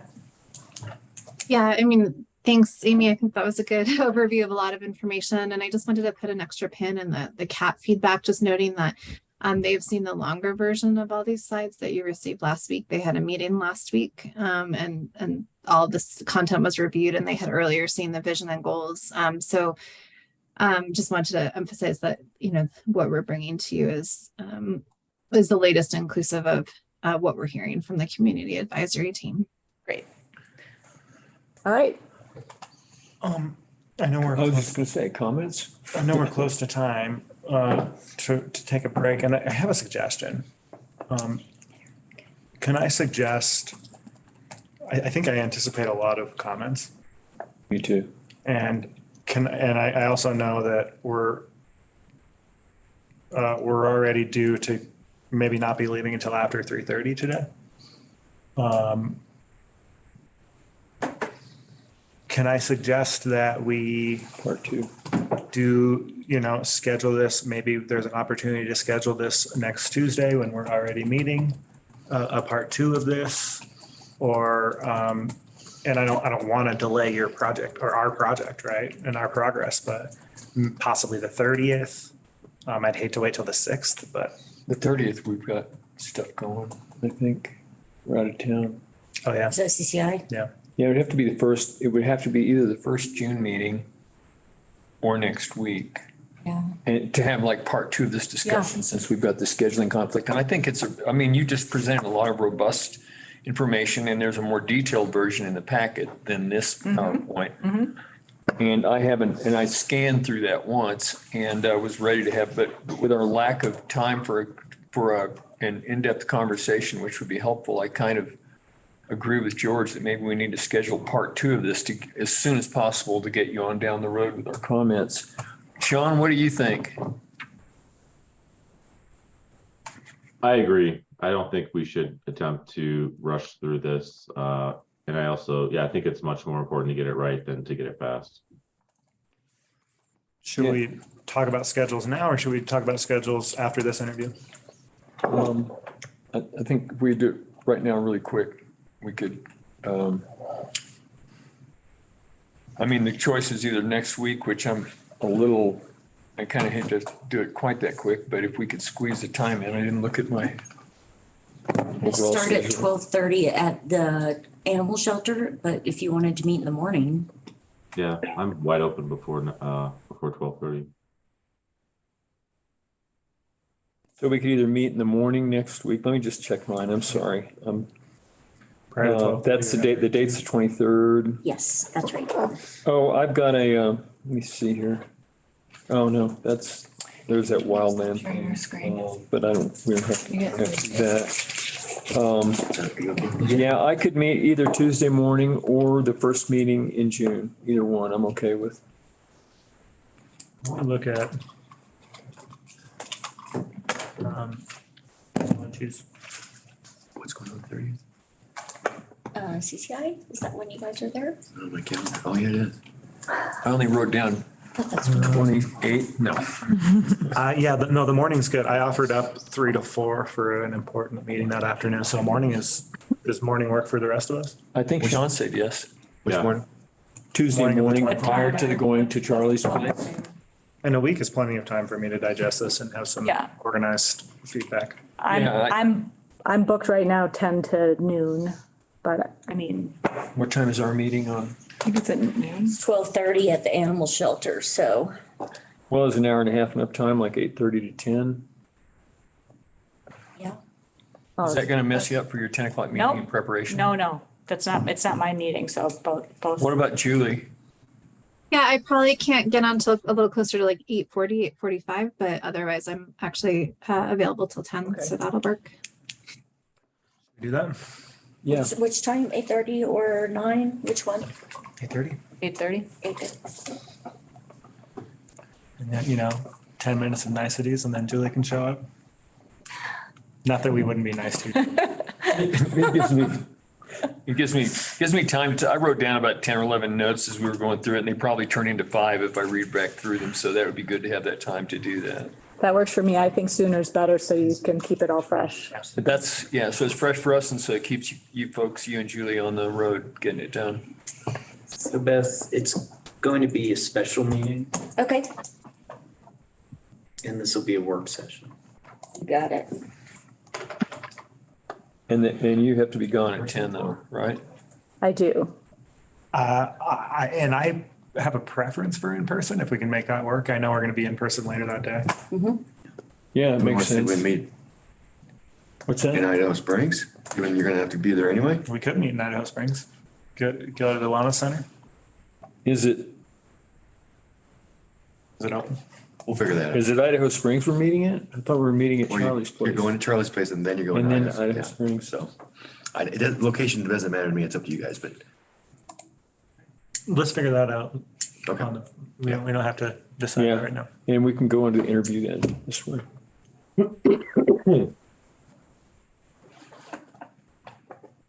Okay, that sounds great. So with this discussion will be continued until 8:30 in the morning on the 23rd. And we'll get into it as a work session on the 23rd from 8:30 to about 10. Excellent. Thank you, guys. Thank you for the presentation. Yeah, my pleasure. Thanks, Amy. Yeah.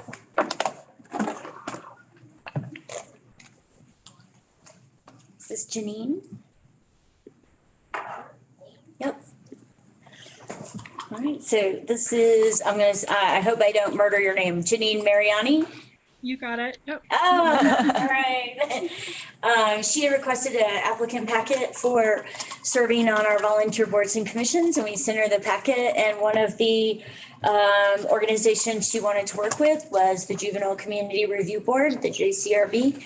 So you should have a copy of her letter, and this is her coming for her interview, which is step 2 of the application process.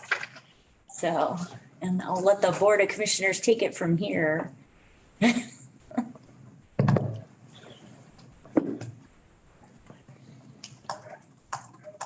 Maybe. Randy, did you want to kick this off? Sure. I'm just trying to get down to the right spot here. What in the heck? Sorry about this. I see some stuff added in. I'm trying to get down to your information.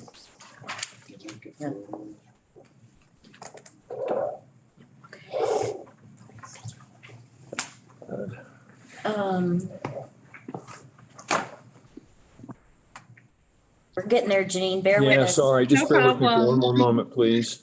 Technology is a beautiful thing. Yeah. Continue to scroll. Now I'll see the bar and can move down.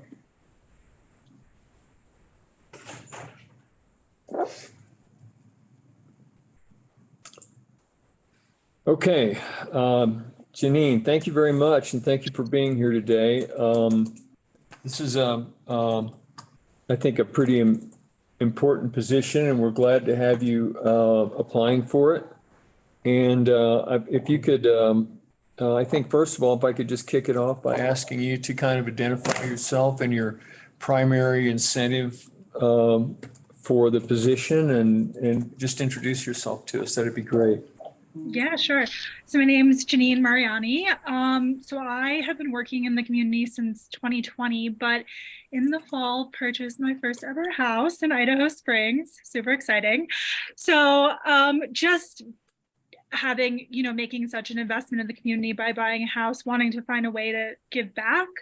And essentially, yeah, I saw that board packet and was looking through open vacancies, and I work for a local nonprofit that does child advocacy. So it just kind of aligned really well with my professional background, the Juvenile Community Review Board. So immediately just my interest in children and young people, I saw that and thought that it could be a good fit. So I applied.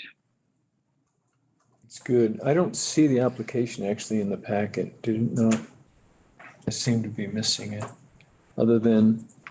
Yeah, I didn't see a letter in there yesterday, but that's okay, because I think that we can just ask you some questions. Yeah. And so Go ahead. maybe I can start. Welcome to Idaho Springs. I might be a little biased. I've lived there my whole life. I think it's the best place on the planet to live. Sorry to everybody in Empire, Georgetown, Silver Plume, Evergreen, and outside of Clear Creek County. No, not to worry. I just realized yesterday that I've lived in Empire for almost the exact same amount of time I lived in Idaho Springs. So There's some more information. So thank you. And I see that you work with CASA, which is awesome. I think the first question that I have for you is, when you're evaluating people to join the ROP house or whatever we're calling it now, what kind of criteria do you have in mind? How do you evaluate a person's, suitability for that program? Yeah, great question. I think there's the balance with community safety with everything, all the decisions made on that board. Like, how do we continue to keep the community safe while also acknowledging, there's these young people who have an opportunity to, improve their lives and do better than what they've been doing. So I think in terms of how I look at children and young people, I have a lot of knowledge at this point about childhood trauma and kind of those long-term health impacts. I do really think most of the issues in our society can be traced back to some kind of childhood trauma. And if we could just mitigate and end childhood trauma, we'd end a lot of other issues. So I tend to look at everything from that perspective, just a lot of empathy, just a lot of like curiosity about what led people, especially young people, to make the decisions they made. So that is a huge focus when I'm looking at the applications. But I think that there's the degree of the offense, how was it a violent offense against somebody else? That's gonna play into the decision making, knowing who was the victim in this crime. Thinking through that, I really like that there's conditions that the board can put on, because the idea that you can accept a young person and give them a chance, but also put a condition for more supervision or for other kind of safety parameters. I think that there's a way to balance giving them a chance and preserving safety, I guess, with the way it's set up. And I don't know if I fully answered your question, so sorry, but those are my thoughts. Oh, no, I think you did. Thank you. And that's the only question I have right now. I mean, I have one, and it's that I note in that you brought up and highlighted transportation for the youth of our community as a very limiting factor in your application. And I wondered if you could speak to that a little bit. Just kind of tell us how you think it impacts our youth, how you see it impacting our youth today, and what, if anything, what you feel should or could be done to improve that. Yeah, so that comment comes from my experience. I help run like our truancy court in Clear Creek. So we've had a couple of students who've ended up in that court and aren't going to school because transportation was a huge barrier. Particularly, I'm thinking of the examples of children up in St. Mary's Glacier, which I know there's limited bus access. So I think like kind of being in that space and like seeing the struggles around transportation in terms of getting to school, and then that being a barrier to attending, which is really, really, just unfortunate for students. So in terms of solutions, I feel like what I've seen work in court is like the roundabout's been really great with accommodating those students who maybe need, like, if they're on their route and the school bus can't get to them, that they can come and add an extra stop, maybe just for summer school, like temporarily, or kind of work with the family on what they need. I remember for the student up St. Mary's Glacier, just like lots of community support around, okay, is there carpool we can get started up here? Is there other people heading that way? I think that like kind of community coming together to help each other was helpful. And I think the transportation, I was speaking to maybe one of the other board vacancies I also had applied for. So that was kind of my mindset in answering that question. But yeah, those are kind of my thoughts. and then what did you choose one over the other, or is there something about the LCO that The LCC LCC hasn't really met since we lost our transit supervisor. So I probably need to resurrect it at some point and get it going again, because there are people who are very interested in transit in the community. So yeah. Yes. So and I, it's not like this has to be permanent, this appointment, but if we appoint you to this board and then other opportunities arise, well, you know what? It's an unfair question. I was going to ask you, like, where does this rank in the boards you'd like to be on? But that's an unfair question. You're applying for this board. You want to be on this board. That's enough for me. Yeah. She could do both, because usually the LCC meets during the day and I think the JCRB meets at night. Is that right? Have you been to one of their meetings, Janine? I've been to the JCRB. They meet at 4 p.m. on Mondays. So okay. Yeah, a little different. And I think if another opportunity opened up, I'd be happy to be on more than one. Part of my motivation was like meeting some new people, and I have to be honest, the JCRB board is a lot of the people I work with professionally already, which is great. Get to hang out with them some more, no problem. But I would be interested in other opportunities as well. So So, and to go back to George's question, he almost asked a little bit ago, so no one forced you to fill out this application, right? That's, No, that was just a no. joke, sorry.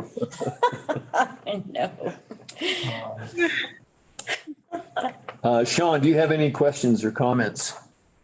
I guess my comment is, I think you're looking at it the right way in terms of balancing public safety with providing these young men with an opportunity. And I don't know how much you may know the history of the Q House, but there have been some issues with people who live up there. But I also know for sure that the kids have been really wonderful members of our community and have done a tremendous amount of volunteering, including really dirty jobs like helping clearing out hoarders' homes. So I welcome them in the community, and I also really appreciate people like yourself, Janine, who are willing to serve this important safeguard role. So thanks for your application. Thank you. Any other questions?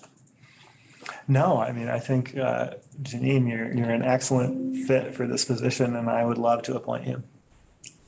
Yeah, and just so you know, the way this normally works is we don't make the decision in the meeting today. We come back and then we make the actual decision in another meeting. But I have a similar reaction. You seem to be well qualified for what you want to do, and you seem to want to do it, and that's good. So maybe we can ask staff to bring us that in either a manager update or a formal agenda item in our next meeting. A reso of appointment. yeah, probably Okay. first week in June, possible. Yeah. I'll get with Nanette and get it done. So. All right. Well, thank you so much for being with us today. Thank you all for the opportunity to speak with you. I appreciate it. And have a good rest of your day. Thanks. You too. So I would say that concludes our meeting for the day, our regular agenda, except we're going to come back to the items regarding the slacker at the end after our executive session. So we will be returning for a little more business after an executive session. I'm waiting for Peter to come back in so I can say the magic words. I'm sorry, and he can follow them. He is having Nanette reschedule a meeting for us we're not going to make this afternoon, so that's what he's doing right now. A meeting for you? Yeah, he and I and Amy had a meeting once. So he's rescheduling, having Nanette get that rescheduled for us, so he'll be back any second. Okay. So if you want to take a 3-minute break and do it by. Yeah, why don't we do that? Let's take about a 3-minute break, and as soon as Before Peter's back in, we'll, and whoever's back from their break, we'll move on.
So let's, I'm ready to, I move that we go into executive session for the following purposes. Okay, there are two that are currently on the agenda and two I have to read into the record.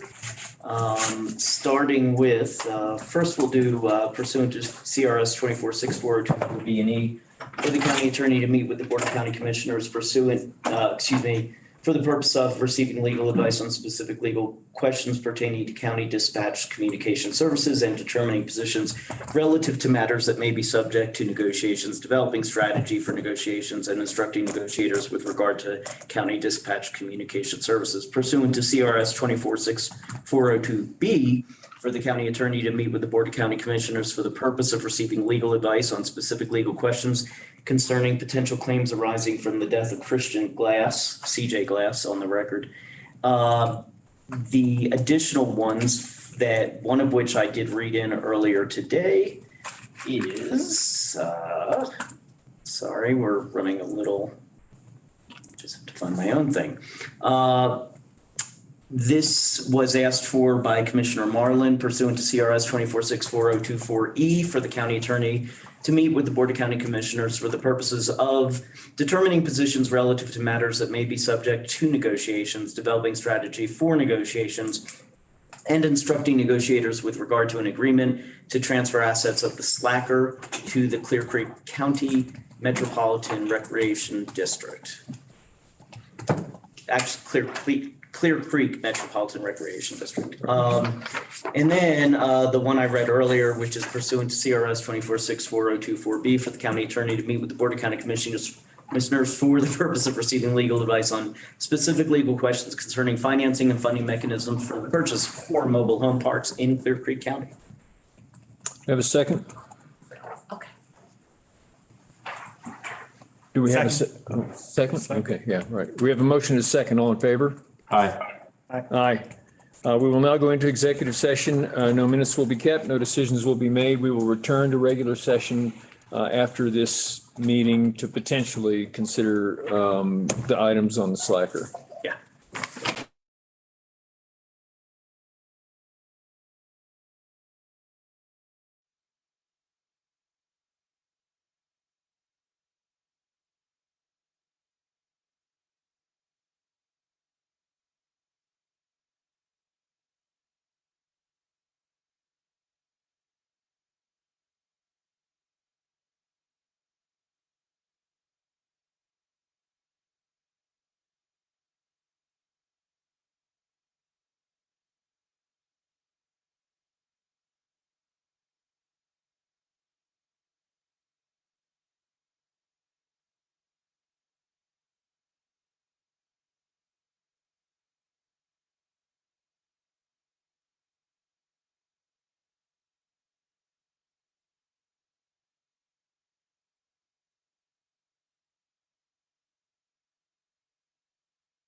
Application actually in the packet, did it not?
Good to go. Okay, we have completed our executive session. No written minutes were kept, no decisions were made. And we are now back in regular session and going to consider items number 2 and, let me see, 3 and 4? 2 and 3. 2 and 3, 2 and 3. Items number 2 and 3 from the original consent agenda. The first one is consideration of approval of agreement between the Slacker Half Marathon 5K races, Clear Creek County and CCMRD, the Clear Creek Metro Recreation District regarding the Slacker nonprofit. And do we need any more explanation before we simply ask for a motion? No, but if you can do them together or separately. it's up to you. Okay, and we can pass one motion to do them both at once. Okay, as we would with consent agenda. This is the item number 3 on the consent agenda was and still is consideration of approval of resolution 23-24, resolution rescinding resolution R11-93, resolutions concerning the Slacker Half Marathon race schedule. If we have no discussion on those two items, and I know we may have a little bit of discussion afterwards or a brief statement, but do I have a motion? Can I just ask for like a 30-second, just for anybody who's watching this portion of the meeting, and I have to go back to the other portion for explanation, what these two things are doing and what's happening with the Slacker? Sure. Go ahead. Happy to do so. So, and you'll see this, the same items are being brought to both the Board of County Commissioners and then the Board of County Commissioners sitting as the Slacker Board of Directors. And what we are doing today is the responsibility for running the Slacker Marathon is being transferred essentially to the Clear Creek Metropolitan Recreation District. And so they'll be taking over the race, running the race, because in the past, for the past 20 years or so, Beth and her team of able people have been putting together and running this show. In order to do that and make the transfer, originally we had wanted to transfer the nonprofit directly to the board, to the CCMRD, but they elected not to have an actual not-for-profit. They want to take it over simply as themselves. So what we are doing is we are dissolving the not-for-profit. So it will no longer exist. And then through an agreement with the Slacker Corporation, CCMRD and ourselves, we are rescinding, we are agreeing to that dissolution. Those dissolution articles will be filed with the state. And then the other resolution has to do with the fact that the original resolution had the board being the board of directors of the Slacker. It had us being responsible for how the money got dispersed. That will no longer be the case, so this rescinds that original resolution. Then, and we will get to this in a bit, when we change our hats and the board becomes the Slacker Board of Directors, we'll be doing the exact same thing, only you'll be acting on behalf of the Slacker Board of Directors, which represents the Slacker Half Marathon 5K races. And just so you know, CCMRD has already executed their portion of these agreements. Okay, thank you. Thank you, Peter. I move we approve items number 3 and 4 of the Board of County Commissioners consent agenda as read. 2 and 3. Items 2 and 3 of the Board of County Commissioners consent agenda as read. And explained by Peter. Second. We have a motion and a second. All in favor? Aye. Aye. So, the next thing, if we'd recommend that you then move into your role as the Slacker Half Marathon 5K Races Board of Directors meeting, open that meeting. all right, okay. And then consider that consent items, and then you can close that meeting and then close out the regular, return as a board and close. Right, I understand. And I think I'll handle it the way we have often in the past. We are now sitting as the Board of Directors of the Slacker Half K Marathon 5K races. And the item on the agenda here, or items on the agenda, there are 2, are consideration of approval of consideration of approval of a proposal to dissolve the Slacker Half Marathon 5K races, the Colorado Nonprofit Corporation, and adopt a dissolution plan for that purpose. Can we do those both with one motion also? Sure. Okay. The item number 2 is consideration of approval of proposal to approve the contract between the corporation, the Clear Creek County, and the Clear Creek County Metropolitan Recreation District, providing for performance of the dissolution plan. And these relate directly to what we just passed in the consent agenda. That's correct. And the articles of dissolution will be filed subsequent to this today if approved, and we'll take care of that. But before we can do that, of course, we need these entities to approve that. Okay, do I have a motion? Yeah, I move we approve items 1 and 2 of this agenda as read. Second. Have a motion and a second. Any discussion or comment? Hearing none, all in favor? Aye. Aye. So we will now leave the Board of Directors meeting, move back into the regular session, which I believe is adjourned for the day. You don't have any other comments? Just for anybody watching this meeting, just know that Beth Luther is the reason that the Slacker has done what it's done, and she's amazing. And so, and because of some of the comment this morning, I would add to that that this is not getting rid of the Slacker or killing the Slacker. This is transferring its operations over to a different party and dissolving a nonprofit that was effectively owned by the county, if you will, and moving on to the next generation, which I hope is as wildly successful as Beth has guided it to up to this point. They've got big shoes to fill, Randy. Ain't gonna be me.